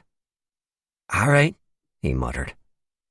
How quickly "it's awesome you're here" became "now hurry up and leave" the second Emmett insisted on taking up space. The gym bro milled around, playing on his phone, putting pressure on Emmett to finish quickly, making him feel that he was being watched, his form being critiqued behind a derisive smirk. Despite his insecurity, Emmett couldn't keep his eyes off the deep armholes in the gym bro's tank, the muscled body exposed almost down to the waist, the inked pecs, the ripple of ribs, the chiseled V pointing down toward his dick. Emmett resented how badly he craved the taste of him, how badly he hungered for his meat. He let the weights drop and snatched up his water. All yours, bro." "Hey, you gonna wipe that down?" Emmett looked back at the machine, the seat shining with sweat. "Sorry." Embarrassed, he grabbed some paper towels and disinfectant from the dispenser on the wall. "Guess you don't come here often." That smirk again. A prickling shame rose to Emmett's cheeks. He scoured the seat and grips, tossed the paper towels into the trash, and hurried back upstairs. Looking back, he saw the gym bro giving the seat an extra wipe, making sure nothing of Emmett was left. As he walked out into the parking lot and climbed into his car, his phone buzzed in his pocket. Brrp. He unlocked it to find new messages from a profile named Eyes for Now. He could see from the profile picture it was the man he had once known as Jay. With a low murmur of dread through his gut, Emmett opened the chat log and read. "I thought you looked familiar, sort of," laughing while crying emoji. "Fuck, what happened to you? Good thing you're at the gym." Emmett froze. Tears needled the backs of his eyes as he pocketed the phone and fumbled the key into the ignition. Wind buffeted through the open windows as the car peeled through the lot and turned onto the street. The signs of half a dozen taco shops and fast food restaurants guided him home. He barely beat the lure of one before another came at him, whispering its promise of fleeting comfort. White-knuckling the thought of all the calories he'd just burned, all the good he mustn't let go to waste. Feel the burn. He made it back to the apartment without stopping, before realizing Lizette was staying at Armando's. Fuck. He was counting on her presence to keep him in check. He searched the kitchen. There was pretty much nothing. A few slices of provolone, last week's bread, peanut butter, the last bag of microwave popcorn. When Emmett was ravenous like this, it didn't make any difference. However little there was, it was always enough to binge. He ate rolled-up cheese slices while the popcorn popped, chased it with a peanut butter sandwich. Craving sweetness, he toasted the heels of the loaf, tore them up trying to smear hard chunks of butter over them. A generous sprinkle of sugar and cinnamon, and he had his dessert. He barely chewed, swallowed painfully. A good pain, though. A pain of pleasure, stretching his stomach and dampening the burn. Now he was glad he was alone. It meant he could relax, didn't have to hide. He couldn't help it, even when it was just Lizette. After all these years, Emmett was still afraid of what might happen if he was caught. Appendix H, blog post. My Stepdad and Other Monsters, Part 2, by Emmett Truesdale, published June 20th, 2018. It was part of my mom and dad's custody agreement that my sister and I would spend every other weekend with Dad and my older half-brother Chris at Dad's condo in the city. The older we got, the less frequently Abby joined us. Dad's place was cramped, and he and Abby butted heads. A registered special inspector for construction sites, Dad was as structured and organized as my mom was loose, as spendy as she was bargain-savvy, as health-conscious as she was indulgent, excluding, of course, the 2 bottles of Merlot he put away every night. It was hard to imagine the two having ever been married, but then again, the marriage hadn't lasted long. Dad didn't keep much food in the house, so when I came over, the first thing he'd do was take me to Vaughn's and let me pick out what I wanted. Pop-Tarts, tortilla chips, cookies. Even better, I could play my Game Boy in peace, disappear into the streets of Fortree City, and battle gym leader Winona for the feather badge. Skarmory used Sand Attack. Vileplume's accuracy fell. Vileplume used Leech Life. It's not very effective. For those of you non-Pokemon people, every Pokemon has a type, which reflects their natural habitat and what special attacks they can perform. Electric, fire, grass, rock. There are dozens, each with their own strengths and vulnerabilities. Like the character Misty from the original show, water-type Pokemon were my specialty. I'd grown up in the water. Almost every day I spent at Dad's included a visit to the community pool, me doing cannonballs and secretly pretending to be a merman while he sat in the hot tub with a can of Coors Light. He and Chris were surfers, so often Saturdays were spent at Tourmaline Beach. Dad would go out on his longboard, and I'd wade out until the water was up to my chest. Jumping around in the waves, I'd imagine I was joined by my favorite water types, Staryu, a starfish Pokemon with a red gem core, and Goldeen, an elegant fish type with sleepy eyes and a horn protruding from her white and orange head.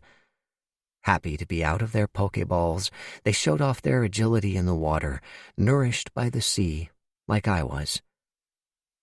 One day, a boy my age and his younger sister appeared beside me in the surf. The little girl looked at me, making a face. "Why do you have your shirt still on?" she said, scanning the wet t-shirt clinging to my torso. I pulled it away from my skin and it inflated like a balloon, hiding the lines of my body in a way that felt safer. "I don't like taking it off." "Why? Boys are supposed to take off their shirts." I wished I had the powers of my favorite Pokemon, Sobble, which turned invisible whenever its skin touched water. "Well?" Her brother leapt over a wave.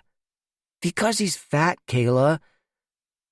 Without even looking, I could feel Staryu and Goldeen surface beside me, could feel them quivering with anger, waiting for my command. The words buzzed at the tip of my tongue. "Do it, Staryu. Use your water gun."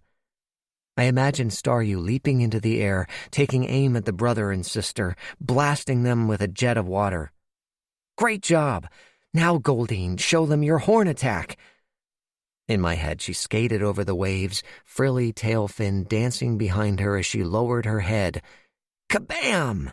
Goldeen used horn attack. Critical hit. "What the hell?" the boy shouted. His arm was bleeding. "You just scratched me."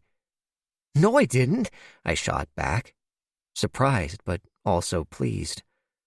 It was like I'd brought the Pokemon to life with my mind, like I at last had someone fighting in my corner. In November 1999, to coincide with the theatrical release of Pokémon the first movie, Burger King launched a line of kids' meal toys that, in time, would go down in infamy as the one that ended in the deaths of 2 children and a national recall. But I didn't know that when, in 2004, my mom and I were browsing a local thrift shop for holiday decor, and I spotted half a dozen of the toys on the shelf, each collectible Pokémon encapsulated in a plastic Pokéball. I begged my mom for them, but my 10th birthday had just passed, and Christmas was just over a week away, a dead zone for frivolous buying. Still, it ended up being a pretty decent Christmas. We spent Christmas Eve at Dad's house. He got me the new Pokemon Leaf Green version for my Game Boy, and Christmas Day at home, Mom making a big fuss of everything, buying too many presents and cooking way too much. In my stocking, I found 2 of the thrift shop Pokeballs and a card from my grandma with another $15. Despite all the amazing gifts I'd received, I was desperate to return to the shop when it reopened a couple of days later, but Hank had to work and Mom and Abby were out running errands. Unwilling to wait, I walked the 1.5 miles to the shop. Returning home with my new battle partner, I stopped by the kitchen on my way upstairs, more out of habit than anything else. Might as well, while Hank was still at work. Nothing in the fridge grabbed me, so I tried the pantry, where I found a package of 2 orange Hostess cupcakes. No, anything but those. Since he'd broken down and begged for my forgiveness, Hank had mostly laid off me, but I could see in his eyes that it wasn't easy for him. He still didn't like it when I ate, and the disappearance of his precious cupcakes for a second time was certain to send him over the edge. I tried to make do with safer options, Cheez-Its, Ruffles, a handful of salted peanuts, again sampling from open boxes and cans, taking only as much as wouldn't be missed.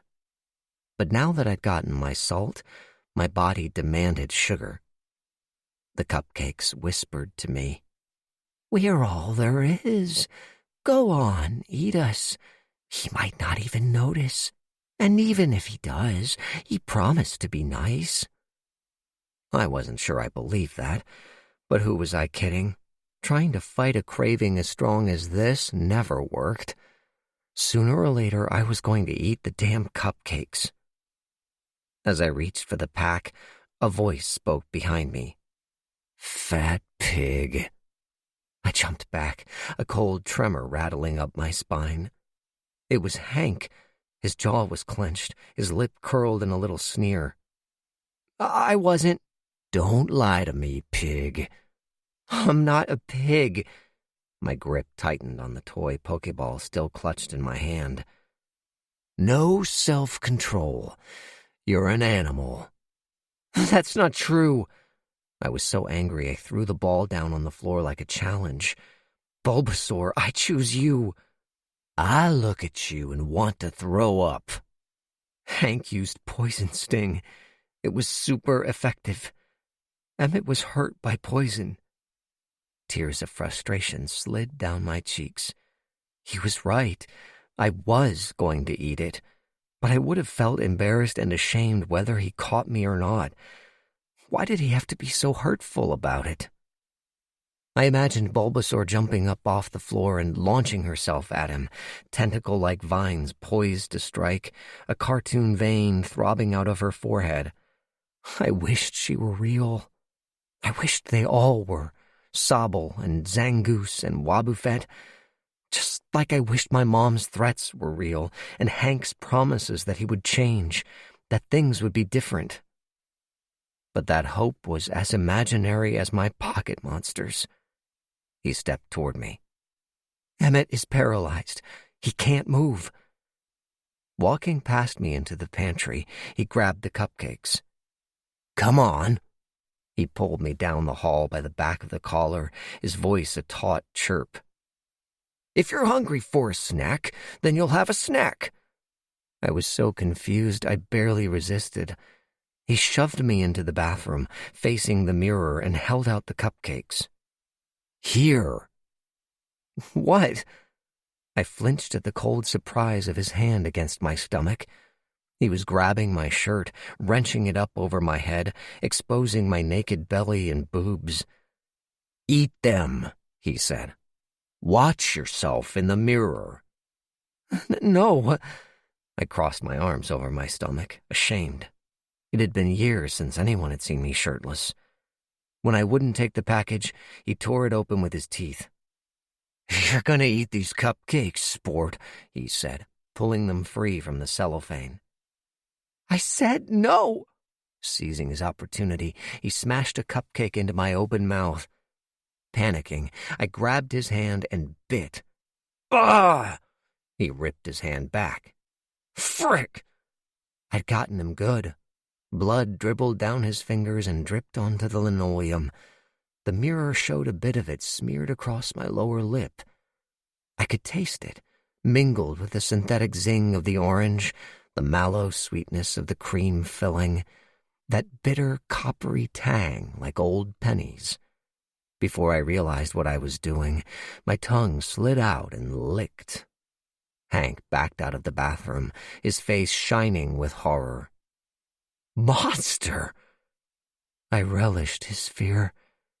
I'd had my first taste, and I liked it. Maybe I didn't need a Pokémon to defend me. Maybe I was all the monster I needed. Appendix I. Online news article. Point Loma coyote sighting leads to grim discovery. October 8, 2023, 9:22 a.m. PT. San Diego. Local police found a human arm after residents reported seeing a coyote walking down the street carrying the severed limb in its mouth, authorities said early Sunday morning. The arm was found in the parking lot of the Presidio Apartments in the Point Loma neighborhood. Assistant Police Chief of Centralized Investigations Daryl Bautista told the Union Tribune. The coyote was not present when police arrived on the scene. Coyotes are native to San Diego County, but rarely spotted in the neighborhood. Bautista said the arm appeared to show numerous bite marks, possibly from more than one set of teeth. However, he declined to comment on the nature of the marks. I leave that to the coroner to tell us, he said. Ace Selder, a resident of the Presidio Apartments who claimed to have scared the coyote off, said, I got a good look at the arm before they took it. Those weren't just coyote bites. There were human ones, too. Bautista refused to comment, but described the sight as very disturbing. He said police were working to identify who the arm belonged to. He noted the presence of several distinguishing tattoos, including a tribal symbol, a cross with angel wings, and the words, "Eat me." Selder corroborated the description, calling the marking ironic. Authorities are treating the case as a possible homicide. If anyone can help identify the victim or saw anything that could be useful to our investigation, please come forward, Bautista said. There's a potential killer loose in our city. Man or beast, the sooner we find them, the safer we'll all be. Chapter 16. The restaurant was dark and tony, its well-dressed patrons rendered beautiful by the light of the chandelier suspended over the sunken bar, twinkling like a spray of stars across the sky. Emmett paused just past the hostess podium and looked around. For a Wednesday in late May, the place was packed. He spotted his date reading a menu at a table for two, crammed into the middle of a row against the wall. Aaron looked up as Emmett approached, grinning affectionately. His text had been a welcome surprise. "It was great seeing you at the museum last month. Been thinking about you. Would love to hook up soon for a proper catch-up. You free next week?" Emmett had considered pushing the meeting off. Now that he'd received his first dose of obexity, he hoped it was just a matter of time before he started losing weight. But Lizette had threatened to take a pair of scissors to his Pokemon cards if he didn't go. "You made it!" Aaron stood to greet Emmett, then hesitated. They settled on a handshake, but the good kind, the best kind, the lingering, two-handed, smiling into each other's eyes kind. Still, Emmett refused to get his hopes up.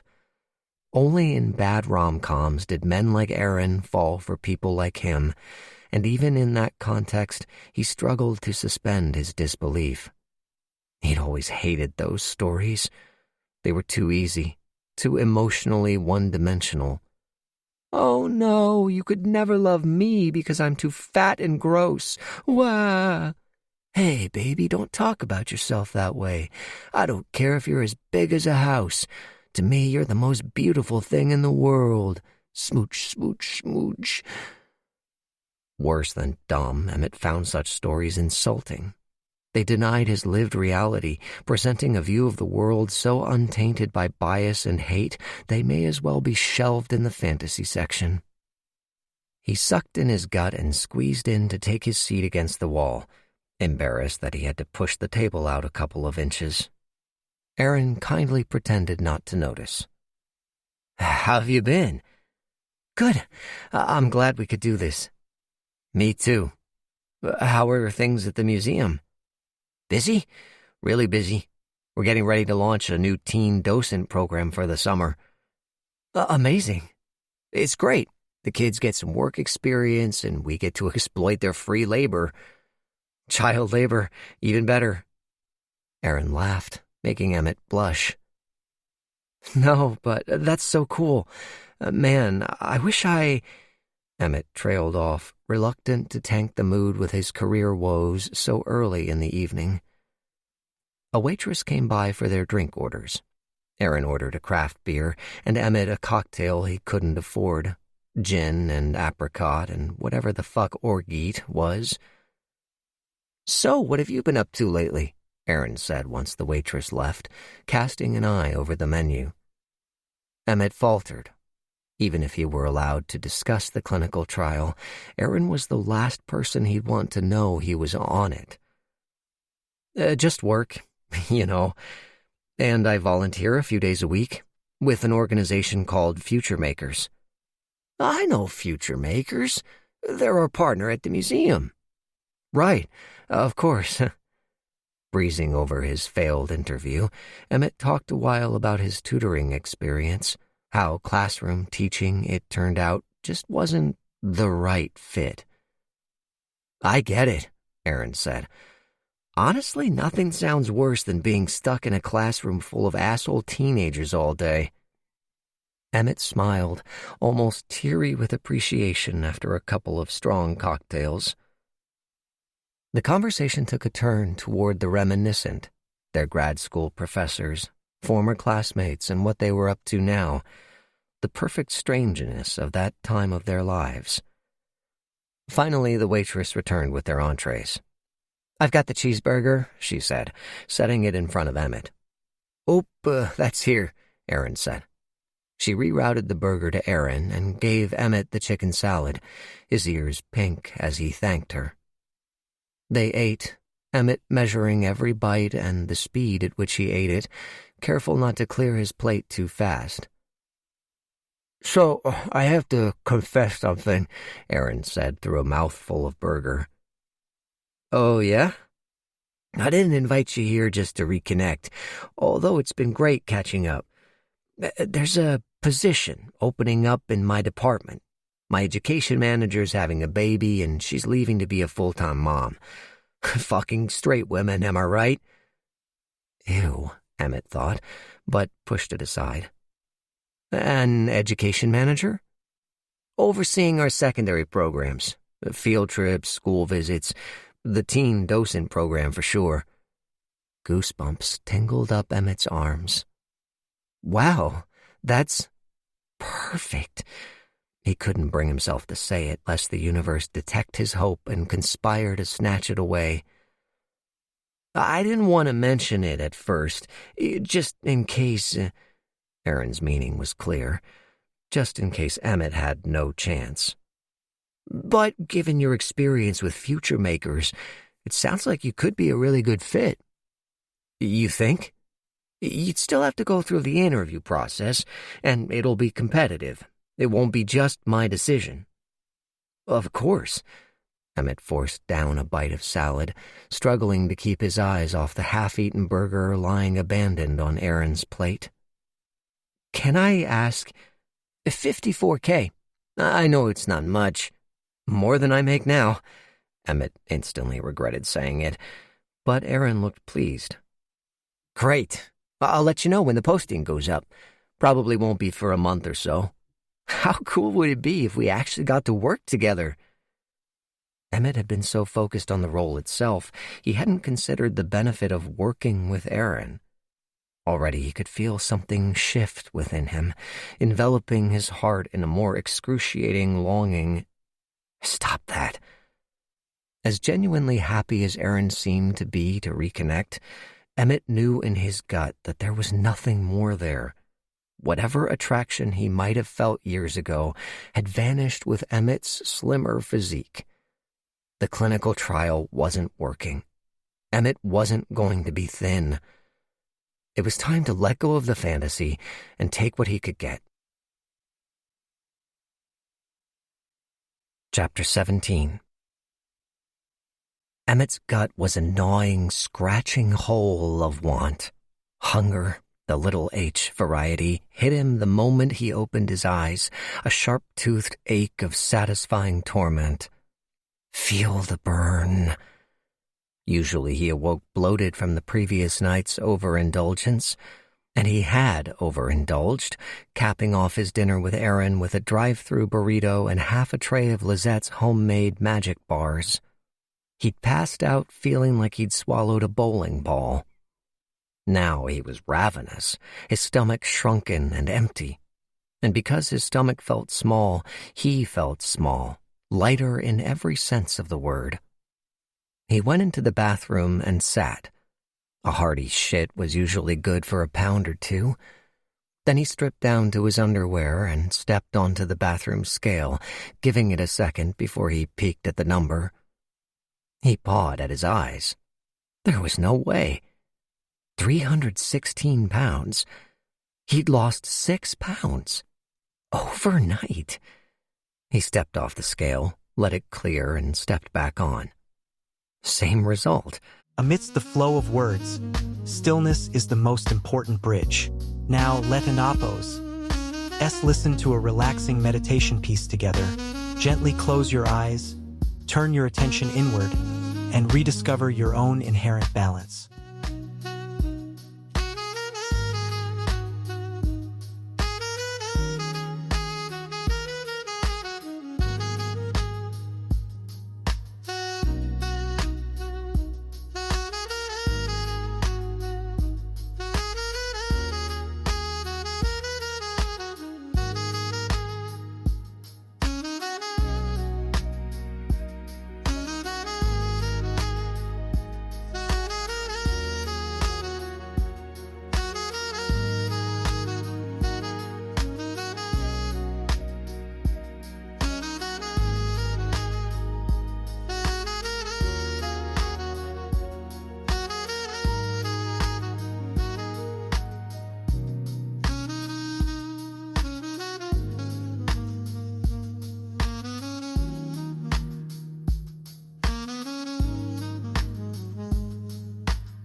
The third time he tried, he'd lost another pound.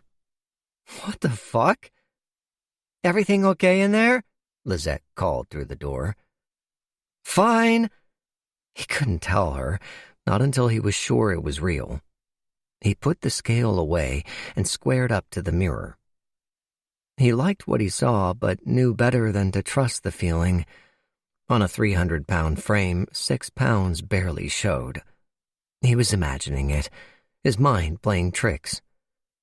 But he couldn't deny the drape of his shirt, slightly baggier than it had been when he put it on. Had it stretched in the night, or was the obexity finally working its magic? Perhaps the bigger question was, if this was day one, how much more could he expect to lose? Appendix J, Health Journal. Participant details.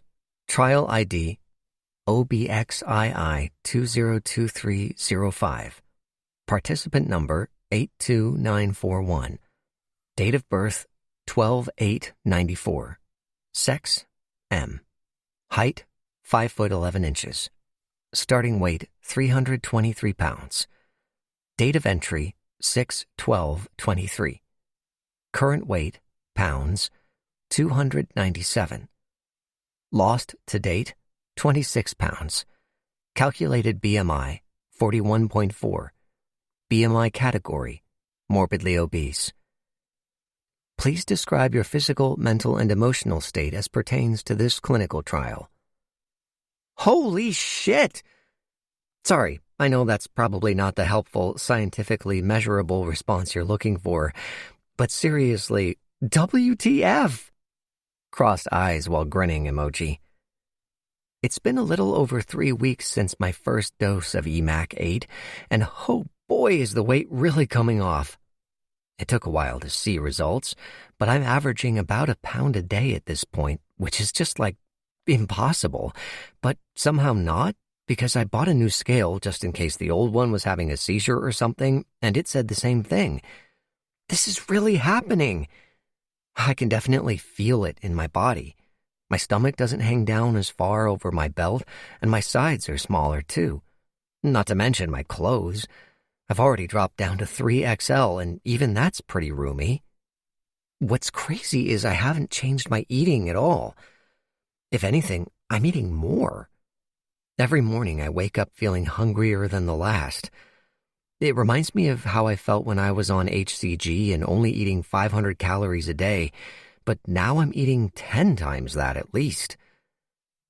Obviously, I'm still pretty big, and only my best friend/roommate has really noticed, which, to be honest, is a little disappointing.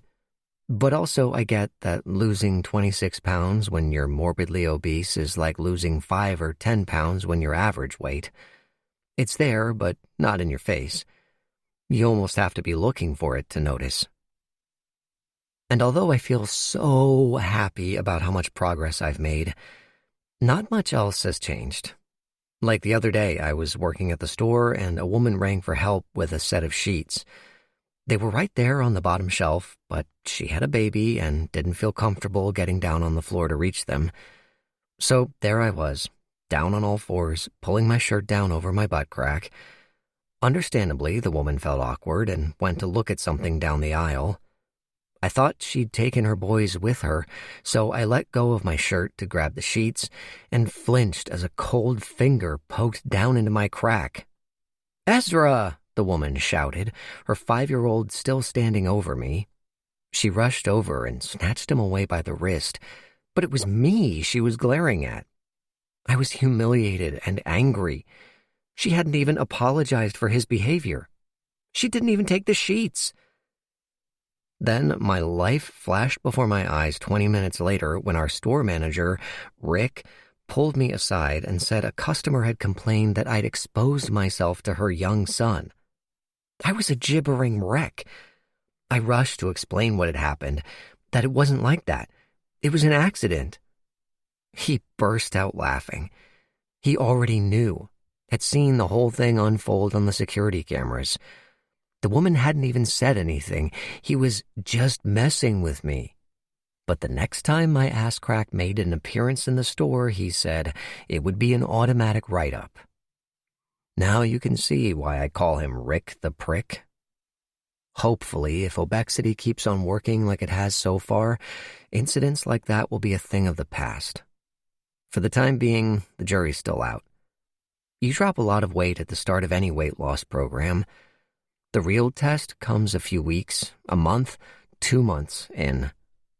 It wouldn't surprise me if pretty soon I hit a plateau or even start putting weight back on.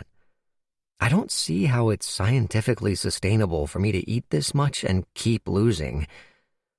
But please, be my guest and surprise me. I really, really hope you do. Chapter 18. "Aren't you coming?" Lizette said. Emmett hadn't moved from his beach chair, its metal legs, like his own feet, half buried in the sand. A gust of wind fluttered the umbrella. A seagull sailed overhead, pinching a Cheeto in its beak. It was one of those bright, golden, blazing hot weekends that demanded beach-going like a government mandate. The shoreline was packed from the pier to the inlet of Dog Beach, skateboarders threading through pedestrian traffic on the boardwalk, dreadlocked white dudes blasting music and smoking doobies on the seawall. Mothers fussed sunscreen over the backs of children erecting castles in the sand, while taut, tanned, glistening bodies chugged sparkling water and jumped up to spike volleyballs over nets. Ocean Beach was a 6-minute drive from Emmett and Lizette's apartment, but between trying to find parking and trudging through scalding hot sand for a spot, it had taken them most of an hour to get settled. Emmett was glad they'd persisted. He luxuriated in the salty breeze, the expanse of blue sky stretching upward and out, the repetitive crash and drag of waves against the shore. The sensations of the beach stirred inside him like bits of his soul laying dormant. He imagined getting into the water, splashing around like he had when he was a kid. Back before he realized his body was different than the other boys, before he started keeping his shirt on to swim, then switched to rash guards, which attracted fewer questions, before finally, hating how naked their clinging fit made him feel, he withdrew from the water altogether.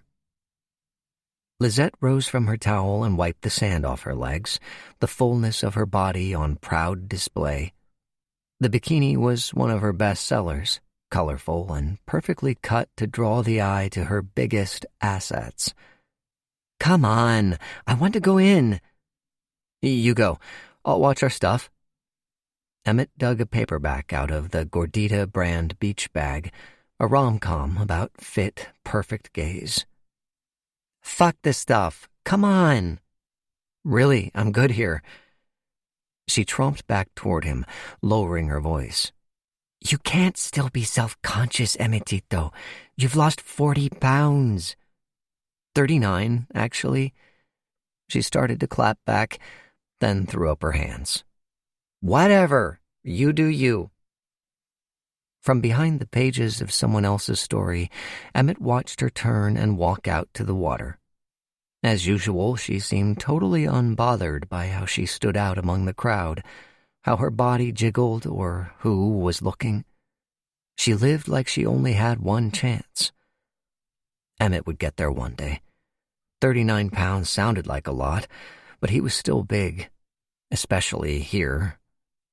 But the real him was in there somewhere. Proportional, fearless, free. Just a little slimmer, he thought, a little more himself, and nothing would stop him from making a splash. Chapter 19. On his way inside, Emmett took a selfie on the museum steps, then paused to admire the photo. He looked decent, better than he had in years. His face visibly slimmer, his second chin tighter. Every part of him was smaller. His hair was clean-cut and back to its natural brown. He hadn't felt the need to dye it. He wore a pressed button-down, khakis, and a blazer that Lizette had sewn for the occasion. He was broke until payday, and she'd been looking to sharpen her menswear skills. The design had tested her resolve. "You look great," she'd said during the fitting, tugging on sleeves and adjusting lapels. "But it's just so fucking boring, my God." "I'm surprised you didn't go for the flamingo print." "Damn, was that an option?" Back on the steps of the Museum of Us, Emmett posted 2 photos to Instagram, the one he'd just taken, and one Lizette had snapped of him weeks before in the same spot. Forbidden from discussing the clinical trial, he hadn't blogged about his weight loss, but they couldn't stop him posting photos, could they? He kept the caption simple. "Never realized this place could look even more beautiful, but 9 weeks can make a world of difference. Winky face. Hashtag weight loss, hashtag weight loss goals, hashtag 50 pounds down, hashtag 9-week body transformation, hashtag confidence, hashtag motivation, hashtag feeling good, hashtag Balboa Park, hashtag the true me." As instructed, he checked in at the front desk of the administration building beside the museum. "Emmett Truesdale, I'm here for an interview with Aaron Wolf. I'll let him know you're here." Aaron came out a few minutes later and greeted Emmett with an oblivious smile, then did a double take. "Emmett? My God, I barely recognized you." "Oh, yeah, guess I look a little—" "You look incredible." Emmett blushed. "No. Seriously, how much weight have you lost?" "About 50 pounds. Fearing Aaron would think he'd taken up an eating disorder or a recreational addiction to meth, he added, "CrossFit." Aaron opened his mouth to question him further, but simply smiled. "Well, it's really working. Good for you. You ready to head back?" He led Emmett into a conference room where 3 women already sat.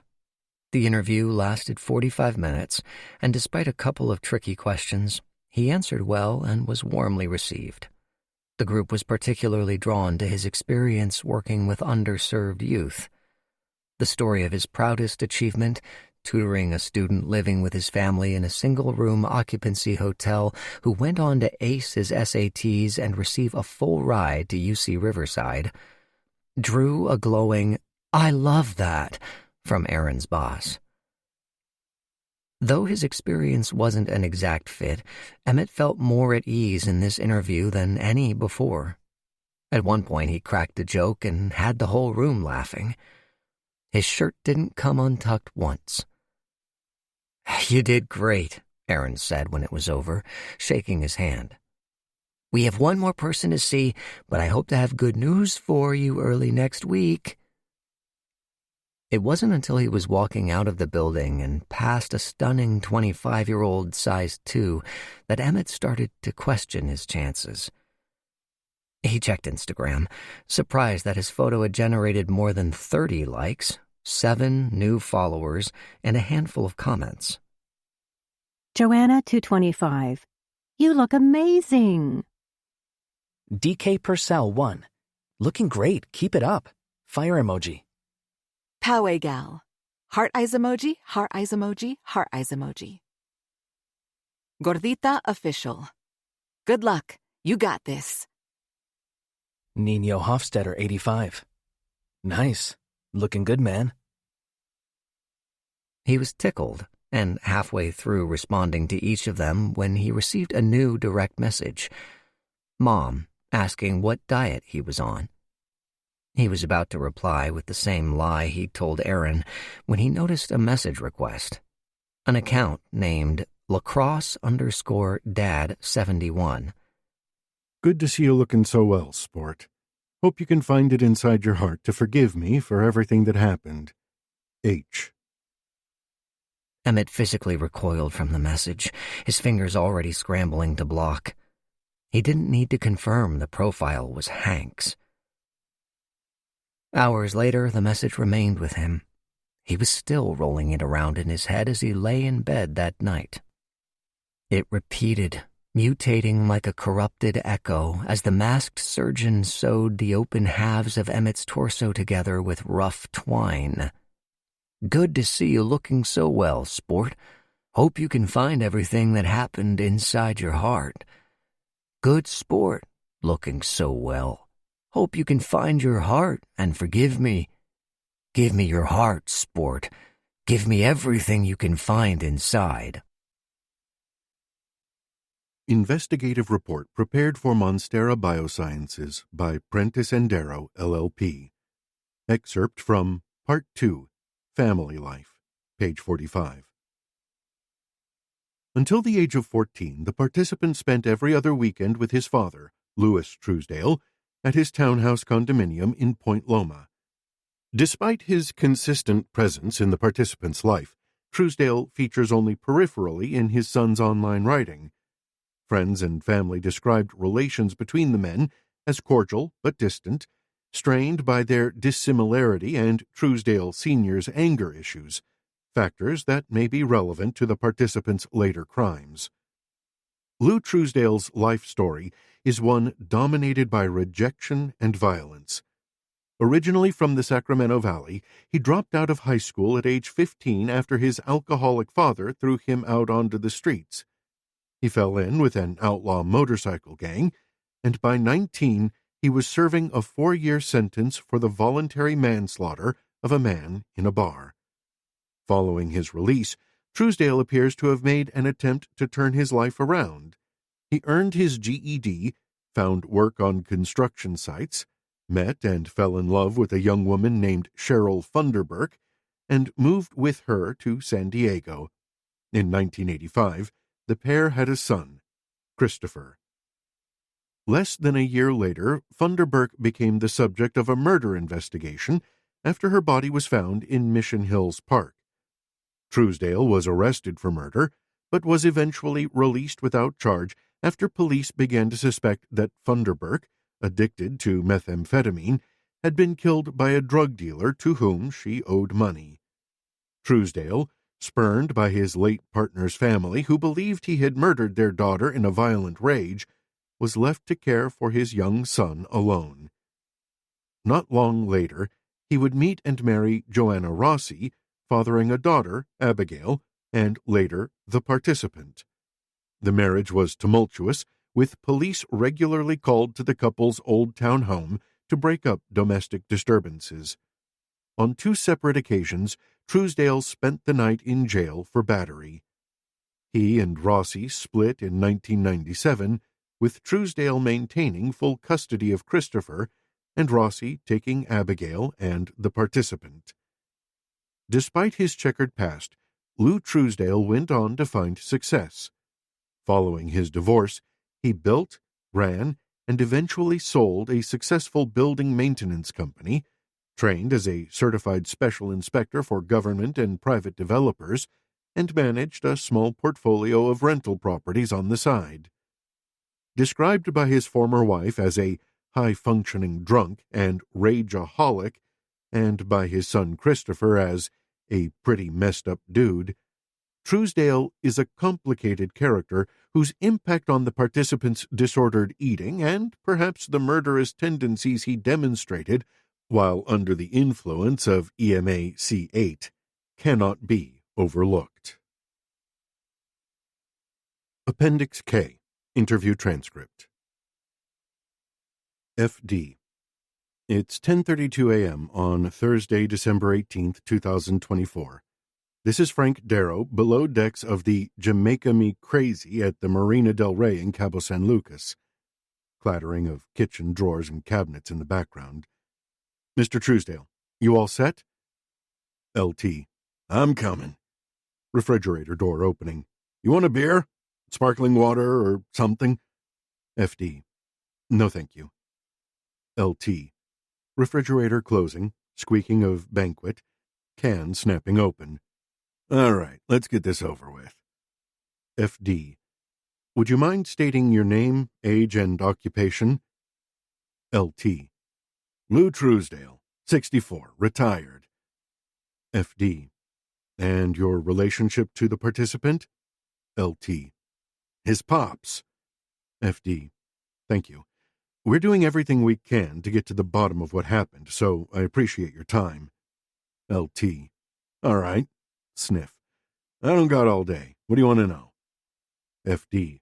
I'll dive right in. I spoke with your daughter Abigail last month, and she seemed to think that when she and Emmett were in the care of your ex-wife and her then-husband, Hank Stouter, something untoward was happening to Emmett behind closed doors. When he came to visit, did you get any sense that something was up? LT. Well, yeah. He told me his stepdad was an asshole. Used to give him a hard time about what he ate. Call him names. Fat pig. FD. How'd you feel about that as his father? LT. What do you think? I was fucking pissed. I told his mom, you tell that motherfucker that if he calls my kid a fat pig again, I'm gonna drive up there and kick his fucking ass. No one talks to my kid that way. FD. Did you ever address it with Hank directly? LT. Scoff. Fuck that son of a bitch. He thought he was better than me because he had a PhD, but I got street smarts. You could fill a library with everything I got up here, and it'd be worth 3 times his limp dick science degree. FD. So that's a no. Pause. For the record, Mr. Truesdale is shaking his head. I wonder, how did you feel about your son's weight? LT. I mean, I was a chubby little fucker too when I was his age. Figured once he got to high school and no girls would touch him, he'd start hitting the gym like I did. FD. Girls? I thought. LT. Or whoever. Pause. Next question. FD. Did you ever mention it to him? Suggest he should lose weight? LT. Nah, it was the shit his mom was feeding him. All that pasta and starch. When he came to my house, he ate good. Chicken, salad. FD. Snacks? LT. If he wanted 'em. I only had him and Ab every other weekend. I wasn't going to get all strict. They got enough of that at home. FD. Understandable. LT. But I won't lie. The kid liked to eat. He'd put away a family-sized bag of Doritos in a sitting. Couldn't make a box of Pop-Tarts last a day. Shit like that. FD. Did that concern you? LT. What concerned me was the sneaking. I remember one day, he must have been, 8 or so? I ran out to do some errands. When I got back, it's Saturday, you know. I'm fucking tired and hungry and just want to sit down and have a beer, and I'm lugging this propane tank upstairs from the garage in one hand. I got groceries in the other, and I'm calling out for Emmett to give me a hand. I get up there, and he's nowhere to be found. I thought, where the fuck is he? Kid spent most of his time playing that fucking Pokemon game, so I know he didn't go out. I think he's pranking me, and I'm getting pissed off, right? I'm running around checking closets and looking under the beds, and I'm like, quit fucking around. I'm not fucking playing no more, you know? Then I hear him in the kitchen. I open the pantry, and there's Emmett, white as a sheet. His face is covered in chocolate, and he fucking bursts out crying, I'm sorry, please don't get mad, like that. He's holding a fucking half-gallon of Rocky Road to his chest. It's fucking empty, and he's saying, it was an accident. I'll never do it again, I promise. FD. As in, I won't eat when I'm not supposed to? LT. Fucking broke my heart. The fear in his eyes over a few bites of ice cream? So I call his mom and I tell her, hey, what the fuck is going on in that house? Why is my kid so terrified to be found eating that he's hiding in the fucking closet? FD. How'd she respond? LT. The bitch says maybe if he didn't have a raging alcoholic for a father, he wouldn't have to eat his feelings away. She says he's been running to her complaining for years, saying he hates coming to my house, that he's scared of me. FD. That must have been hard to hear. LT. Blew a hole through my chest. I did everything for that kid, and he was talking shit? Fuck that. FD. I'm guessing you never mentioned it to him. LT. You bet your ass I did. Found him upstairs and said, fuck you, you ungrateful little shit. That's the last time I go to bat for you. You think I'm a drunk asshole, you can stay at your mom's. You think it's so great over there, you can deal with Hank yourself. FD. And did he deal with Hank, as far as you know? LT. Things got better after that, I think. At least, he never came running to me again. Chapter 20. The restaurant was loud and crowded, hardly anywhere to sit, so Emmett and Lizette took their food out to the covered patio and squeezed in at a small table paved with the same chipped Talavera-style tiles that had been there as long as Emmett could remember. There was more to Cotijas for him than just the food. The taco shop stood across the street from the condo complex where his dad had lived for years. From where he sat, he could see it rising like a ridge of white stucco and brown roofs behind a low-slung strip of shops. Coming here with his father for a breakfast burrito to start the day, or a bean and cheese burrito after Tourmaline Beach, was the happy, uncomplicated part of his time at Dad's, punctuated by frequent explosions of rage. Lou Truesdale was a loving father and generous friend, but he wasn't an easy man. He had a famously short fuse and would fly off the handle at the smallest inconvenience. His needs had to be anticipated to prevent a detonation. Road rage was a given. One of Emmett's most terrifying childhood memories was of the day he asked his dad if they could have McDonald's for lunch. He saw immediately he'd said the wrong thing. But rather than suggest something else, Lou gritted his teeth and dropped F-bombs under his breath as he drove. The 16-year-old at the drive-thru gave him the wrong soda. Emmett's fries were missing, and they had to double back. By the time they got it right, Lou's anger was at a 10. He gunned it away from the drive-thru window and slammed the brakes as they reached the road, sending Emmett's orange soda flying from his hand and exploding against the footwell, drenching the freshly shampooed carpets. Staying with Dad was always a minefield, but Emmett's time there was mostly carefree compared to life with Hank. Cupboards full of snacks, days spent splashing around the pool or playing Game Boy on the couch without being sneered at. Most nights were spent watching a movie on demand with a bowl of microwave popcorn or Fig Newtons spread with cream cheese. They were Dad's guilty pleasure, but he rarely managed to get through more than a handful. After a bottle or two of wine, his head would bob toward his chest, and he'd be snoring in his recliner, Emmett prodding him and whispering, "Wake up, you're missing the movie." That Dad was such a heavy sleeper had its benefits, though.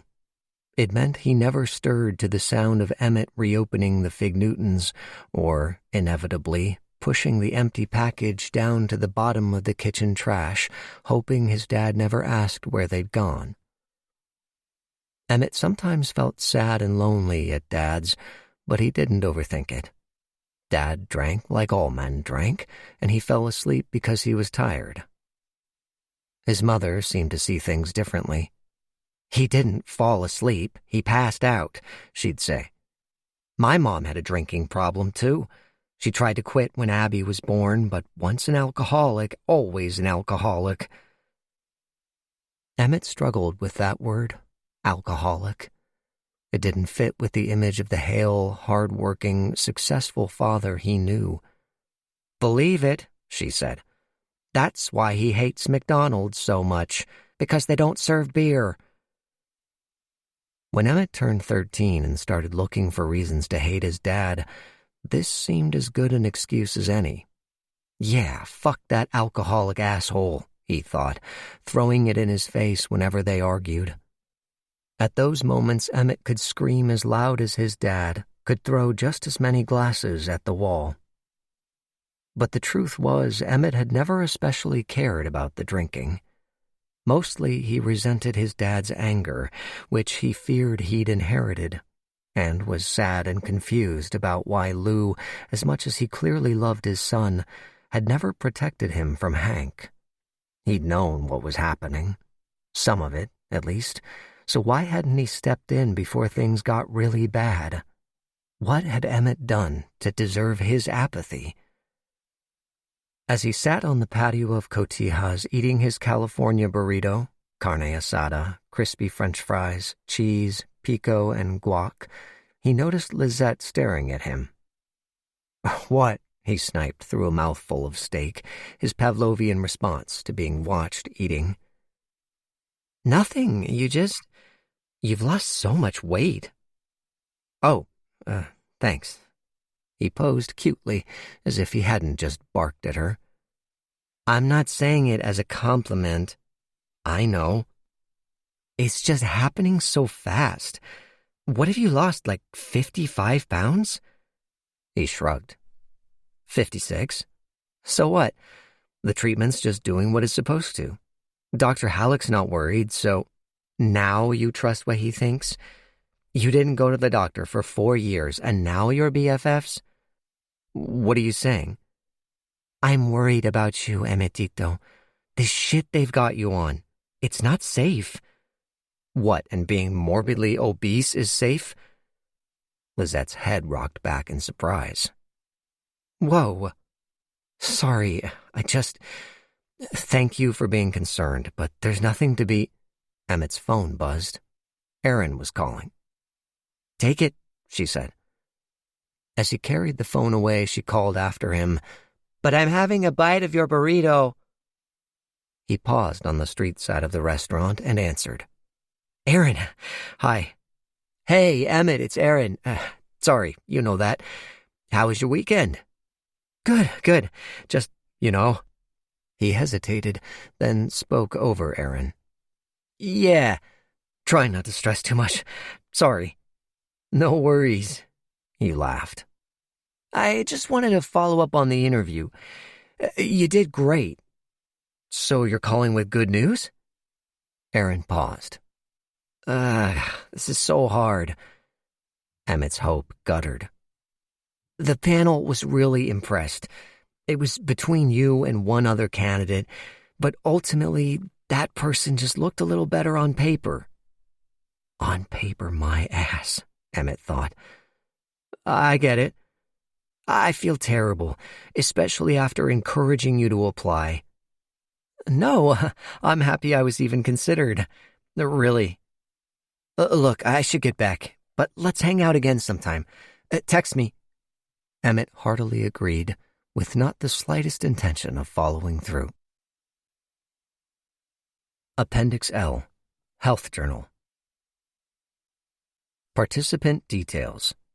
Trial ID OBXII 202305. Participant number 82941. Date of birth 12/8/94. Sex, male. Height 5 foot 11 inches. Starting weight 323 pounds. Date of entry 7/25/23. Current weight, pounds, 252. Lost to date, 71 pounds. Calculated BMI, 35.1. BMI category, severely obese. Please describe your physical, mental, and emotional state as pertains to this clinical trial. Like life, weight loss is a journey full of ups and downs. That hasn't changed just because I'm still shedding more than 5 pounds a week, as evidenced by a certain recent disappointment in my professional life. But you know what? For the first time, I can honestly say that things are looking up. Let's start with the physical. I feel amazing. Yes, I still weigh more than I'd like to, but I feel the weight loss in every inch of my body. I don't even care that I wake up in the morning feeling like I haven't eaten in a week, because every day I'm smaller than I was the day before. When I look down, I can see my penis. Sorry, that was too much info. Crossed eyes while laughing emoji. Now that I'm down to a 2XL, I can finally buy clothes in store again, and they look so much better on me. Almost like they're supposed to look, not like rafts of cotton stretched over a bundle of party balloons, LOL. The only problem is I'm dropping sizes so fast I can't afford to replace my clothes quickly enough. Lizette's been a lifesaver there. She's made me a bunch of great outfits. They don't really fit Gordita's aesthetic, but she sewed the brand's name into all the tags anyway. She claims they'll be collector's items one day. Although my face is still round, for the first time in ages, I feel like it's the first thing people see when they look at me. Not my boobs, or the way my shirt pulls across my gut, or the horrible upside-down triangle shape of my thighs. I see the way their eyes meet mine when they pass me on the street, or come up to me at work to ask a question. I see the way they see me, and just that, just being seen, is the best feeling in the world. It's changing my whole personality. I'm 10 times more confident than I was before. I'm not scared to leave the house. I don't live in fear of running into someone from my past. If I did, sure, they might still look at me and think, oof, he's put on weight since college, but I don't think I'd even care. I'm not saying everything's perfect or I'm where I want to be, but I'll be damned if this isn't the happiest I've felt in a while. I'm heavy, but my heart feels light, and that's a hell of a feeling. Thank you, Obexity. Smiley face emoji. Investigative Report prepared for Monstera Biosciences by Prentice Endero, LLP. Excerpt from Part 1, Background, page 19. The participant was also active on the social media platform Instagram, where he frequently shared photos and videos about his life and weight loss journey. For years, his online following was modest, consisting primarily of friends, family, and acquaintances. However, his posts began to gain traction in summer 2023 when he started posting photos documenting his body transformation. With his NDA preventing him from mentioning the treatment, many assumed the weight loss had occurred through traditional methods, an obfuscation that appeared to play in the participant's favor. Appendix M, Instagram post. E. Truesdale 94, 154 posts, 410 followers, 931 following. Emmett Truesdale, California boy, aspiring educator, burrito connoisseur, author of The True Me, a blog of weight loss realness and finding myself. Sunshine emoji, beach umbrella emoji, burrito emoji, flexing arm emoji, rainbow flag emoji. www.thetruemeblog.com. E. Truesdale 94, 24-hour fitness, San Diego, California. Photo description. Then and now photo of participant number 82941. Left side shows participant, morbidly obese, standing outdoors at a child's birthday party. Superimposed text reads, April 2023, 324 pounds.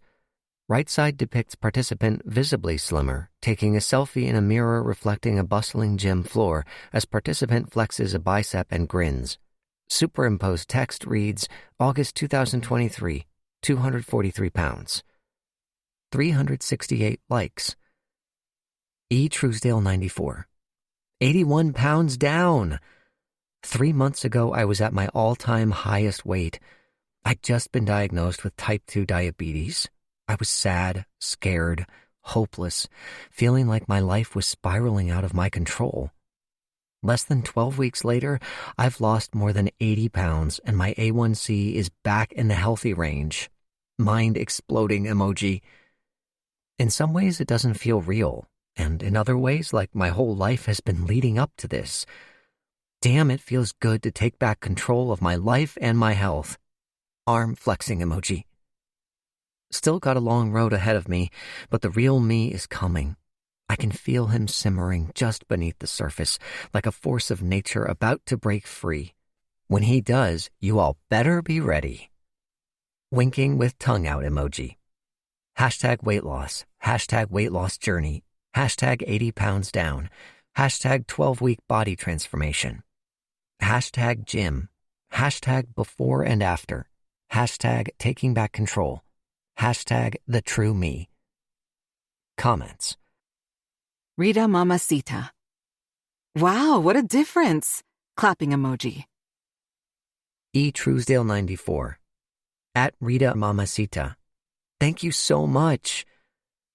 Eric Fit LA. Keep putting that work in. mountain emoji. Truesdale94, @EricFitLA. It's nice to be hitting the gym again. Heatherette478. OMG, your progress is incredible.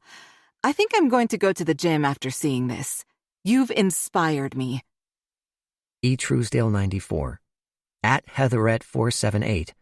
I'm so happy to hear that. Heatherette478, @eTruesdale94. Just got back. Felt so good. Thank you for sharing your journey. I've subscribed to your blog. Truesdale94, @Heatherette478. You have no idea how much that means to me. Thank you. 3 sobbing emojis. Ruth Delgado. The smile on your face says it all. Handsome guy. Congrats. Truesdale94, @Ruth Delgado. You're making me blush, Ruth. Thank you. Dolphin Girl. Just one question. Did you have lap band or bypass? Thank. Prayer hands emoji. Truesdale94, @DolphinGirl. I did not, but I've considered it before, and I support anyone who makes that choice. Smiling emoji. Dolphin Girl, @eTruesdale94. Okay, thank you. I'm thinking about it because diet and exercise doesn't work for me. Truesdale94, @DolphinGirl. The struggle is real. Good luck with whatever you decide to do. You got this. The Fat and the Furious. Now this is hashtag weight loss goals. Praise hands. Truesdale94, @The Fat and the Furious. My jaw is on the floor right now. I'm speechless. Huge thanks. Smiling with a tear emoji. Joanna225, open-mouthed frown emoji. Truesdale94. Thank you all for the support on this post and all the new followers. I'm overwhelmed by your kindness. 2 sobbing emojis. For more hashtag weight loss inspo, please consider checking out my blog. Link in bio. Hidden by Instagram. Will P5. If you think this dude isn't on some kind of drug, you're dumb as shit. August 6th. Chapter 21. There was blood on Emmett's hands as he reached to silence his morning alarm. A dark, crusted smear across his palm, trailing grimy tracks down his wrist. He pulled off his CPAP mask and sat up, gazing at his upturned palms. Bella came sniffing, and he pushed her away with his forearm, afraid she might lick. He'd heard dogs carry germs in their mouths that could infect a cut. But he wasn't injured.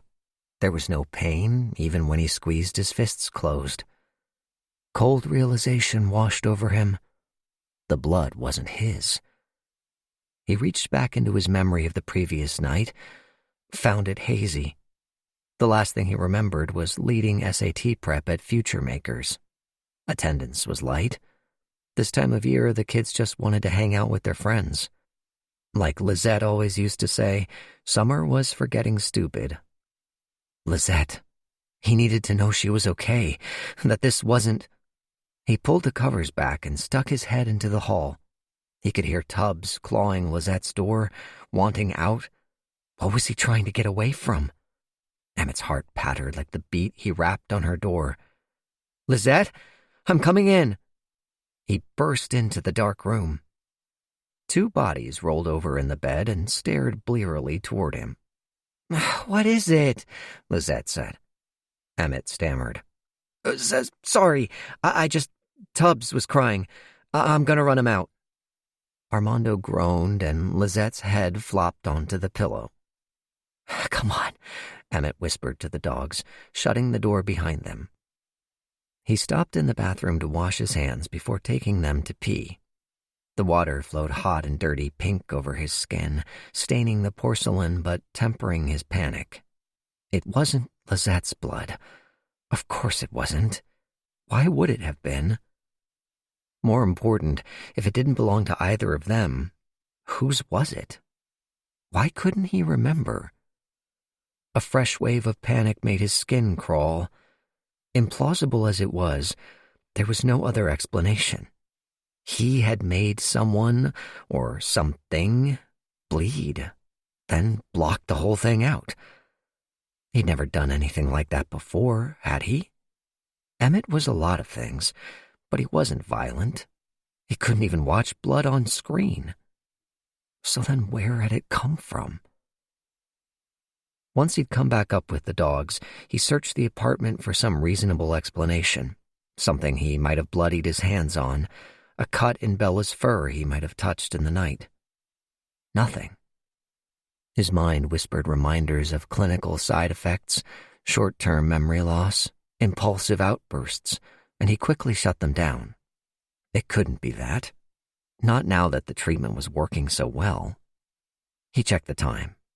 He had to get to work. Maybe he should call in sick. Then again, the distraction might be good for him.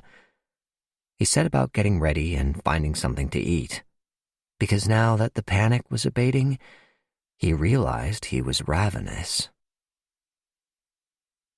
2 hours into Emmett's morning shift, Rick summoned him to his office for a little chat. The request ripped an ulcer in the pit of Emmett's stomach, compounding his lingering dread from earlier that morning. What fresh hell awaited him now?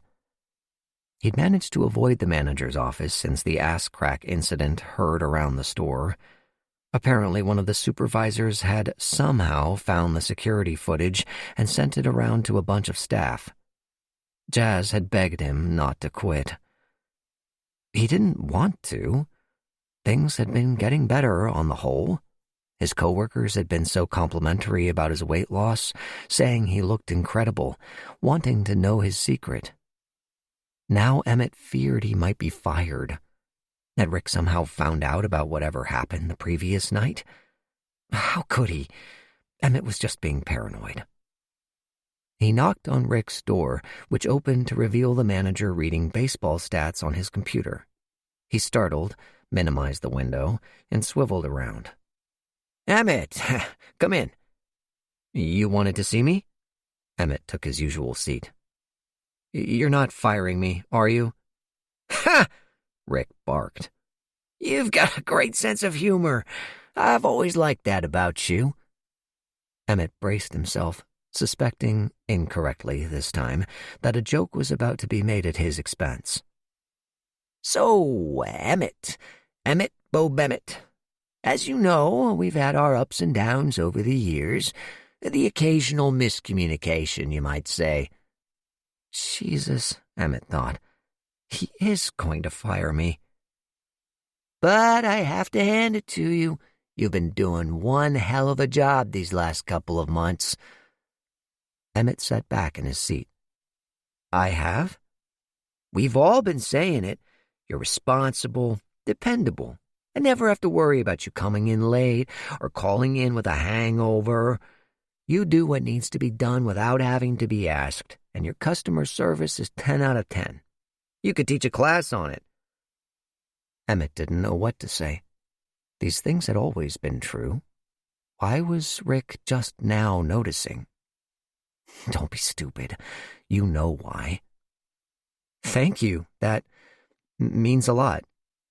"Glad to hear it, because I want you to know how much we value you and that we see a bright future for you at the store. You always lead by example, and, well, we think it's time we make it official. I'd like to offer you a promotion to team leader for service and engagement. I said you could teach a class on customer service. Actually, I'd like you to do just that. With your skills and your teaching background, I think you could really help us shape up in that area." "Wow," was all he could muster. "Starting pay is $24.50 an hour, a good bit more than we've got you at now with room to grow. How does all that sound?" "It sounds...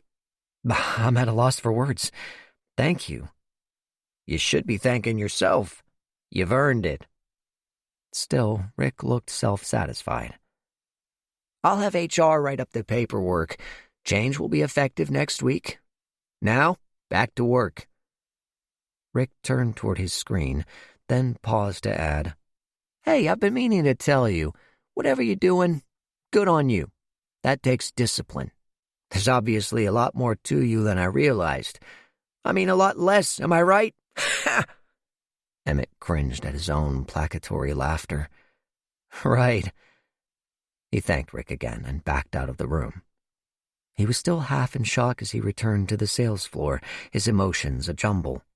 It couldn't have been better news, but the timing was all wrong.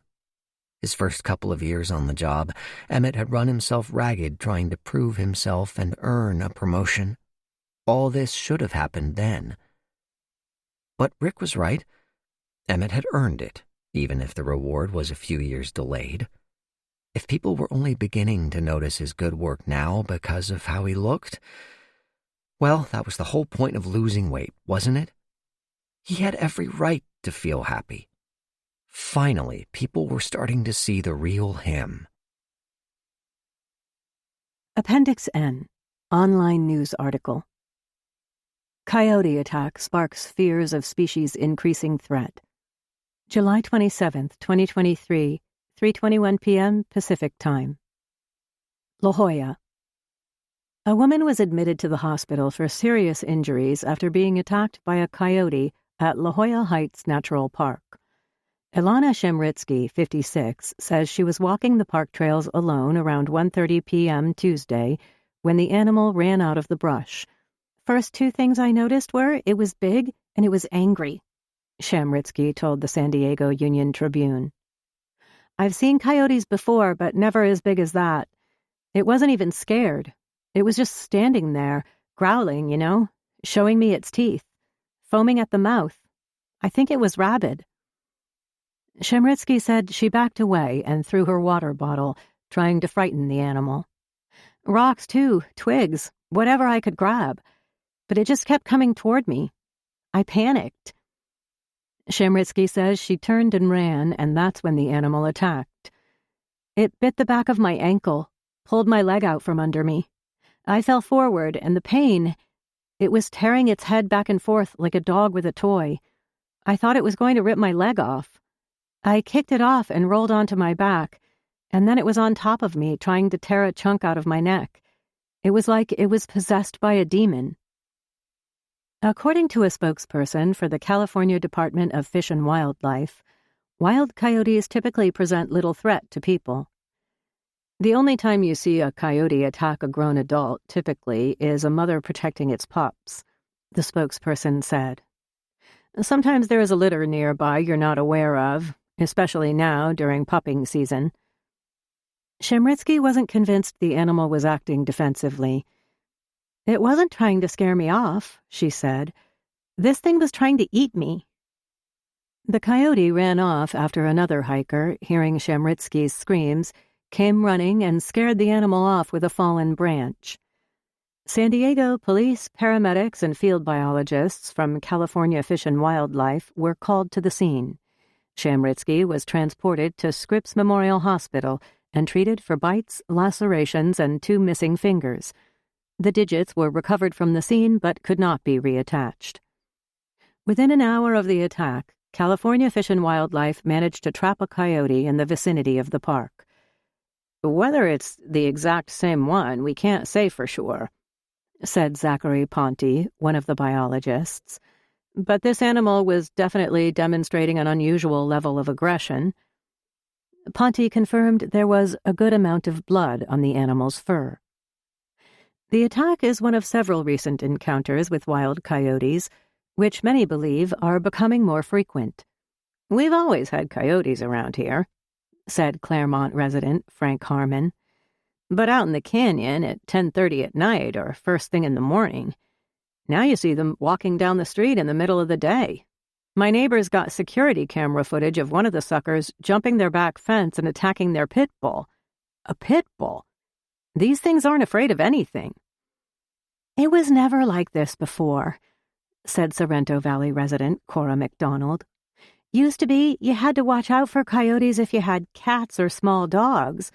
Now they're attacking people in broad daylight. It's scary. I'm scared." According to Ponte, California Fish and Wildlife has seen an uptick in the number of reported sightings since May. He and his colleagues aren't sure why. The department's advice to residents who encounter coyotes: make yourself big and loud. Wave your arms, shout, make a ruckus. Scare them off. And if all else fails, run. Chapter 22. Emmett waited for his pickup order at Cotijas with his eyes on his phone, happily working through the new comments his recent post had racked up. He acknowledged each of them with a like and a reply, but it was getting harder to find something new to say each time. There were so many, dozens, mostly from strangers. Their abundance and the strength of their support overwhelmed him. He'd been so overcome to hit 1,000 followers a few days before that he'd posted an effusive, teary-eyed thank you to his stories. A troll had responded in his DMs, telling him to quit overreacting, 1,000 isn't even that much, and you've got a ways to go before you can tag your posts #weightlossinspo. Emmett blocked them and deleted his story at once. But apart from the occasional rude comment, the online response was life-affirming. The encouragement and congratulations, even the damn fire emojis, frequently reduced him to tears, nourishing his soul in a way that made him realize just how much it had hungered for kindness. Part of him felt guilty that he hadn't achieved his weight loss naturally, the obexity his shameful little secret. But surely that was just his social conditioning. The point of losing weight was to be healthier, happier, not to starve or kill himself doing back-breaking exercise. If he had cancer and a new treatment had cured him overnight, he wouldn't feel anything but relieved and grateful. Why should this be any different? An influx of customers drew Emmett's gaze up from his phone. His eyes caught on a TV mounted in the corner. The midday news was muted, but he recognized the face on the screen at once. The stiff mane of honey blonde hair, the protuberant eyes. It was the Future Makers woman who'd interviewed him months before. The chyron read, "Local woman missing since Friday." Missing? But Emmett had seen her, hadn't he? Through the open doorway, deep in conversation with a colleague, while Emmett was leading SAT prep. He remembered thinking how rude and disruptive it was. He still resented her for all the shit she'd said in his interview. He remembered an intense surge of anger, of wanting to hurt her like she'd hurt him. Then waking up the next morning, his hands covered in blood. The guy behind the counter called Emmett's order number, but he wanted to leave the food and run. He felt unsafe in the presence of the woman's headshot, as if it might come alive and accuse him of a crime that only she could remember. Appendix O, Interview Transcript. FD. I'm Frank Darrow, and it's 5:36 p.m. on November 16th, 2024. I'm on the phone with Chris Truesdale. Sorry, ought to let you do this part. Would you state your name, age, and occupation for me? CT. Chris. 39. Commercial real estate. FD. And your relationship to the participant? CT. Brother. FD. Hey, Chris, there's a bit of background noise coming through. I wonder if you might be able to... CT. Hold on. Will you watch them? Just watch them, please, Jayla. Fuck! Munch's make-believe band playing Shake Your Groove thing. Arcade game sounds. A child screaming. All right, I'm outside. Can you hear me now? FD. Much better. Sorry about all this when you're trying to enjoy your Saturday. Sounds like I might have caught you at a bad time. CT. Chuck E. Cheese. 5-year-old's birthday party. FD. The joys of parenthood, huh? CT. Put a gun in my mouth. FD. Okay, well, I won't take up too much time. As I mentioned in my email, my firm's been hired to investigate what happened with your brother. CT. Half-brother. FD. Half-brother, excuse me. CT. What do you want to know? FD. That's what your sister said. Your half-sister, I mean. I met with her the other day, and she took me through Emmett's childhood. Some of the issues he had with his weight and his stepdad. She made it sound like Emmett was a pretty sweet, sensitive kid. Nothing in his past that might suggest he was on a path to murder. I assume you're gonna tell me the same thing. CT. I don't know about murder, but sweet? FD. You disagree? CT. I didn't know him growing up like Abby did. They were at their moms most of the time. But when I was with him, he could be a little brat. Every time I said one word to him, he went running to Dad, trying to get me in trouble, saying I hit him when I barely touched him. He was so sensitive. He thought everything was an attack. FD. It doesn't sound like he was ever violent or malicious, though. CT. When he was angry, sure. He had a temper. We all do in our family. But his was the kind you didn't see coming. Most of the time he'd play all quiet and shy, but piss him off and he'd turn on a fucking dime. One time I grabbed a can of Pringles out of his hand like, hey, save some for the rest of us. And he fucking clawed the shit out of me. FD. Clawed you? CT. Like a cat, right down my arm. Had to wrap it in a towel to stop it bleeding. FD. That kind of thing happened a lot? CT. When he got around that age, 8 or 9, something changed in him. He started fighting back, enough that I stopped fucking with him so much. FD. So you gave him a bit of a rough time? CT. I was a kid. FD. Did he ever hurt anyone else? CT. Tried to, yeah. FD. Tell me about that. CT. Then I gotta go or my wife's gonna blow a gasket. FD. Understood. CT. So this was later. It must have been around 2016. I just started dating Jayla and I was telling her about my family, how I never really felt like I had one. My mom died when I was a baby, then Abby and Emmett's mom left when I was 11, and we didn't really have uncles or cousins close by. Dad was pretty much all I had, and he was a pretty messed up dude. I was on good terms with Ab, but I regretted not being closer to Emmett. I felt like I missed my chance to have that close brother bond all my friends had. Jayla said, "Stop acting like it's too late. You want a relationship with your brother? Be proactive. Reach out. Invite him to hang out or something." So I did. I took him out partying with me and my friends a few times.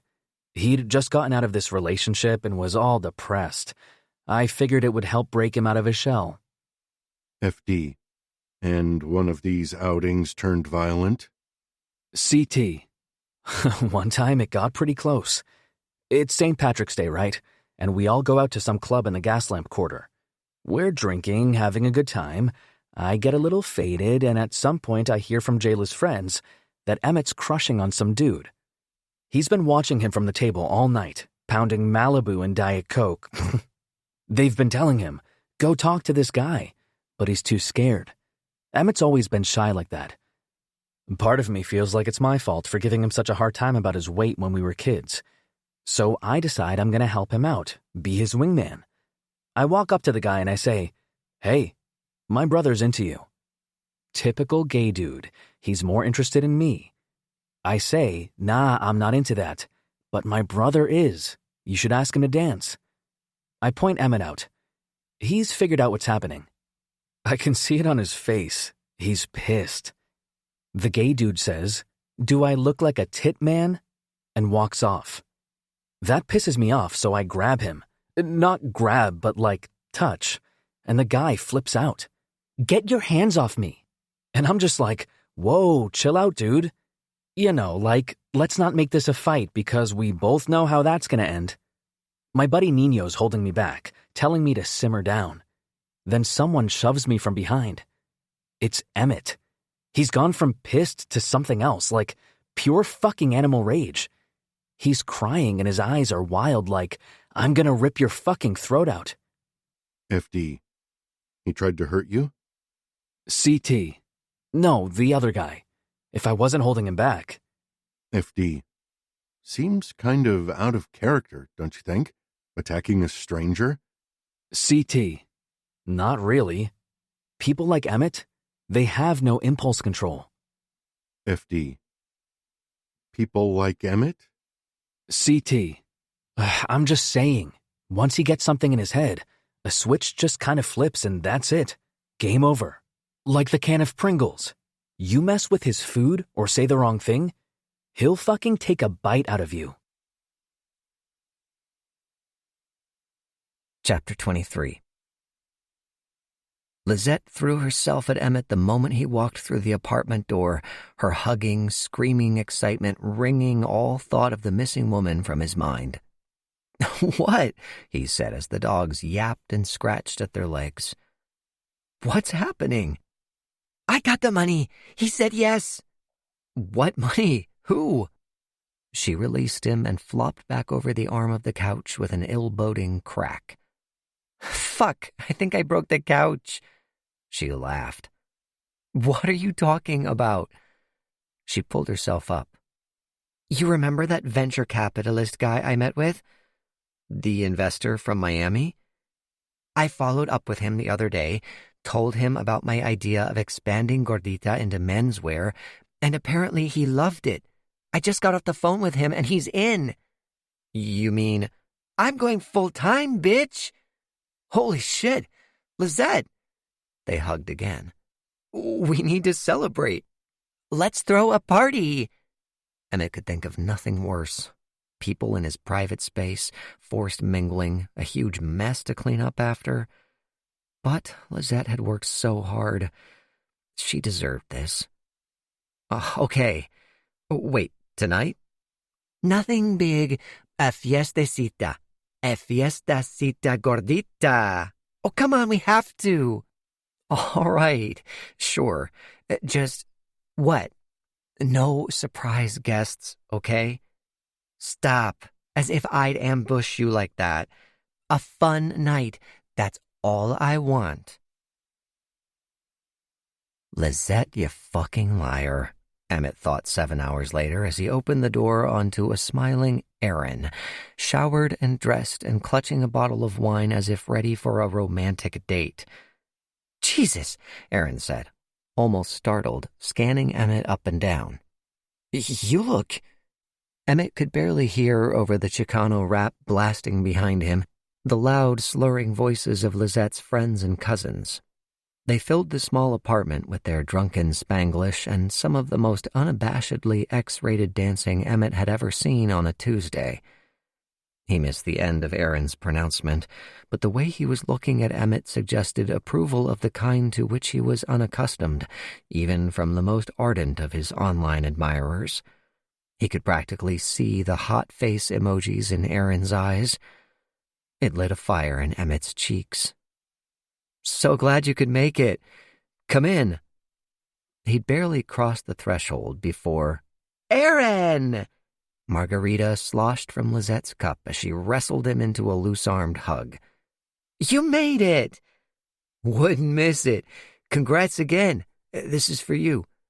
"So fucking sweet," she said, taking the bottle.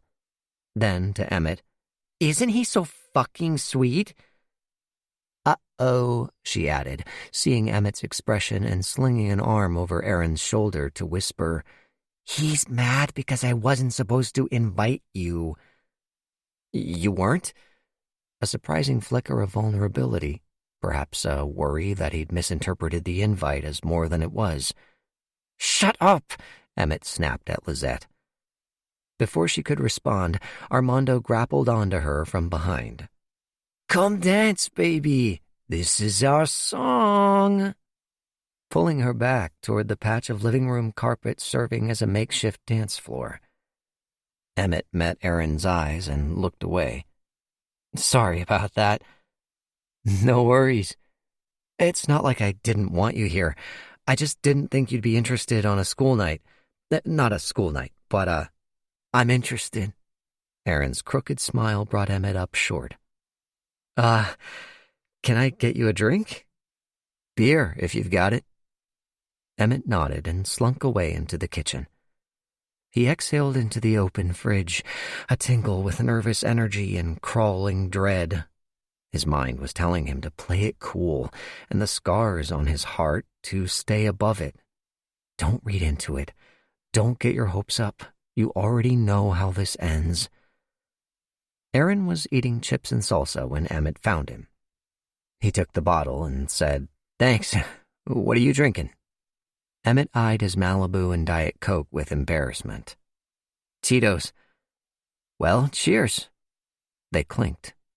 Emmett drank deeply, partly to loosen his nerves, but equally in vehement need of its sugars. They stepped aside to let one of Lizette's cousins grab food. "Cool place," Aaron said, looking around. "It's a shithole, but it's home." "No, I like it.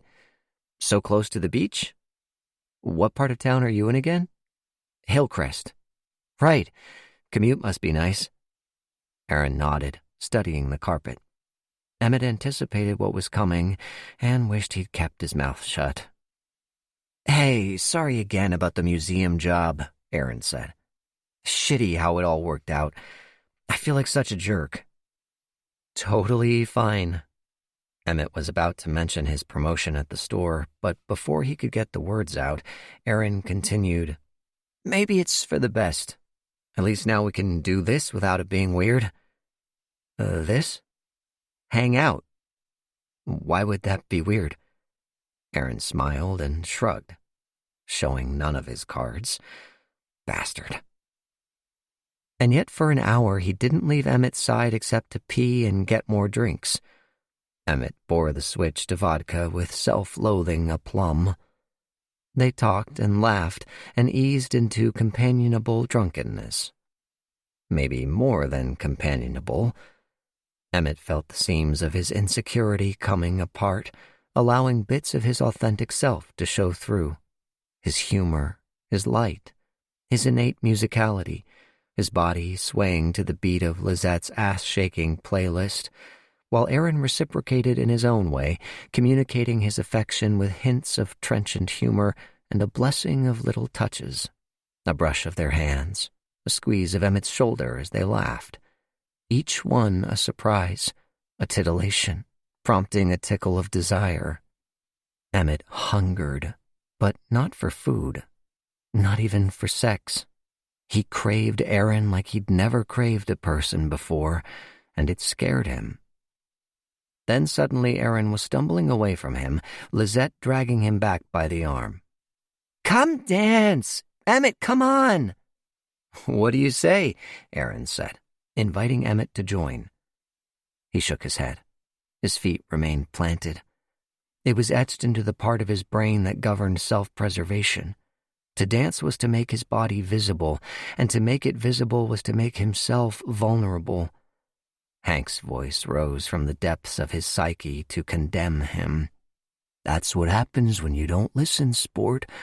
I only wanted what was best for you. For your health." When he was thinner, none of that would bother him anymore. When he was thinner, he would flirt and dance and live. He watched on from a safe distance as Lizette's cousin, Oscar, a thin-limbed twink with gold hoop earrings who barely ever looked at, let alone spoke to, Emmett, as if to ward off unwanted advances, danced backward up to Aaron, nestled against his crotch. Emmett sensed an instant tension between them. Aaron leaned in to whisper in Oscar's ear. A landslide of emotion unleashed inside Emmett. He was 23 again, in the gas lamp quarter, watching Chris and the guy Emmett was crushing on make fun of his boobs. He was 17 again, at prom, dancing with Lizette and imagining she was Jake Butler, the only other out gay guy in the school who hadn't asked him.